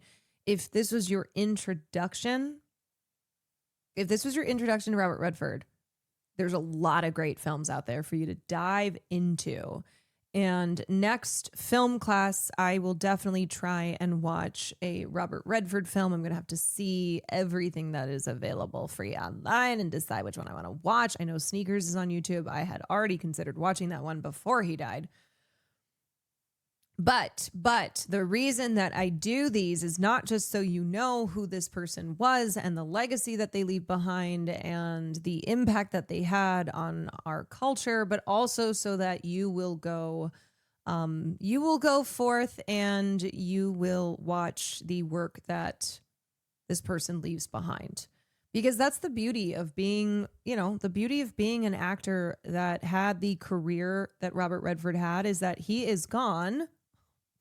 He's gone, but he leaves behind a very, very, very long legacy and a lot of films that you can dive into, films that he directed, like Quiz Show, like Ordinary People, films that he starred in, and also many more fan cams. Many more fan cams.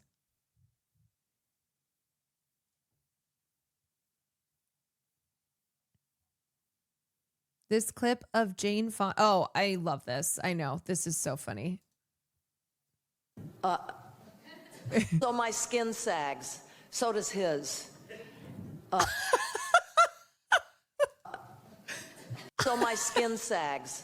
So does his. His face.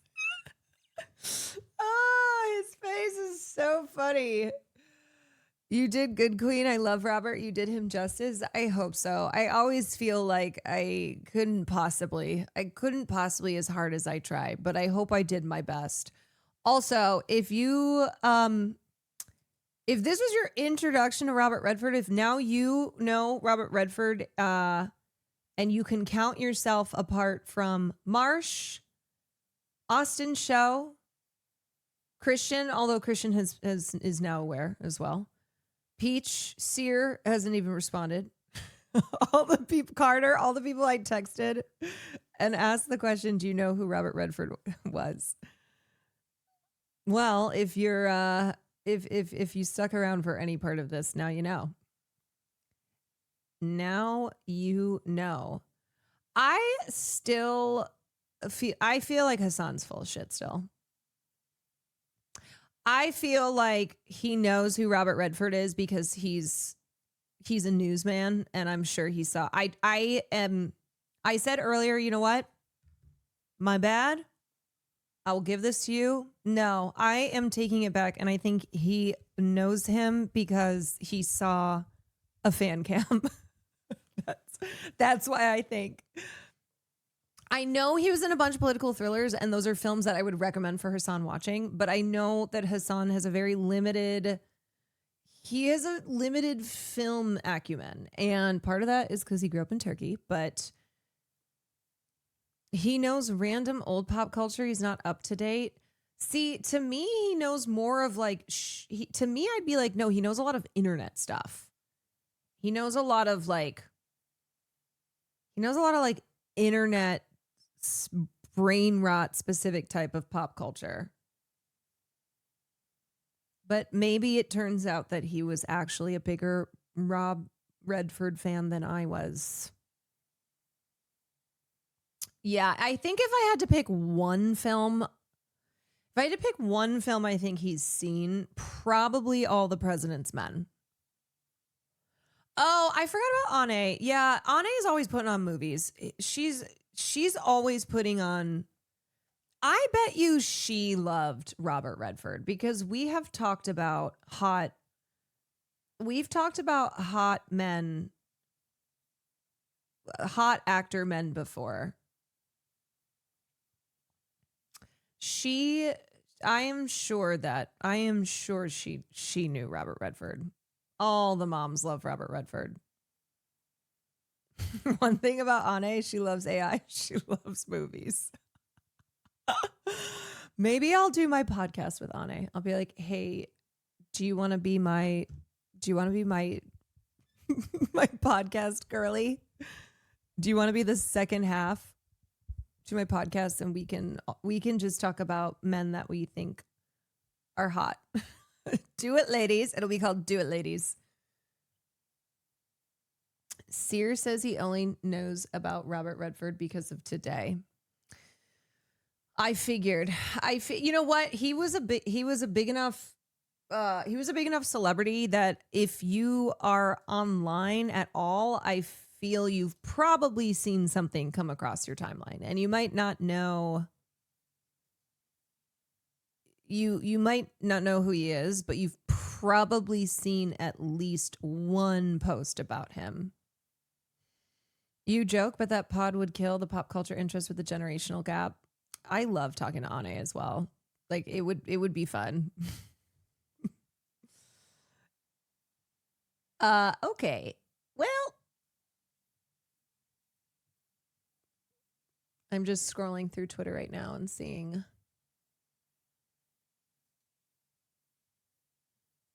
if I missed any little tidbits. Robert Redford talking about how the Algerian War led him to interrogate his own understanding of the United States of America, which he touched on, I think it was in the Democracy Now! Video we watched. His real education began, he says, when he came to Europe in the late 50s. This flight from America when Redford was 18 followed the death of his mother. I wanted to get out in the world and experience other cultures and histories and people. I wanted to be an artist, so I went to France and Italy. And I was living a very low life, in a bohemian area. But what got me was that all the students I engaged with, whether they were artists or medical students, were all extremely political. It was the de Gaulle era, and the time of the Algerian crisis. They were asking me questions, and I was humiliated because I didn't know the answers. I was just absolutely ashamed. So I made it a point to begin to look at my country, but from another country's point of view. Because in California, you're given a very comfortable view about things. And I realized that I had a high regard for this other point of view because it was very intelligent and very different. So I began to put all these together. And when I came back a year and a half later, I schooled myself on what my country was doing and how I felt about it. Was he an advocate politically? Oh, yeah. So he was a real environmentalist, and he was like, honestly, I think it's fair to say he was woke, especially for being someone from the era that he came from. He was, and for as famous as he was, and the type of, I don't know, I think just the type of role that he inhabited is like, he was a blonde, blue-eyed white guy who was a sex symbol in Hollywood, and I don't know, just I guess on paper not the kind of person that you think would be such a humanitarian and such an environmentalist. He was at the Keystone Pipeline protesting, yeah, and he made sure that that power plant was not built in Utah. He stopped He stopped some of the shit that Donald Trump was doing on public lands tried to do in 2018. Yeah, he was great. He was great. Okay, wait. I wanted to watch this thing that I have bookmarked here.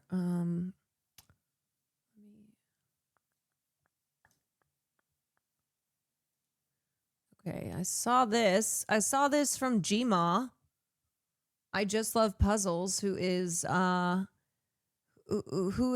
precious part of the Will Neff and Caroline Kwan communities, who is a streamer herself. She's a grandma who loves puzzles. And I saw her post this, and I wanted to see what this was.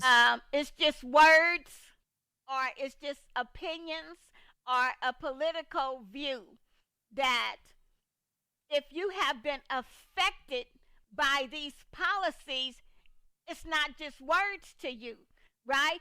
It's not a debate. if someone has influence and power that believes the things that they are saying and policies are implemented because of your recommendations, right? And people are being affected by those policies, then it's not words and it's not just an opinion. And I think that people miss that part.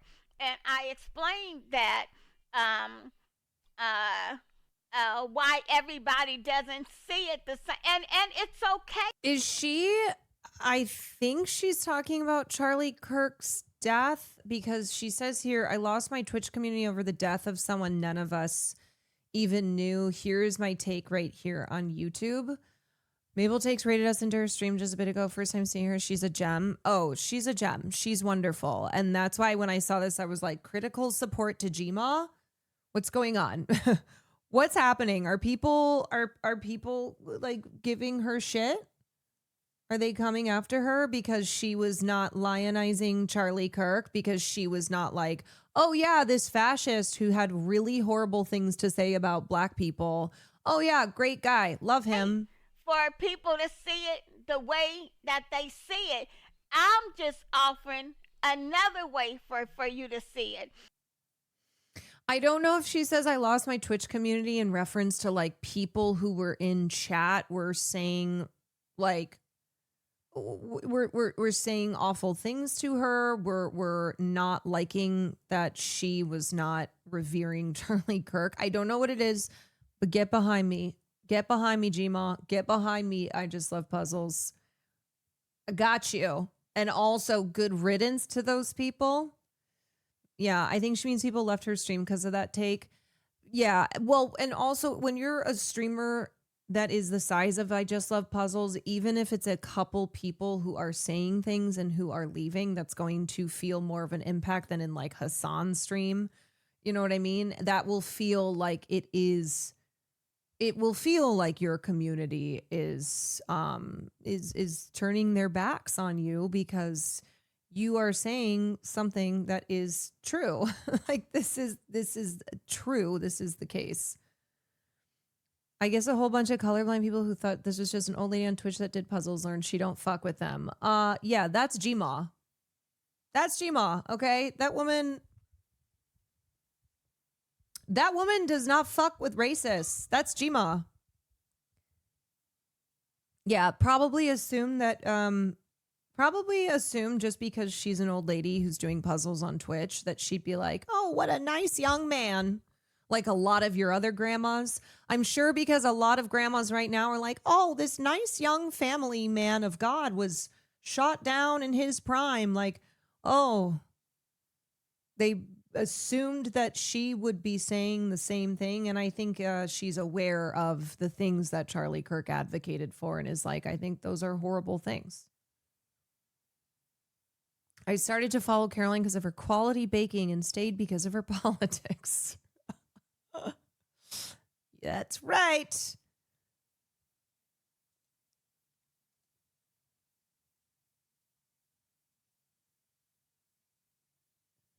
She said that a lot of people unfollowed her. Oh, fuck that. Fuck those losers. You don't even want them in. And I know it's like, again, when you have a smaller community that can feel more of a loss, that can feel like, as she said, I lost my Twitch community, but I do think it's ultimately better to just let the trash take itself out, you know? Can you link her so we can follow right there? Twitch.tv/IJustLovePuzzles. She's still positive on followers for the month. There we go. Indeed. Okay, the other thing I saw, other little thing that I saw was Constance Wu. Constance Wu calling out Andrew Barth Feldman after he was cast in an Asian lead role. So remember, we covered this because Andrew Barth Feldman was cast in Maybe Happy Ending, the Broadway musical that just had a really big debut. It was honored at the Tonys, and Darren Criss won the lead Tony Award for that musical. And they had announced, I think this was like maybe a month or so ago when I covered this story, they announced that Andrew Barth Feldman was going to be taking over the role from Darren Criss, and people were upset by it because Maybe Happy Ending is a musical that it's a musical that is set in Korea, and it is written by, it's written by Asian playwrights, and so far has been a vehicle for Asian performers. It just debuted on Broadway, so it's not a show that has been, it's not a show that's been running for a long enough time that it's like, okay, sure, you can cast outside of, you can cast non-Asian actors. There's such few opportunities for Asian performers that having a musical like this was a great opportunity to cast Asian talent. Anyway, I covered the whole story. Candace Wu posted this on her Instagram today. Recently, Andrew B. Feldman reached out to me to talk, and we had an in-depth phone call about Asian American representation and erasure in theater. It was a peaceful call, and we spoke at length, followed up by several emails and texts. It made me feel hopeful. But after a recent voice memo he sent me, all I can say is that I am so disappointed in him and feeling pretty discouraged. Release the voice memo. Release the voice memo. The people want to know what the voice memo was. It's hard to keep speaking up when it feels like no one is listening anymore in this new era. It's exhausting and increasingly lonely. Once again, Asian Americans are left unheard, unacknowledged, invisible. Sadly, we are used to this. A dozen or so folks behind the scenes at Maybe Happy Ending have remained silent, perhaps in the hopes that this will all fade away. And you know what? It has. Your plan is working, guys. I heard your box office is doing great. I'm sorry to the thousands of people on B.D. Wong's petition whose signatures that he and the producers have yet to publicly acknowledge. And honestly, I'm sorry, Andrew Barth Feldman, that you have been perhaps unfairly saddled with this responsibility by your producers. But sometimes we don't choose our responsibilities, they choose us. So the question that remains is, what are you choosing to do with it? Silence is a choice. I think also, yes, she should get hacked and release the memo. Oh no, I was hacked. Oh no. Here's her first batch of posts from a few weeks ago that led to this. Okay. Cowardly, disrespectful, and just really, really sad to ignore an entire population and remain silent, Andrew Barth Feldman, to not even acknowledge the thousands of signatures and voices from Wong BD. Historically, remaining silent is complicity in racism. I hope you at least say something, even if it's just disagreement. Please stop ignoring. This deserves attention. To put it simply, Asian actors in the Asian theater-going community are fiercely wrestling over a non-Asian actor replacing the Asian male lead in the Broadway musical Maybe Happy Ending. Please Google this responsibly. It's a real, eternal outcry about race and representation, not an irrational rant about robots.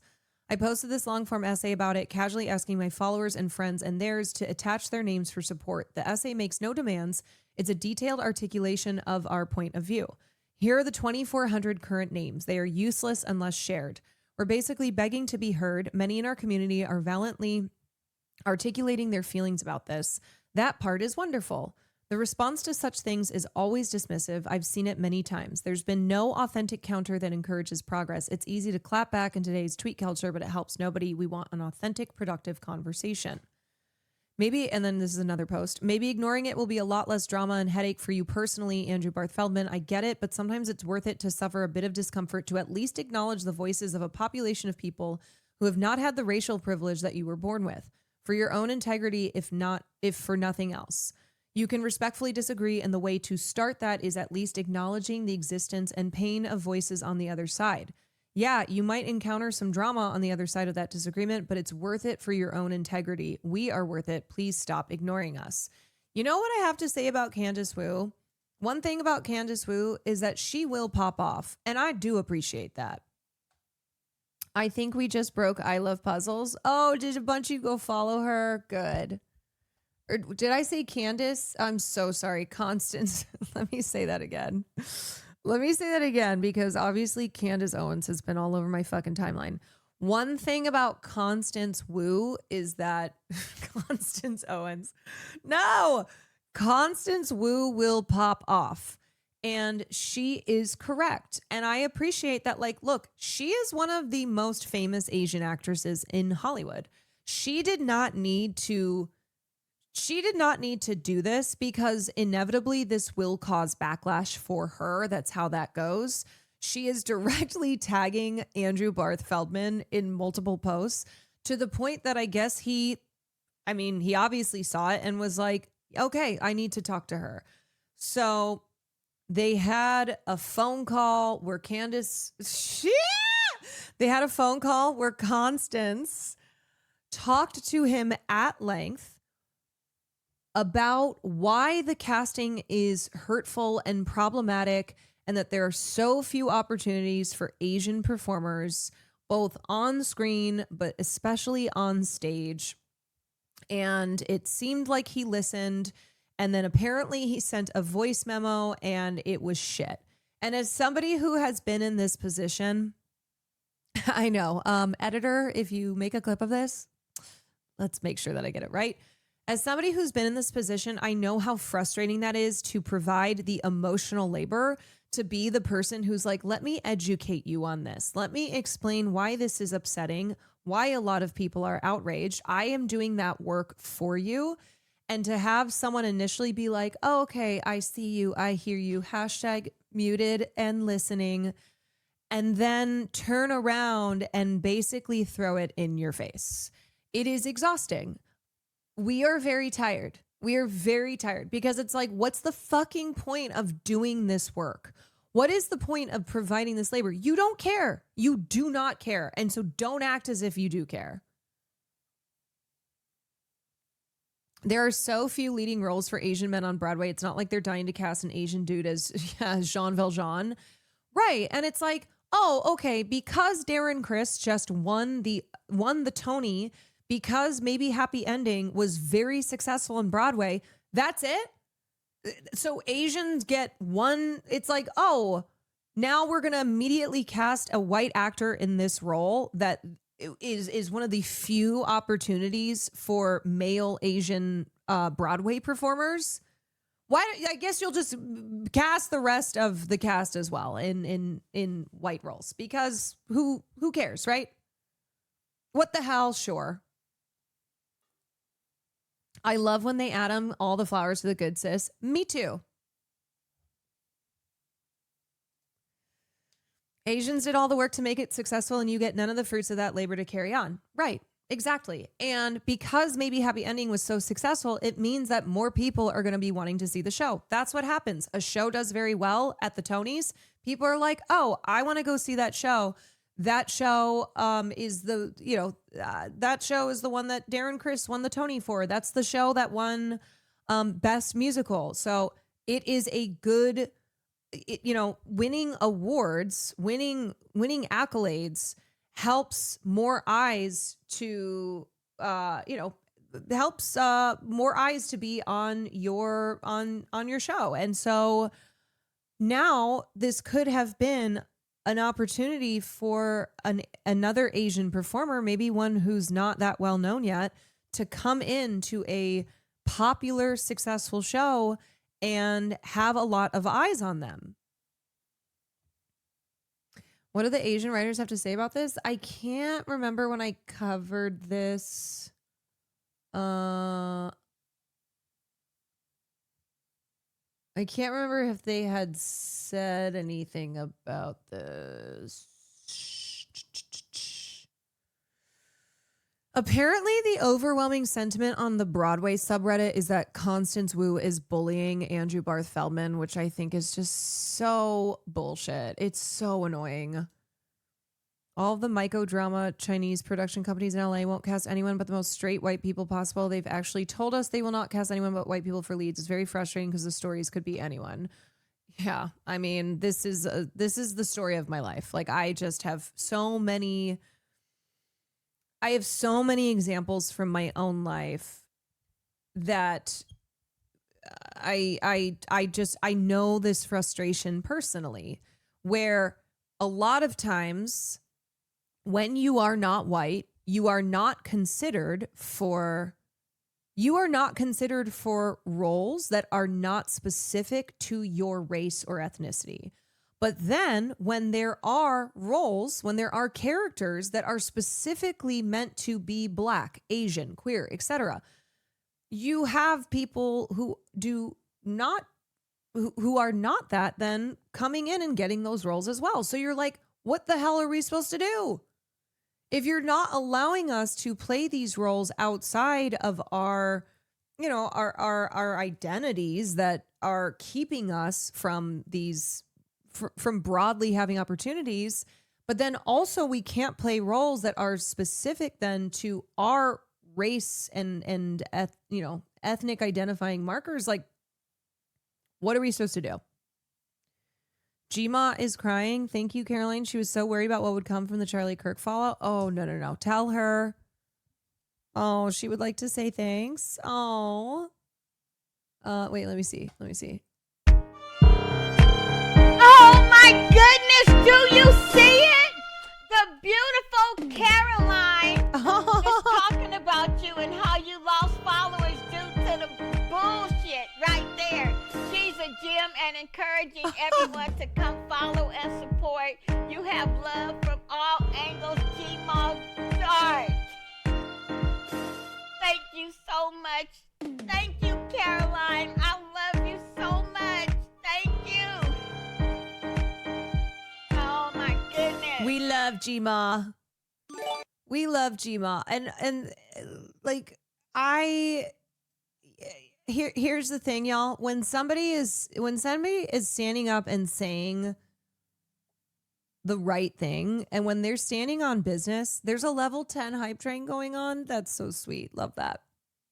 When someone is standing on business, this is where critical support is necessary. When we say like critical support to, whomever, it's because if we don't provide that support, then they will only suffer negative consequences for speaking the truth and for saying the right thing. And it also makes it that it makes the environment possible then to be able to say those things. One of her biggest supporters left the community. She was so hurt. Trash takes itself out. But no, I understand that that's hurtful. Like, I mean, I've had people in this stream who they've been around for a long time, and sometimes they either leave of their own accord or they get banned for valid reasons, and it sucks. It does suck, especially if it's someone who's been around for like 2 years. They've been around for a long enough time. That's what people told her. The trash will take itself out. Yeah.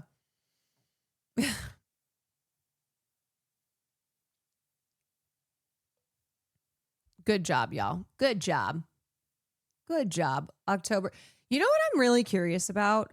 People who left on October 7th are in the immediate aftermath of October 7th. I wonder if anyone's come back. But maybe they lurk, or I wonder if maybe they haven't come back, but they've changed their minds. I know that that's happened with Hassan. I mean, Hassan suffered a huge dip when he was talking about Palestine in the aftermath of 10/7. And he's got a lot bigger community, but he has seen a return of people, or just his profile has grown over the last 2 years. And so he has new viewers, but I don't know. October 7th is what brought me to you. Yes. And then there are those who it's like, oh no, I actually found you because you were advocating for Palestine in those early days. So that's wonderful. I'm glad to have those of you here. I just am, I don't know. It's one of those that like I'll never know. I'll never know. I think it's sometimes I'll it's not even about specific chatters. I'll just think like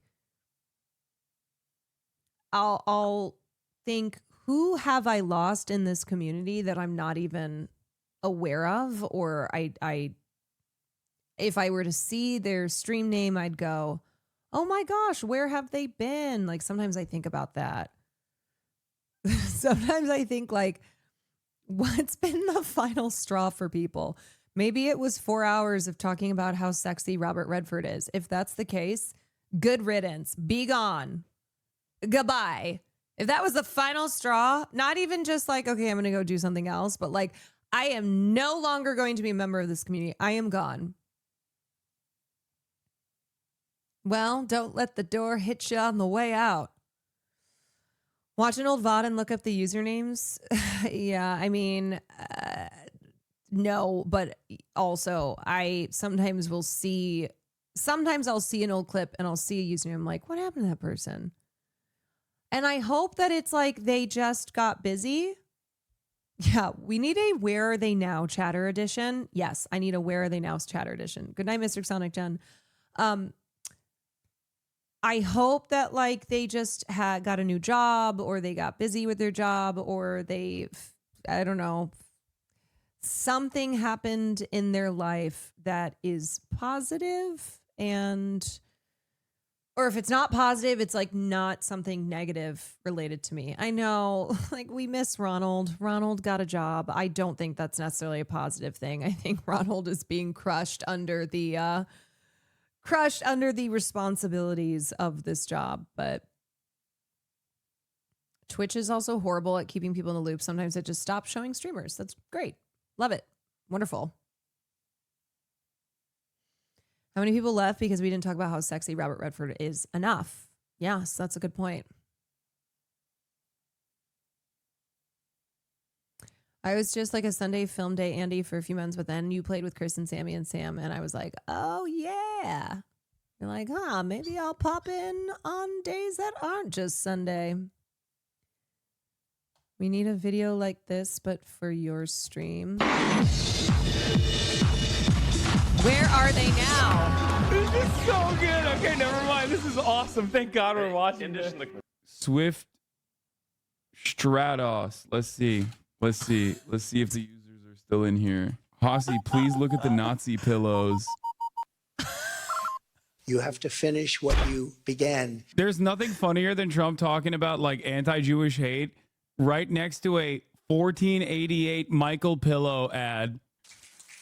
And I want to, while we're...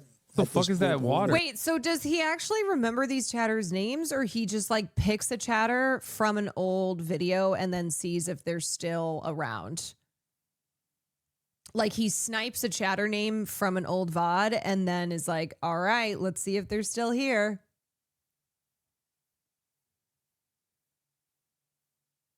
G-Ma made Will ugly cry, and now we did it to her. It's all love. Oh, that's so sweet. Those are the feel good moments, y'all. Sometimes I feel a little sad and guilty. My schedule doesn't line up with a smaller streamer anymore, so I haven't seen her stream in months. Yeah, that happens too. Is like people's schedules change. It is one of those things though, where it's like you don't even always get to say goodbye. And when you're a small enough streamer, when you have a small enough community, those are things that you can notice. Like sometimes Sam and I have talked about this, where also if it's chatters that we share, she'll be like, is this person been around in your stream? Or like, do you know anything going on with this chatter? And she is she is a just not enough hours in the day. She especially too, just how she is a streamer and like in her Discord and stuff. I think she notices more when people are MIA. Yeah, if we have shared custody.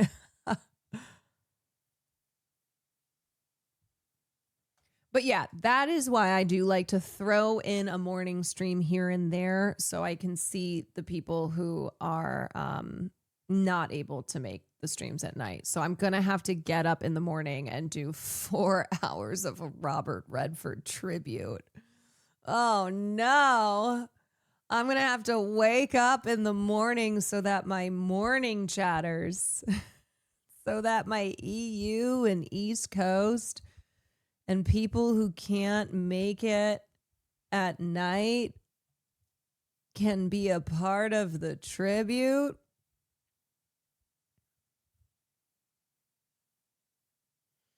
I guess it'll have to maybe just be a 24-hour.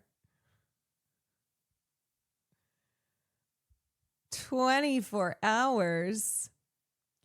Do you know the other thing that I don't want to know, but also am curious about? I am curious if, because obviously this is just how it goes, but if there are people who are like, she is too much for me. And I don't just mean, oh, they don't want to listen to politics or like the type of content that I do, but personality wise, where it's like, you know, she's just too much. She is, I am sure there are people who are like, the theater kid energy, it's too much, or whatever other energies I have. That was me for a bit. Oh my God, don't tell me that. I mean, I know you're here all the time, but but that's the thing, okay? Different strokes for different folks. Some people, it's like, no, that's what I love. And others, it's like, it's too much. I can't. I came to know you Twitch from Streamer Games. Oh, hell yeah. My partner introduced me to your channel, but they sometimes say that. Okay, you guys, when I said I don't want to know, I meant I don't want to know. Don't everybody speak up at once now and be like, yeah, my friend was like, you might like her, but she's too much for me. I used to feel that way. I used to feel that way, but then it was like, you know what? I'll give her a chance. I'll give her a chance. Sometimes I'm too depressed for the theater kid energy. You know, that's fair, but also may I offer you an alternative, which is that you're too depressed because you're not allowing in the theater kid energy. Maybe that as well. I understood your stream from day one, girls who get it. I get it. That's right. That's right, girlfriend.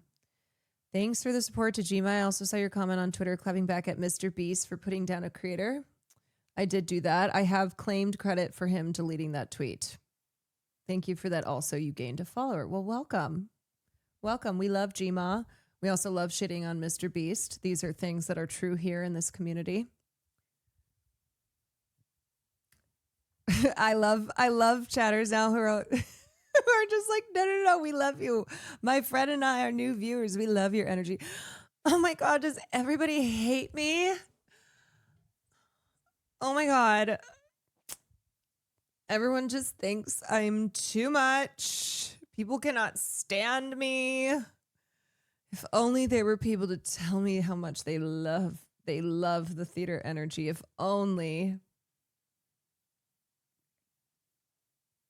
Unfortunately, they're all gone. Are you mad at me? Is everybody mad at me? Is everybody hanging out without me? Is everybody talking about me? Everyone's talking about me. Is that everyone's talking about me?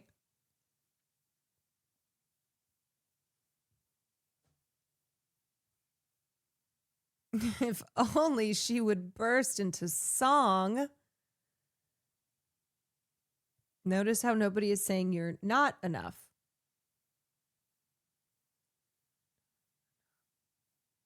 Nobody is saying you're not enough.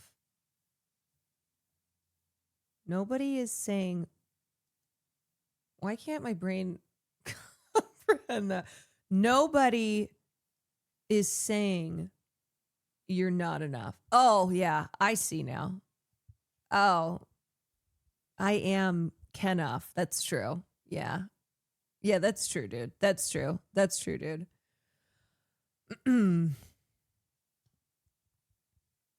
Damn, I'm too drunk to respond on time. I love you and the theater energy and keep it going.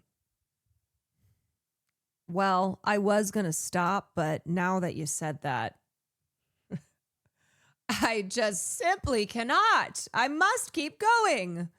I was about to call it quits, but now I can't. I must march on. Would you like to finish watching the horror games vid and prep for the upcoming spooky month? Oh my God, it is almost October. What? What?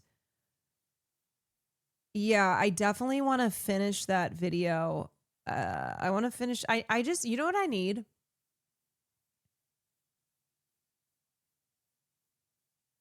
I need a Saturday where I'm not going out of town because I'm going out of town this weekend again. But I really want to finish. I want to finish that video before October when I want to do like all horror games all October long. We can do a chapter a night. It's easy to break up like that. That's true. Yeah, this weekend I am. Can I tell you guys? Loquat Slob, thank you for the 2 months. Can I tell you guys how I know Will so well, obviously at this point, that this is. Let me just give you an example of how I handle him.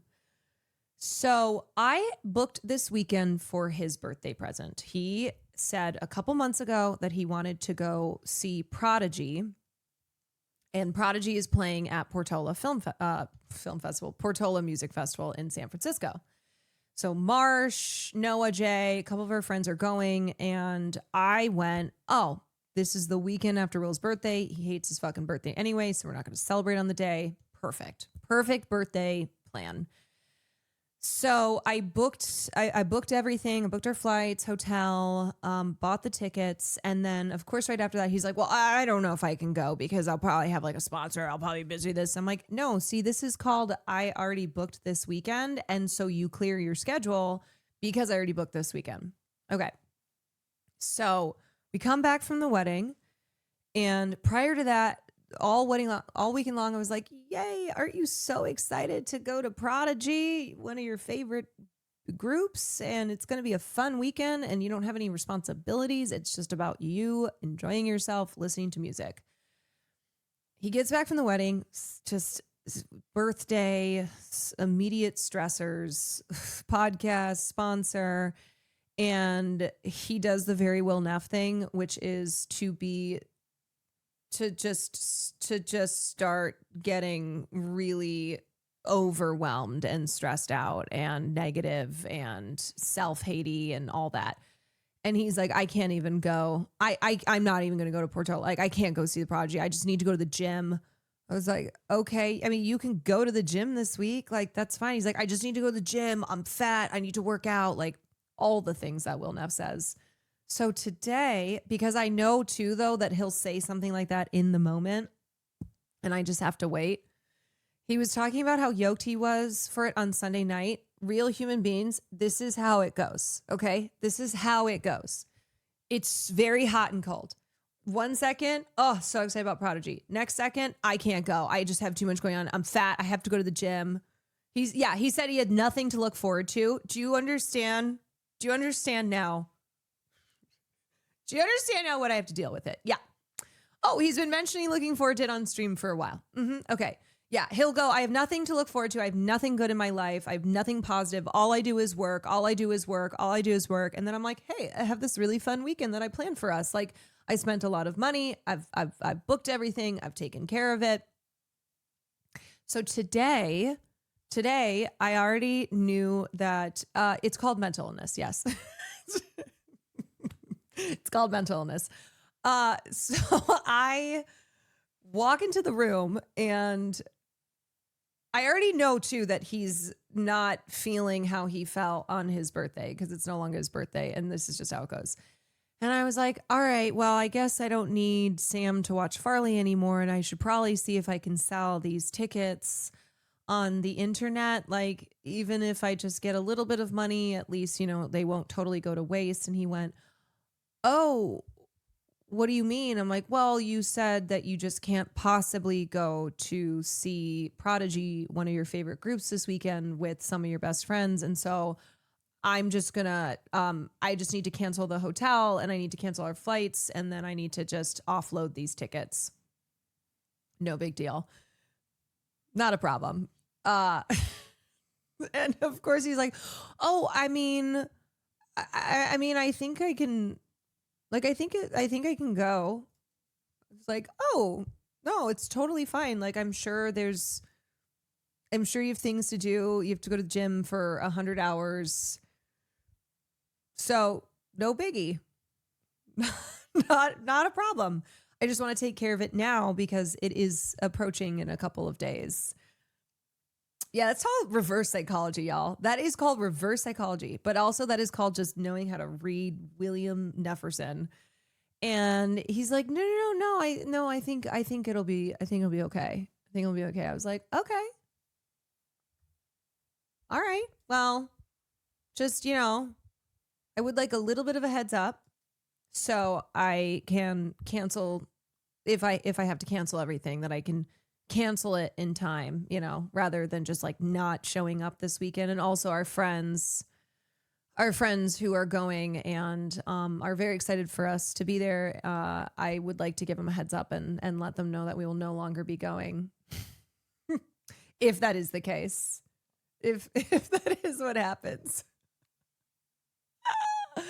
So actually, that's how you do it. Robert Redford is actually the president in the Watchmen series. RIP to a legendary director. Sorry if I'm late on the topic. Found your stream from Streamer Games. Well, I did do 4 hours, but I guess we can keep going. Well, twist my arm. I guess I can keep talking about Robert Redford. When I'm having second thoughts, my friends just tell me that I'm not allowed to go, and then my men ass takes it as a challenge to go. Yes, it's very funny because people in Will's life still don't always know how to handle all that is Will Neff. And like I was talking to Austin, and they'll always text me and be like, did something happen? So like the podcast, okay, he came in, vibes were not great. It was his birthday. We just got back from the wedding. He had to do the podcast, then leave and do a sponsor. So when I talked to Austin, he was like, he seemed so mad. Like, I didn't know if I had upset him. I was like, no, baby. No, it was not you. This is how it goes. This is how it goes. And it will ultimately be okay. But I go, it's not something that you did. And it's not something that like you have to fix in this moment because you didn't do anything. It's like, that's Angry Bullet.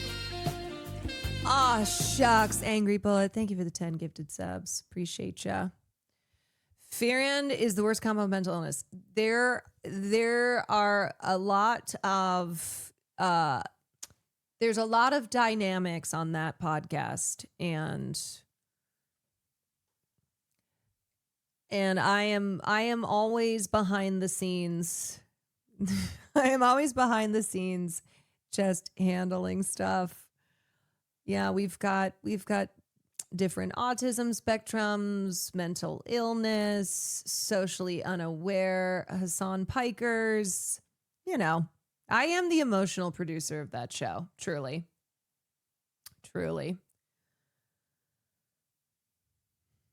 So many times I'll be super excited for something then the day of or night before I become so against it, but I always enjoy it. And I'm glad I went when I forced myself to go anyway. Yeah. And one thing I've learned about Will is that he has to be in the moment doing something. There's never going to be I'm so excited for this. Even when I try so hard to be like, aren't you so excited? Aren't you so excited? I don't listen to The Prodigy. I don't know The Prodigy, but I remember him saying that when he saw The Prodigy at Coachella, it was like one of the greatest nights of his life. It was one of the best performances he's ever seen, and it meant a lot to him. So that's why I was like, oh, Prodigy, great, that'll be perfect. But there is no like, man, I just can't wait for this. Oh, I'm just gonna, get through work, and then I have this thing to look forward to. And it's in the moment when he is there, when he is experiencing it, he's gonna have a wonderful time. Also, apparently he loves burgers, we learned. Yeah, apparently it's his favorite food. But yeah, I experienced this with Cutie as well. And I always try to still be like, all right, isn't this fun? Isn't this great? Right? Can I get something more than it's fine. But there are there are people in my life. Like, I'm a person who gets very excited about things. People know the things that I get excited about. Like, I do not hide my excitement for the things that I love in this life. But so that's why, like, I don't know. I don't expect anymore that everyone in my life is going to be the exact same way as me. And that's okay. Like, that's perfectly fine. But I do when I do, like, in the moment in experiencing something, I just always want them, like, just capture this, right? Just have that, just, you know how much fun you're having right now. And you know how, like, great this experience is. Just hold on to that. Remember that. And I know that it's not going to change things. But at least you can allow yourself to have fun and to have things that you enjoy. Someone in the group has to be neurotypical. I guess it's me. Yeah. You got praised for saving the wedding cake on that Fear Ann episode. Will said something like it was the greatest feat of athleticism. I got on top of the table. You know what the funny thing is, I should listen to Fear Ann because I don't know the things that they say on that podcast, obviously. And sometimes I wonder, what stories can I tell or what little tidbits can I say? And I try to err on the side of caution. Right. I try to be more cautious about not, even if it's not like anything dramatic or anything. Austin also tried to throw you under the bus twice. I'm sorry. Do tell. Excuse me? Excuse me for what? What did I get? What? Tell? Pray tell? For what? Pardon? The COVID thing? Yeah, because I told his ass not to go. Yeah. I told him, do not go. Oh, he blamed me for not going. Okay. Let me tell you, if I were to pull up my call logs, how many fucking calls I need you all to know. I need you all to know between Austin Show and Cutie Cinderella, how many times in the last week I have been on the phone with them. This is a story of my life. This is a story of my life. Hassan was upset he didn't go. He blamed it on Tristan Justin. It had nothing to do with me, but I will stand by the fact that I said, Austin, you should not go for multiple reasons, but now you have an actual legitimate excuse in that you are hacking up right now as I'm on the phone with you, and Christian has COVID. You are not going to an event that could potentially be you turning it into a super spreader. And I told him, I was like, COVID is a reason for you not to go. So all the other, your anxieties that you're having and you feel irrational with those, this is rational. This is rational. This is your out. You should do a weekly rebuttal podcast of Fear Ann. I honestly should. I should pull up whatever the latest Fear Ann episode is and let me tell you actually what's going on. Let me tell you the real version here. Okay, so anyway, as far as the cake, I was helping Cutie set up the cake and I had to pull the long stick out of it, which I guess keeps it all together, and I had to get up on the table to do so. And yes, there were a couple points that the cake literally almost fell over, and luckily I'm a softball player. Luckily I have athletic instincts.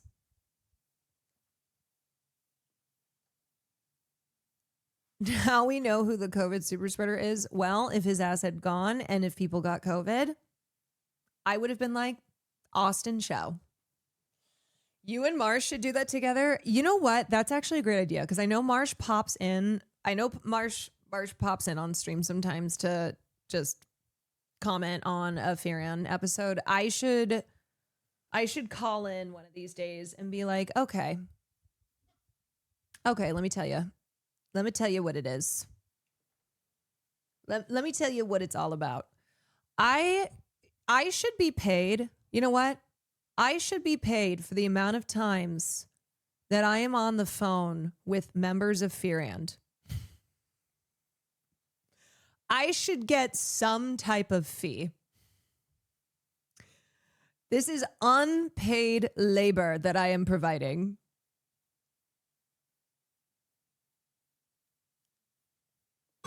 I'm going to send that invoice. I should.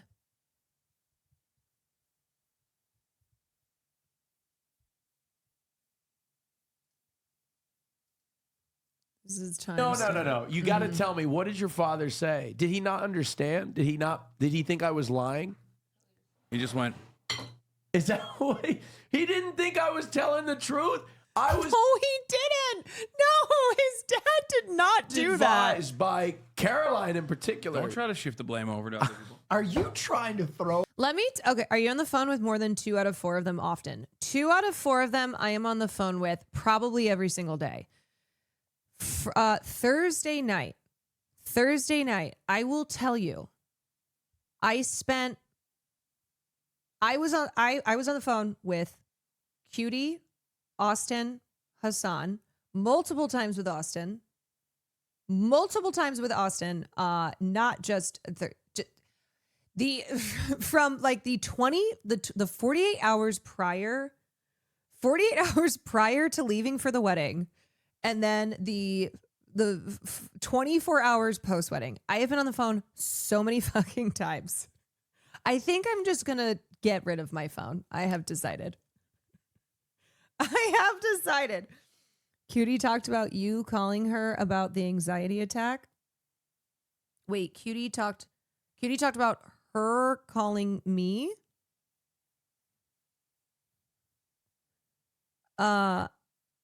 Yes. Okay. See, like that's something that I wouldn't say on my own without knowing that that was something that was already addressed. But yes, Cutie had a panic attack, but thought that she was having a heart attack. So she called me when she was driving to the wedding, and I had to talk her through her panic attack and remind her that she wasn't dying. And I said, I will come, pull over wherever you are, pull over. I can either drive to you, or if you're by the, our Airbnb, I can meet you there. Cutie, I should just assume though that if there's anything to say, Cutie has said it, because I'm always like, well, I don't know if she'd want me to talk about the fact that she had a full-on panic attack.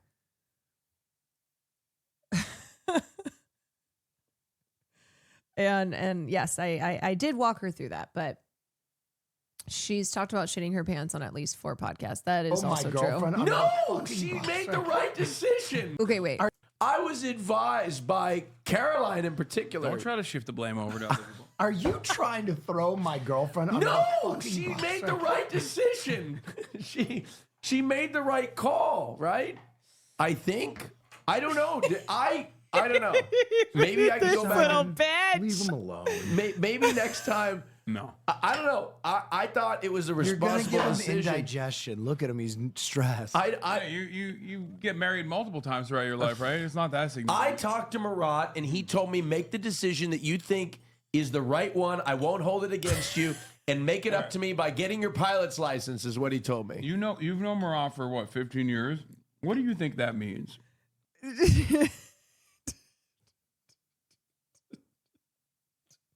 You make the right decision.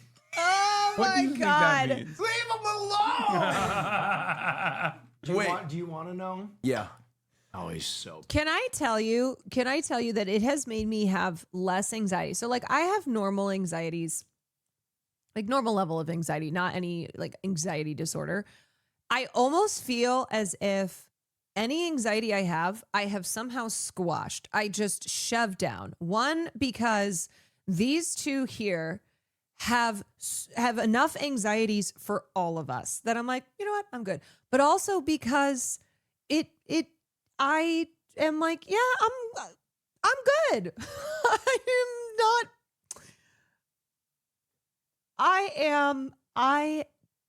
I'm good. I'm okay. He's not. Yeah, but it does. You made the right decision. Okay. He's mad. He's like his brother. They're both totally unfair when it comes to this. No, I don't care. He's pissed. I wouldn't say. No. He was Okay. They, first of all, it was fine. It was totally fine. There was no drama. They are doing this because they know Austin spirals out. Because for 2 days straight, he was having his anxieties about the wedding, and even started to go, and then was like, my mom told me not to go. And so they are playing with him. They are terrorizing him. You're not invited to the next one. You said you wanted to know. I'm the one sticking up for you. It's fine. You made the right decision. Dude, this is delicious. I mean, did he? When I'm on the phone with Austin too, I'll be like, do you want me to tell you what you need to hear, or do you want me to tell you what you want to hear? Which one is it? Because I know, honestly, either way, I know as soon as we hang up, I'm getting another call. It doesn't even matter. I will get another call. I mean, what if I would have gone and given everybody COVID? Would that have been worth it? You want to know the funniest thing? Oh, you mean the point that I made? The point that I made to be like, Austin, you are not going to this wedding. I am making this decision for you. You have already been having anxiety attacks over this. Now Christian is COVID. You are not going. What? The house you rented was fucking gigantic. Yeah. And it was Caroline and I in a 4-bedroom house. And we couldn't convince anybody to leave the wedding grounds Because I can't. with us. Because it was a trailer park. Yeah, that you stayed at. Yes. Yes. That was the venue. It was. And we stayed in trailers. And this is very Moran, but like he likes to universalize the experience of adventure for people who don't want to potentially do things like that, myself included. So the struggle is a part of the appeal for him. And therefore I tried to communicate to Will, despite the fact that it would have been very nice to stay at the 4-story mansion that Austin had. I have to tell you all, this Airbnb Austin booked was the most Austin show Airbnb. And I knew immediately which one it was without even seeing the house number, because we pull up on the street and it's like tiny little house, just gargantuan, like obviously recently renovated, massive house. Okay, well, however many stories it is, I heard. I had every intention of going to that wedding. Austin, you made the right decision. But I can't believe Murad is disappointed in me. Sometimes you can't have your cake and eat it too. So what is he? Why? How could I alleviate his disappointment? What can I tell him? You should buy everything off his wedding registry. I've done that. Oh, actually true. You've already done that? So Not true. for him. Oh. No, I'm saying in general, like I've done that in the past. Well, I'll take a look at it. They had a crock pot on there. Oh my God, I'm already there. And you love crock pots? I love a crock pot. Yeah. There. So, saved. I'm already on it. You're clear. Everybody knows that everybody. Not one. You got to get multiple stuff. No, I'm going to. Like, it needs to be significant enough that they take notice of it and go, oh, Austin. I'm going Wow, to. Everybody knows Austin you really have 1 bought year us a from lot this of wedding date. items He was here. disappointed in the sense that he likes you, and he knows that you and Christian would have brought a lot of levity. But Christian definitely. Sorry, what the frick? My phone won't stop making noise. Jesus, stop. I'm recording a podcast. What was that? It was the Emmys. Who are you talking to? It was It was the Emmys. I was trying to pull up. I took a picture of your name thing. It's a good disappointment. It's good to be missed, is what I'm saying. Can you imagine It's good if you to be didn't go and missed. Marat was like, I'm glad he's not here. Well, no, but like disappointed in a way that like you made a mistake. Disappointed or disappointed as No, in like no, sad. like that's sad that you're not there. Well, look, Murad, if you're listening right now, I'm going to take you out. You guys, I can't even listen to this because I'm not kidding you. I heard hours of this already. Hours of going through this over and over again. Over and over again. It's like painful for me to hear it now on this podcast because I've already have heard this. I've already been through this a lot. It's the ride that never ends. I know. Are those your balloons that finally arrived? No, those are not my balloons. The gender reveal balloons that I tried to order, and then that was the whole thing. I lived through this. Nothing you say will help Austin deal with the guilt. I know. I have learned that by now. A lot of times too, I feel as if I am just offering advice and words that fall on completely deaf ears. Whether it's Austin or Cutie, and I just go, what is the point of me saying any of the things that I say then? I guess it's just to offer it still. I'll go, hey, you're so stressed out to the point that they have already rationalized why their anxieties are valid. Yes. I'm like, you're so stressed out to the point your stress is manifesting physically. So I think that you should put off this thing that you have coming up. Or I think that you should do X, Y, and Z. And nope. Go to 2519 for the I can't believe I get thrown under a second time. Water went out at the Airbnb that you Yeah, were the at? hot water. They went the wrong way. They couldn't figure out how to. No. I went both. He had to turn something on. He was just caping so you wouldn't get a discount. 100%. See, I turned the knob. Do I different need to? directions Do for I need to like call 25 somebody? Because I will. Okay. No, Austin would love a refund don't of any like- capacity. I just don't like the insinuation that I didn't turn handle other direction. Well, Caroline claimed that. I tried three different. I tried Damn. 3 different showers. I turned them all the different. This is ways. Austin's second time throwing Caroline under the bus. I love Caroline likes to throw me under the bus a lot. Caroline, I did not throw Will under the bus. Will said to me, "Oh, this bitch. Oh, now I am throwing him under the bus. I was in the pool with Farley teaching him how to swim.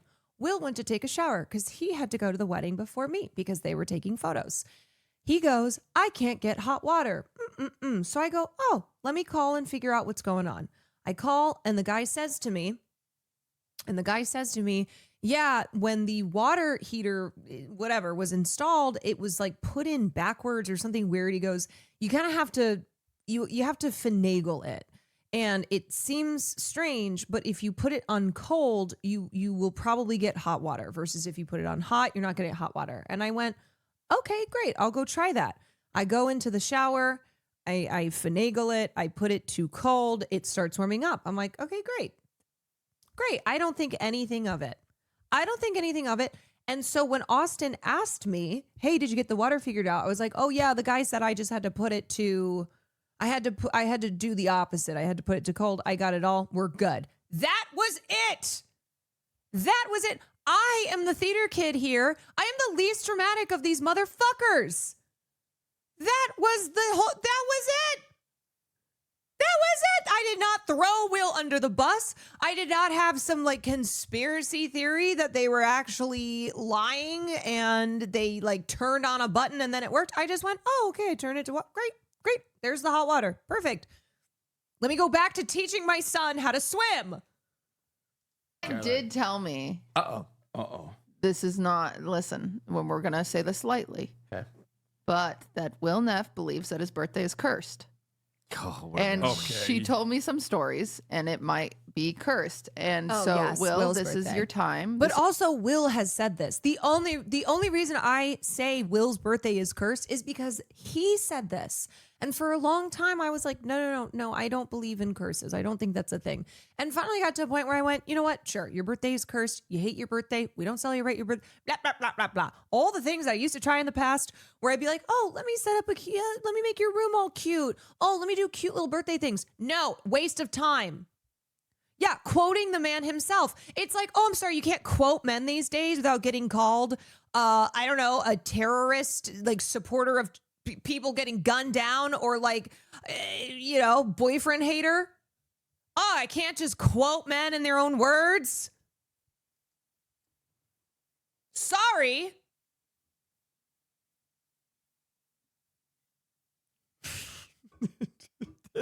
This took a turn. 1 wedding, 4 funerals. 1, 2, 3, 4. 4 funerals. I'm having the wedding and I'm getting married. Well, Robert Redford is dead, so unfortunately I cannot get married to him. But I'll go down the line. This is your floor for any stories you're comfortable with about how cursed your birthday is, because it is 0. Comfortable with 0. zero. stories. He's got Let's not get into that. You want A me to bad talk about how birthday. my friend died playing football on my birthday? on his birthday. Yeah. Well, Yeah. I certainly think we could make new fun memories. So I think Your birthday. I have this petition. Sid, I try, okay? I try so hard. I have tried. I have tried to make the new memories, which is why I said, great, we're going to celebrate the birthday the weekend after.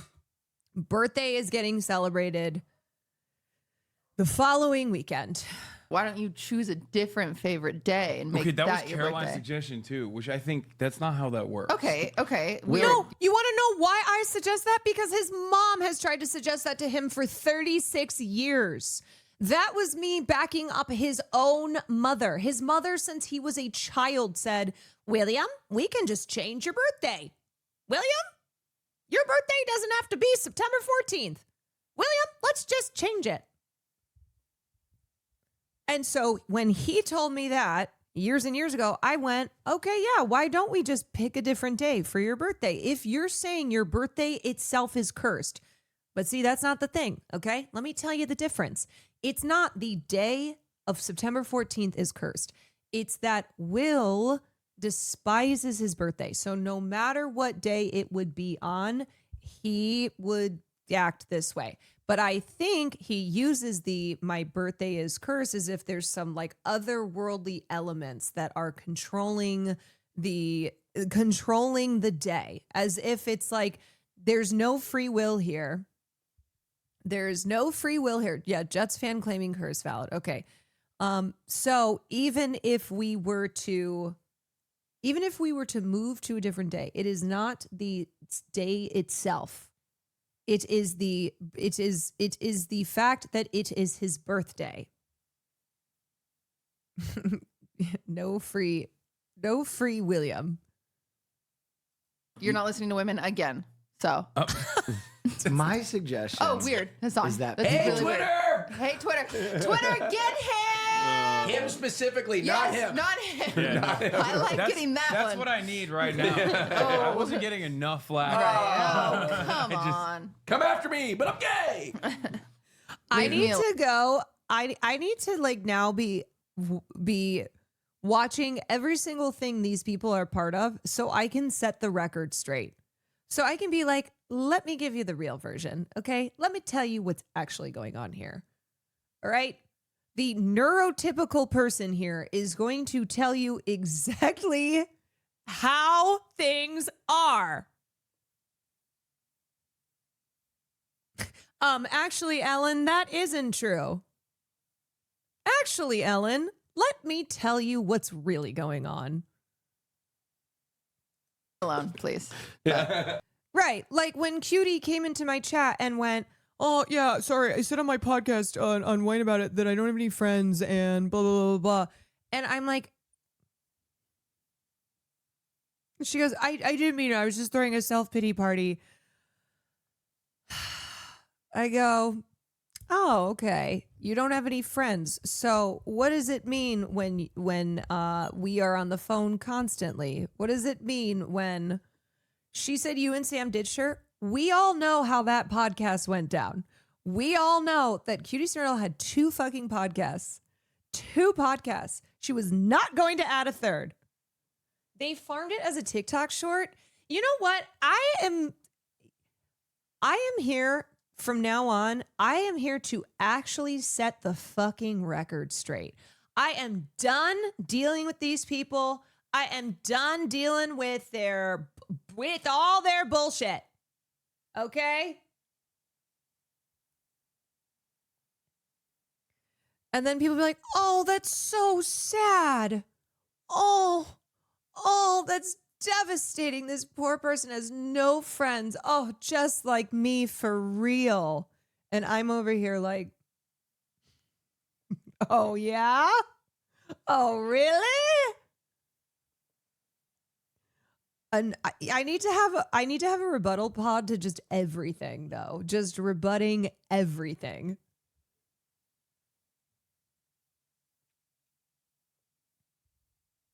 It's called Setting the Record Straight. That's the podcast. Setting the Record Straight.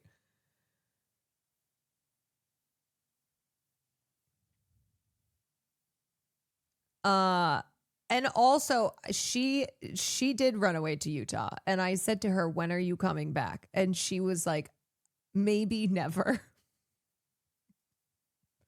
Maybe never.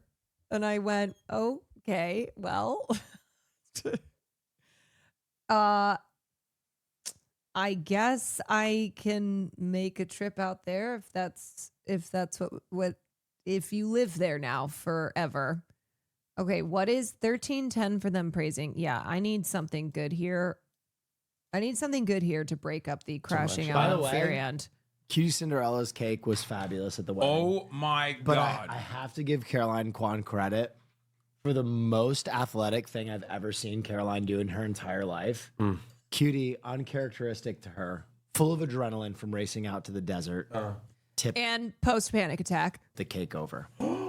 Wait, really? Caroline caught it one-handed, brought it back to vertical without damaging it all, and then went like that, and we were all like, Oh my God. It was the most athletic thing I've ever seen my girlfriend. Well, Caroline was in charge of holding the cake stand, and when you put it on the cake stand, it can be wobbly. Sure. I was using this wooden cake stand that I haven't used in a long time. It was in fact very wobbly. So I have the cake like this, and I set it, and I overcompensate with my push, and so then it just starts going towards Caroline, and she has one hand on the stand, and the other she goes whoop, and just kind of keeps it up straight. Now, how do you Oh, would you look at that? I wonder if that's the same person who got Athlete of the Week when they were in high school.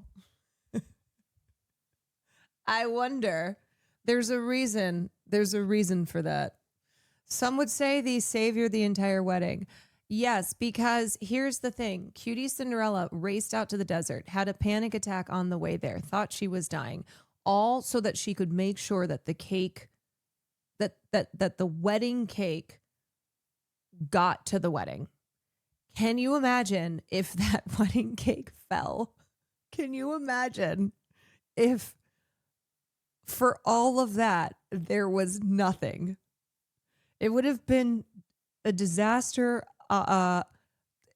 worse than the Titanic. I'm just going to say it. Holes shrank. Thank you for the tier 1. You can't be bringing high school former glory. You sound like my dad. Oh, then call me your dad the way that I'm talking about my glory days.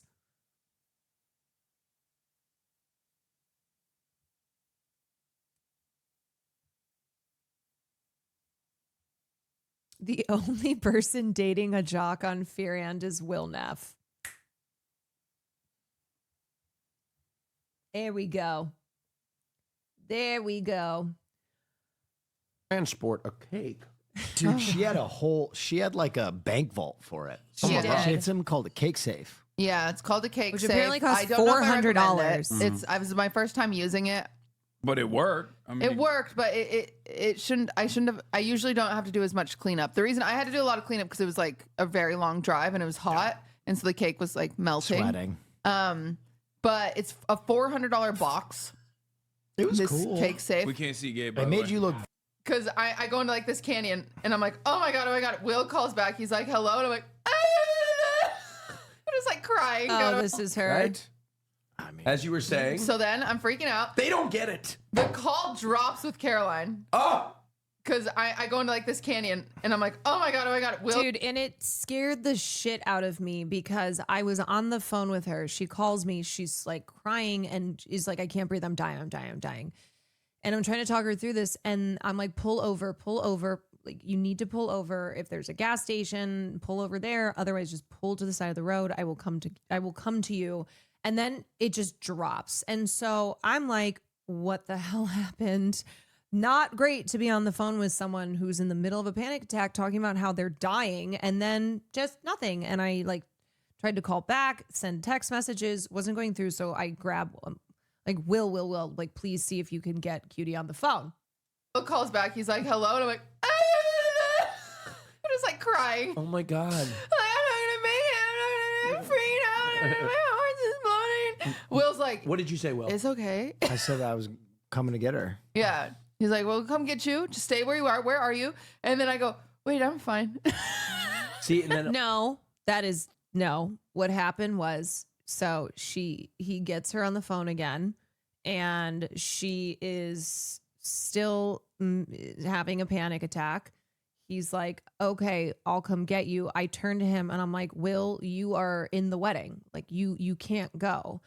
I'm going to go. And he hands the phone back to me. Panic attack is still occurring.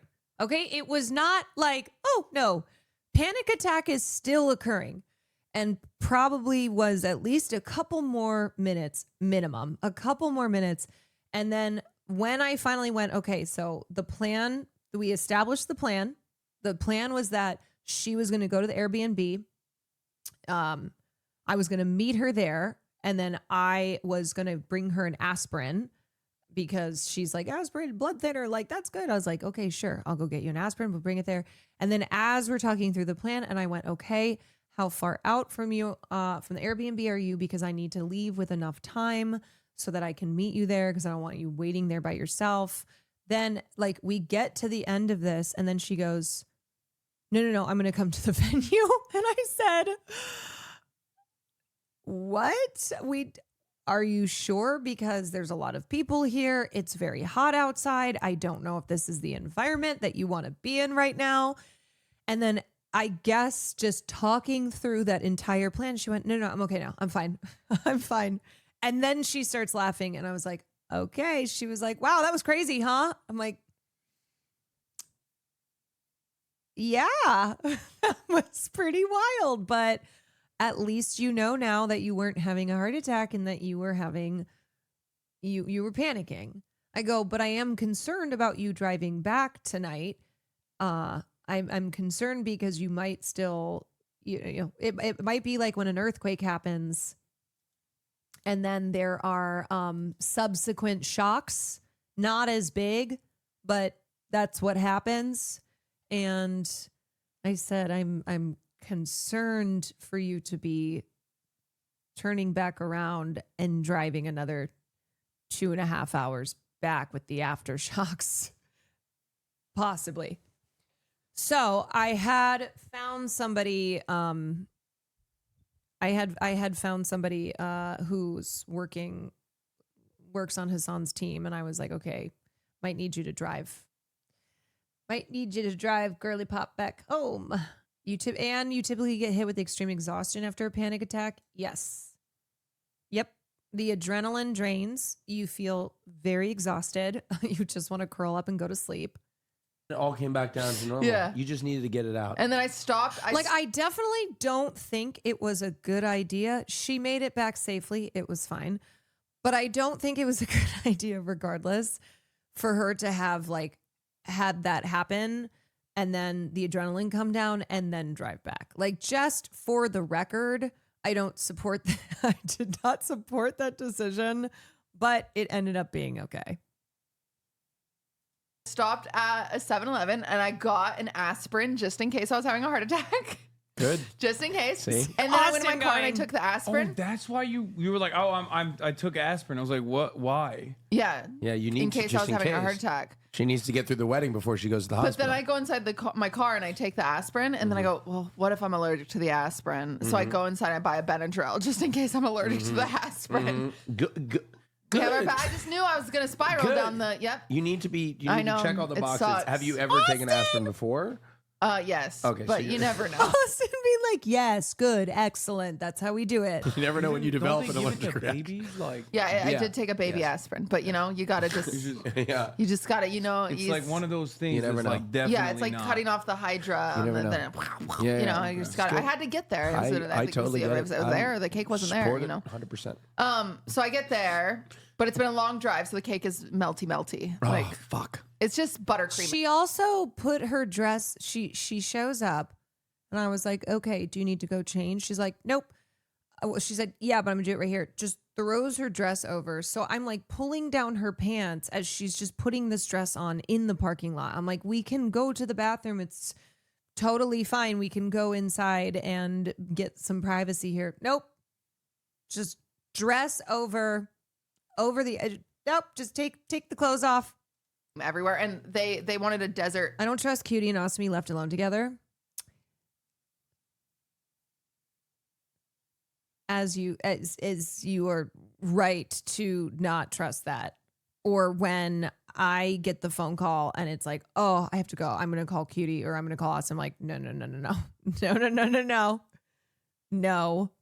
You two are not people who should talk to each other when either or both of you are experiencing extreme anxiety. Cake, so it's red buttercream. So I'm just like, it looks like gore. Like I'm just setting it up in the corner, and I was also late because it was really far away, and traffic just became a human centipede of issues. But anyway, but my biggest regret is that I didn't get a photo in sunset lighting, and it's like a very deserty cake, and I know We got a photo of the cake. no, but I know, Wait, but yeah, it's dark. Can you send it to March's Discord so Gabe can pull it up? It's not sunset. I took, you know, the other thing too, without me, there's no photos. Can I just say that I am the person who takes pictures? Nobody ever takes photos of me. I am the friend who always takes photos. I took 1,000 photos of the cake. I made sure to try and look, I'm not that great at technology, but I took cake photos. I went, let me take a picture of you guys in your tuxes at the wedding, and then that's what this photo ended up from. I am the picture taker. So it sucks though being the picture taker because then no one else takes photos. So if I don't remember to get a photo taken of myself, no pictures. Nothing. As a photographer, I totally get it. Like I have more photos on my phone too. I just never know like what I should post. But I took pictures of the three of them as well. And if Austin had been there, I would have gotten the Fear Ann pictures. But this is like not just in this group that I'm the person who takes photos. Like I always I take a lot of cute photos of people. I have so many adorable photos of Will and Farley. He has never taken one picture without me being like, hey, can you take this picture of me and Farley? So I have a million of the cutest candid photos of the two of them. So I go through my camera roll. I'm like, yep, that's cute. That's cute. That's cute. He has not taken one. Thank you for your service. You're welcome. Every time if I'm at an event with these guys, any pictures you see, I have taken them. You know, if he sees his clip, he's going to go on a rant about how you're misrepresenting things. This is true, though. And he will say it's because she's on her phone all the time. It's because she's always on her phone. That's why she's always taking photos. Now, we can get into the argument over whether when Will does take photos, if they are good pictures or not. But as far as like, no, he's not taking the phone to snap a cute little picture as Farley and I are snuggling. That is true. Oh, Wait, that's send it- the fucking picture we got. Yeah, send it to. Oh, No, I saw that. No, I actually have other photos of them. I will send them right now. That would have been beautiful if I would have been done with those stupid florals while the sun was like that. She meant of the cake and the. I tried, but she was very much like, it's not ready. It's not ready. It's not ready. So we were trying to speed it along. I jumped in to do floral support, but unfortunately, by the time the cake was ready, it was dark. But instead, You showed the humping. you showed the Okay, humping yeah. photo. Yes, I did. Instead, we had that. Gabe will have that pulled up on the screen for those watching at home. Instead, we have the humping. Yeah. So anyway, if anyone could please, if you find the photo on social media, if you could please edit it to look like a sunset and not dark, I would really appreciate that. Okay. Because I'm really sad about it. Are we watching But it's Fear my fault and for being Lies? late. You made a yes, beautiful cake. this is Fear and Lies. I'm happy you made it. Thanks. Yes, we had a grand old time. I ate food. I ate mostly baklava. I cut the cake, and then I didn't stay to dance. I did leave. Yeah. I'm not a dancer. I'm not either, but I was out there tearing the rug. Yes, he was. Will Neff. You were made me do it. I saw it on Instagram. You're from. What? Don't be mean to him. I'm not. What sort of Turkish apology could I give to your father? Because I've disappointed him so Oh my much. god. It's Oh just- my god. What kind of Turkish apology?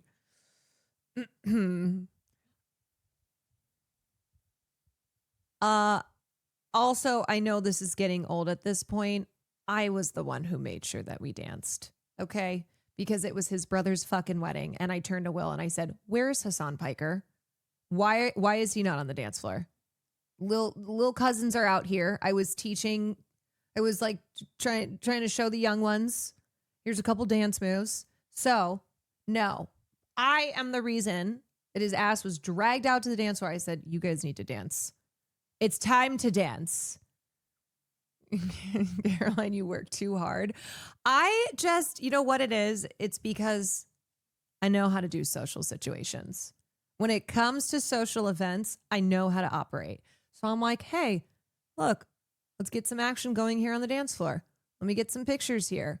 Let's, make sure the cake survives.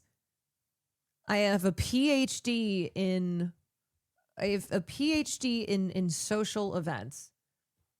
Okay, wait, Carlos, what was the last one you said? Austin offered to take you guys to, and I hire you as a social events guide and manager. It's funny because I don't even like to throw parties anymore. 2337. I don't like to throw parties and I don't want to do like Twitch events. My manager is always like, you should do events. I'm like, no, I'm not interested in doing events. But I know how to act at it. I know how to act at a social engagement. corner of my Maybe eye. they don't want to hang out with you. Maybe that's right. Maybe that would be worse. Maybe that's right. If they But you know what? I am going to take happy birthday, Will. I am a big believer in experiences. So I would like to take you and Caroline out to a wonderful dinner. For what? For what? For your birthday. Why don't we just go to dinner tonight? Fun. I got work. Yes, the Oh, work okay. is the stream. But I would like to, if you would like, let me know what day you're free, please. I don't I'd love really to treat you celebrate to- my birthday. I know you don't, but that's why I'd like to celebrate. Well, let's just celebrate the day that we're together having Austin. dinner. Oh, Austin, you sweet summer child. Okay. Would you please let me Something know? terrible will Name the place. No, name the place. Name. So I think this is probably the part that then resulted in the phone call from Austin being like, is Will mad at me? I'm like, no. He really seemed to be not happy on his birthday. Did I do something? Did something happen? I'm like, And the time name. He's doing this so we can set it up to be like, I'm sorry, I just can't make it. That's not. I'm sorry. He says, I'm sorry. The I'm day busy. of, he's gonna be like, oh, just another COVID Guys, test. for those a that are- second COVID test hit the. For towers. those of you watching at home, I had an Airbnb. Okay, and then this is the part that we saw. My husband's the same way about his birthday. It's low-key annoying. It's just what it is it's a struggle still. It's a struggle because you're like, I love this person, and it's hard to hear them say it's trauma. It's trauma. It's a mix of trauma, mental illness, all that. It's one. I'm going to be real for a second. And maybe if you are the person in chat who's like me, you can relate to this. It is hard, but I would never quit. Like, I would never not keep doing it. But a lot of the people who I am closest to in this life of mine, people I've surrounded myself with, have severe mental illness. Deep mental illness. And I do not. I would just say, a regular amount of anxieties and will feel depressed situationally. But the people who I am around have deep mental illness. And the thing about mental illness is it never goes away. And I've learned a lot about mental illness because of loving people who are mentally ill. And so with Will in particular, and with his birthday, I've learned a lot of things and kind of how to handle it so that I then don't get upset. And whether it's his birthday or something else, like just having to kind of navigate around how his depression can be, and how he just has he says a lot of hateful things about being, getting old and his body and stuff like that. And it's hard for me to hear those things, of course. And if you're in the position that I'm in, like, you get it, you understand. But I also think that, like, I have to balance it with a certain amount of pushback. And I do that for my own sake too, or else it's just a terrible position to be in. So anyway, if you're the person who, it's either you're like, my partner hates their birthday, and it's not even about, it's more than that too. But if you're the person who's like, yeah, I am the less mentally ill person in the relationship, or like in a friendship, and it's one of those things that, you just have a different, it's a different, it's going to be different for you. It's going to be different for you. But I also, like, feel really empathetic, and I look at Cutie and I go, man, I wish that I could just relieve you of a lot of these things that cause you to be so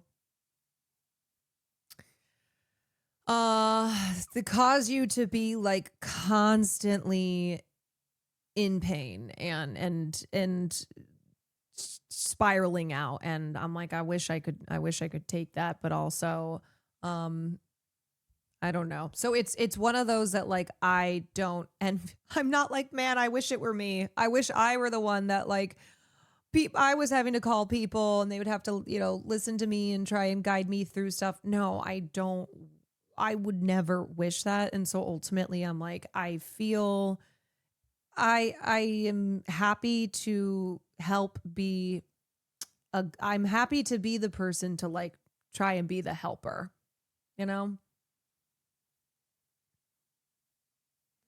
A lot of people are bad at acknowledging who may have it worse, and it turns into a competition with some people. Oh, I mean, that's never a game that I play, because I think that's a terrible game to play. And I also recognize that, like, I would lose at that game.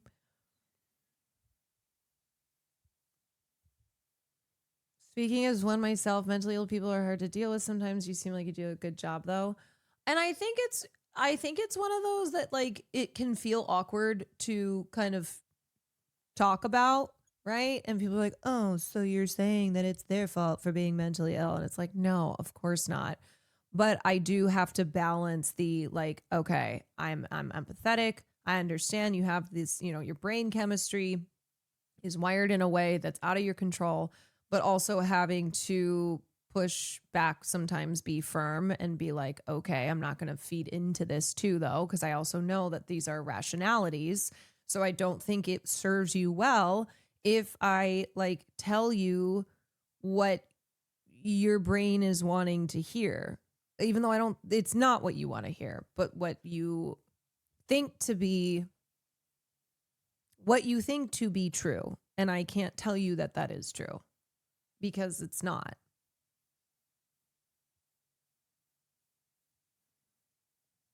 She's a real Mother Teresa, the myth of her, not the reality.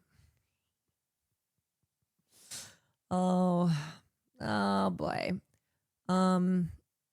But then, I think what can happen too for the person in my spot is like, I will say though, I lean on Will for a lot. It's not a one-way street. I lean on him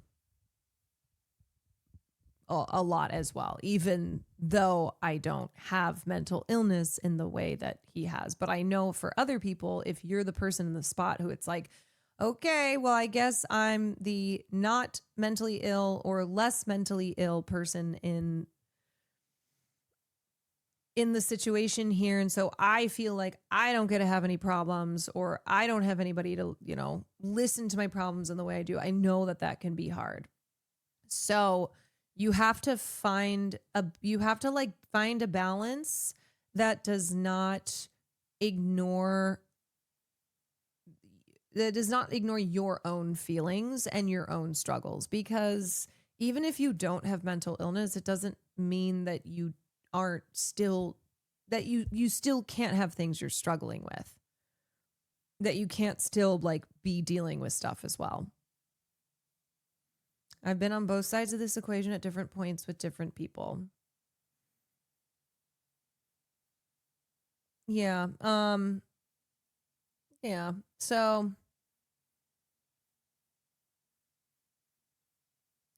most people have some form of mental illness. I wish people didn't think of it as the minority. I mean, I think we've gotten a lot better at like not, I think we've gotten a lot better at our understanding of how prevalent mental illness is and like why we need healthcare so that people, whatever they're struggling with, can get the help, can have the care that they need. It's vital. I feel like I'm incapable of getting a place where I'm able to have a stable relationship because of my BPD.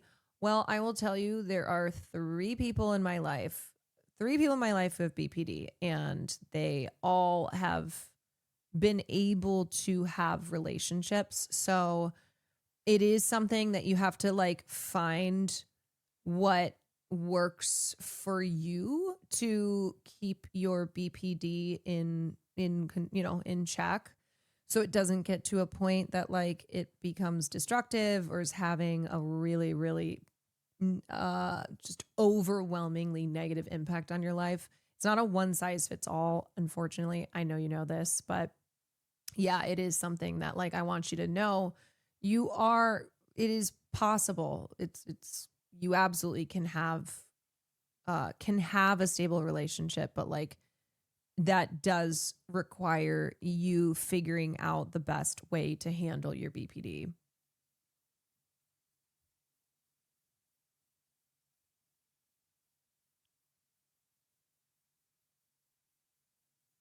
Just came back home from the gym for the first time in a while. Hells yeah. A little nighttime gym stash. With all that you've been saying, I would call you a Sherpa, as in a guiding light. All right. Look, I appreciate all the I appreciate the compliments. I appreciate the love. I don't want to toot my horn too loudly because I have my issues as well. I'm not a perfect person. I just try my best, as that is all we can do. That is all we can do for ourselves. That is all we can do for others, is just, try our best. Do no harm. But I did save the fucking cake. That is true. that I will rest my laurels on. Oh my God. Oh. Why do I have so much to do and it's midnight? So tomorrow I have to get some stuff together, because tomorrow, I don't know if y'all know who Kayla Says is. She is a pop culture YouTuber. Love her. I've watched her videos before. She and I are doing, I'm going to help her do, I'm going to help her do a video on Jamie Lee Curtis. I'll show you Kayla Says channel.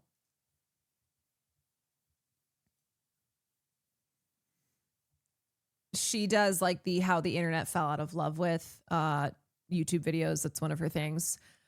But she is doing a video on Jamie Lee Curtis, and I was like, oh, do you want some assistance? So I am doing that with her. There's one other thing that I have to do tonight as well. Oh, yes. Yes, it is. It pertains to me almost getting fished, almost getting scammed. Here's what I will say, y'all. Lock your shit down. All right? If you don't have two-factor authentication on all of your things, make sure you do. Don't use your phone number. Don't use your phone number for an authenticator. Just make sure that you've got... You know who I saw was hacked today? Jordan Klepper. Did anybody else see that? I took a picture of it. Let me see if I can find it. Jordan Klepper on his Twitter account. Jordan Klepper, who is part of Daily Show. It's part of Daily Show. He tweeted out, "I'm tired of everyone acting like Charlie Kirk was a hero. He was a horrible piece of shit." Which, okay, if it was somebody other than Jordan Klepper, I would be like, I think they wrote that themselves. That was definitely a hack, because the follow-up tweet was, "Hey, Mrs. Erica Kirk, I'm sorry about your husband, but everyone has to realize how much better the world is without him. He was the problem for America's youth." Again, if it were someone other than Jordan Klepper, I would say that is maybe them tweeting it themselves, but the tweets have been deleted. The tweets have been deleted, and that is very much not something that Jordan Klepper would post. Scott Eva, thank you for the 36 months. Swear to Sosa, thank you for the 10 months. Yeah, so anyway, they got hackers out here, y'all. They're trying to hack into our accounts so they can tweet stuff. Jordan didn't know you went that hard, bro. He does not. He does not go that hard. Don't forget to mention how Stephanie Hsu was robbed. Oh, of course. I do believe that Jamie Lee Curtis winning the Oscar for Everything Ever All at Once was the beginning of the downfall. The beginning of when everything started to go wrong. That is the point that I point to. Footage of you being hacked. No way. It's like, I'm getting hacked. A port scan? I'm not kidding you. Nico is like locking all my shit down. No, this is major. They've already burned through the NCIS public firewall. Well, isolate the node and dump them on the other side of the router. I'm trying. It's moving too fast. Oh, this is not good. They're using our connection to the APHIS database. Sever it. I can't. It's a point attack. He or she is only going after my machine. It's not possible. This is DoD level 9 encryption. It would take months to get built. Hey, what is that, video game? No, Tony, we're getting hacked. They get in Abby's computer. We're the entire getting NCIS hacked. network is next. I can't stop him. Do something, McGee. I've never seen code like this. Ah, where'd it go, Abby? I didn't do anything. I thought you did. No? I did. I wish it were just a joke. I wish it were just a joke, but unfortunately,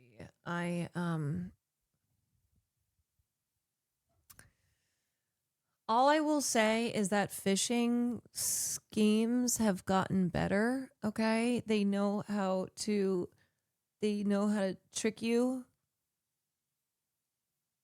And I'm just here to remind you all to stay safe out there. Okay, they're good. They're good. They are good at doing these hacker things now. So make sure that you don't get got. All right. No, I didn't get hacked, but I didn't, and that's the important part.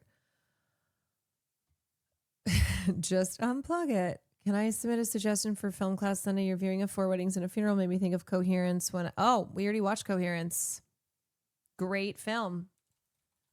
Great low budget film from 2013 that we watched, I want to say a year ago. If I wanted to hack Caroline, I'd send her a link for free Broadway tickets. Okay, I'm not that stupid.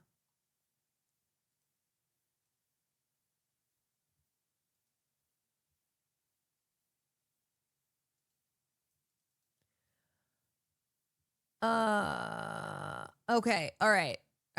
I am sorry. We're not gaming tonight, but I promise you we will be back gaming tomorrow. I was waiting.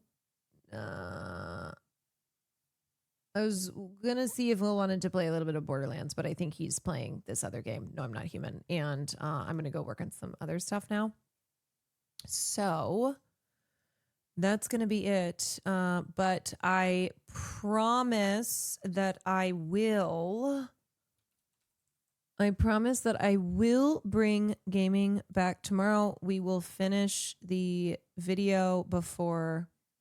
we'll finish the horror games video before we get to October, because October I want to play horror games all month long. Silent Hill is coming out. We got Little Nightmares 3 coming out. Oh, the demo's already up. I think I'm going to wait.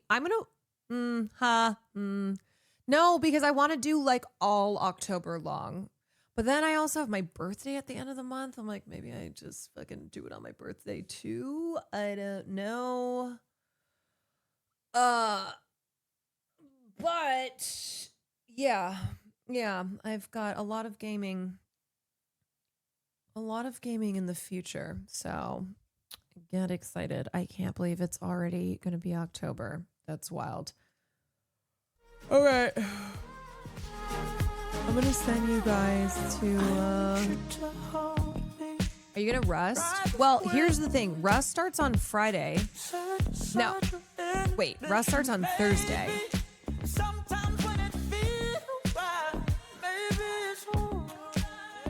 Rust starts on Thursday, and then we're going out of town for the weekend. So I don't know if that's gonna kind of fuck things up.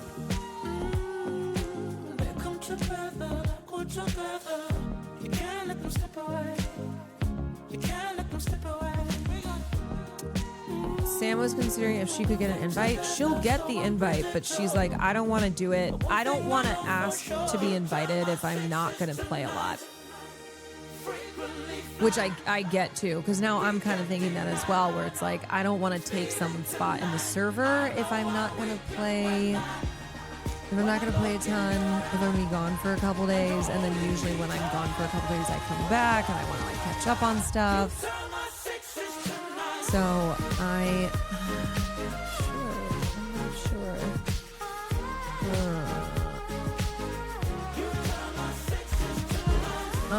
Okay. All right. Anyway,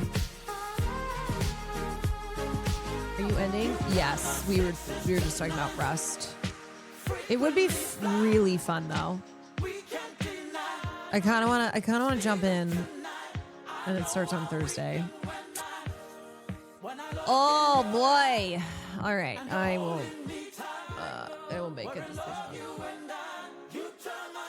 Oh, shucks. Have a good night. You have a good night, too. I'm going to send you guys to I Just Love Puzzles, who's live streaming, and that is wonderful. We love Gma. So I will see you all tomorrow. Thank you for joining me. Please go watch more Robert Redford fan cams and also go watch Robert Redford films. And don't get scammed. How about that? Don't get scammed. That's what I'll end with. Don't get scammed, y'all. Stay safe out there.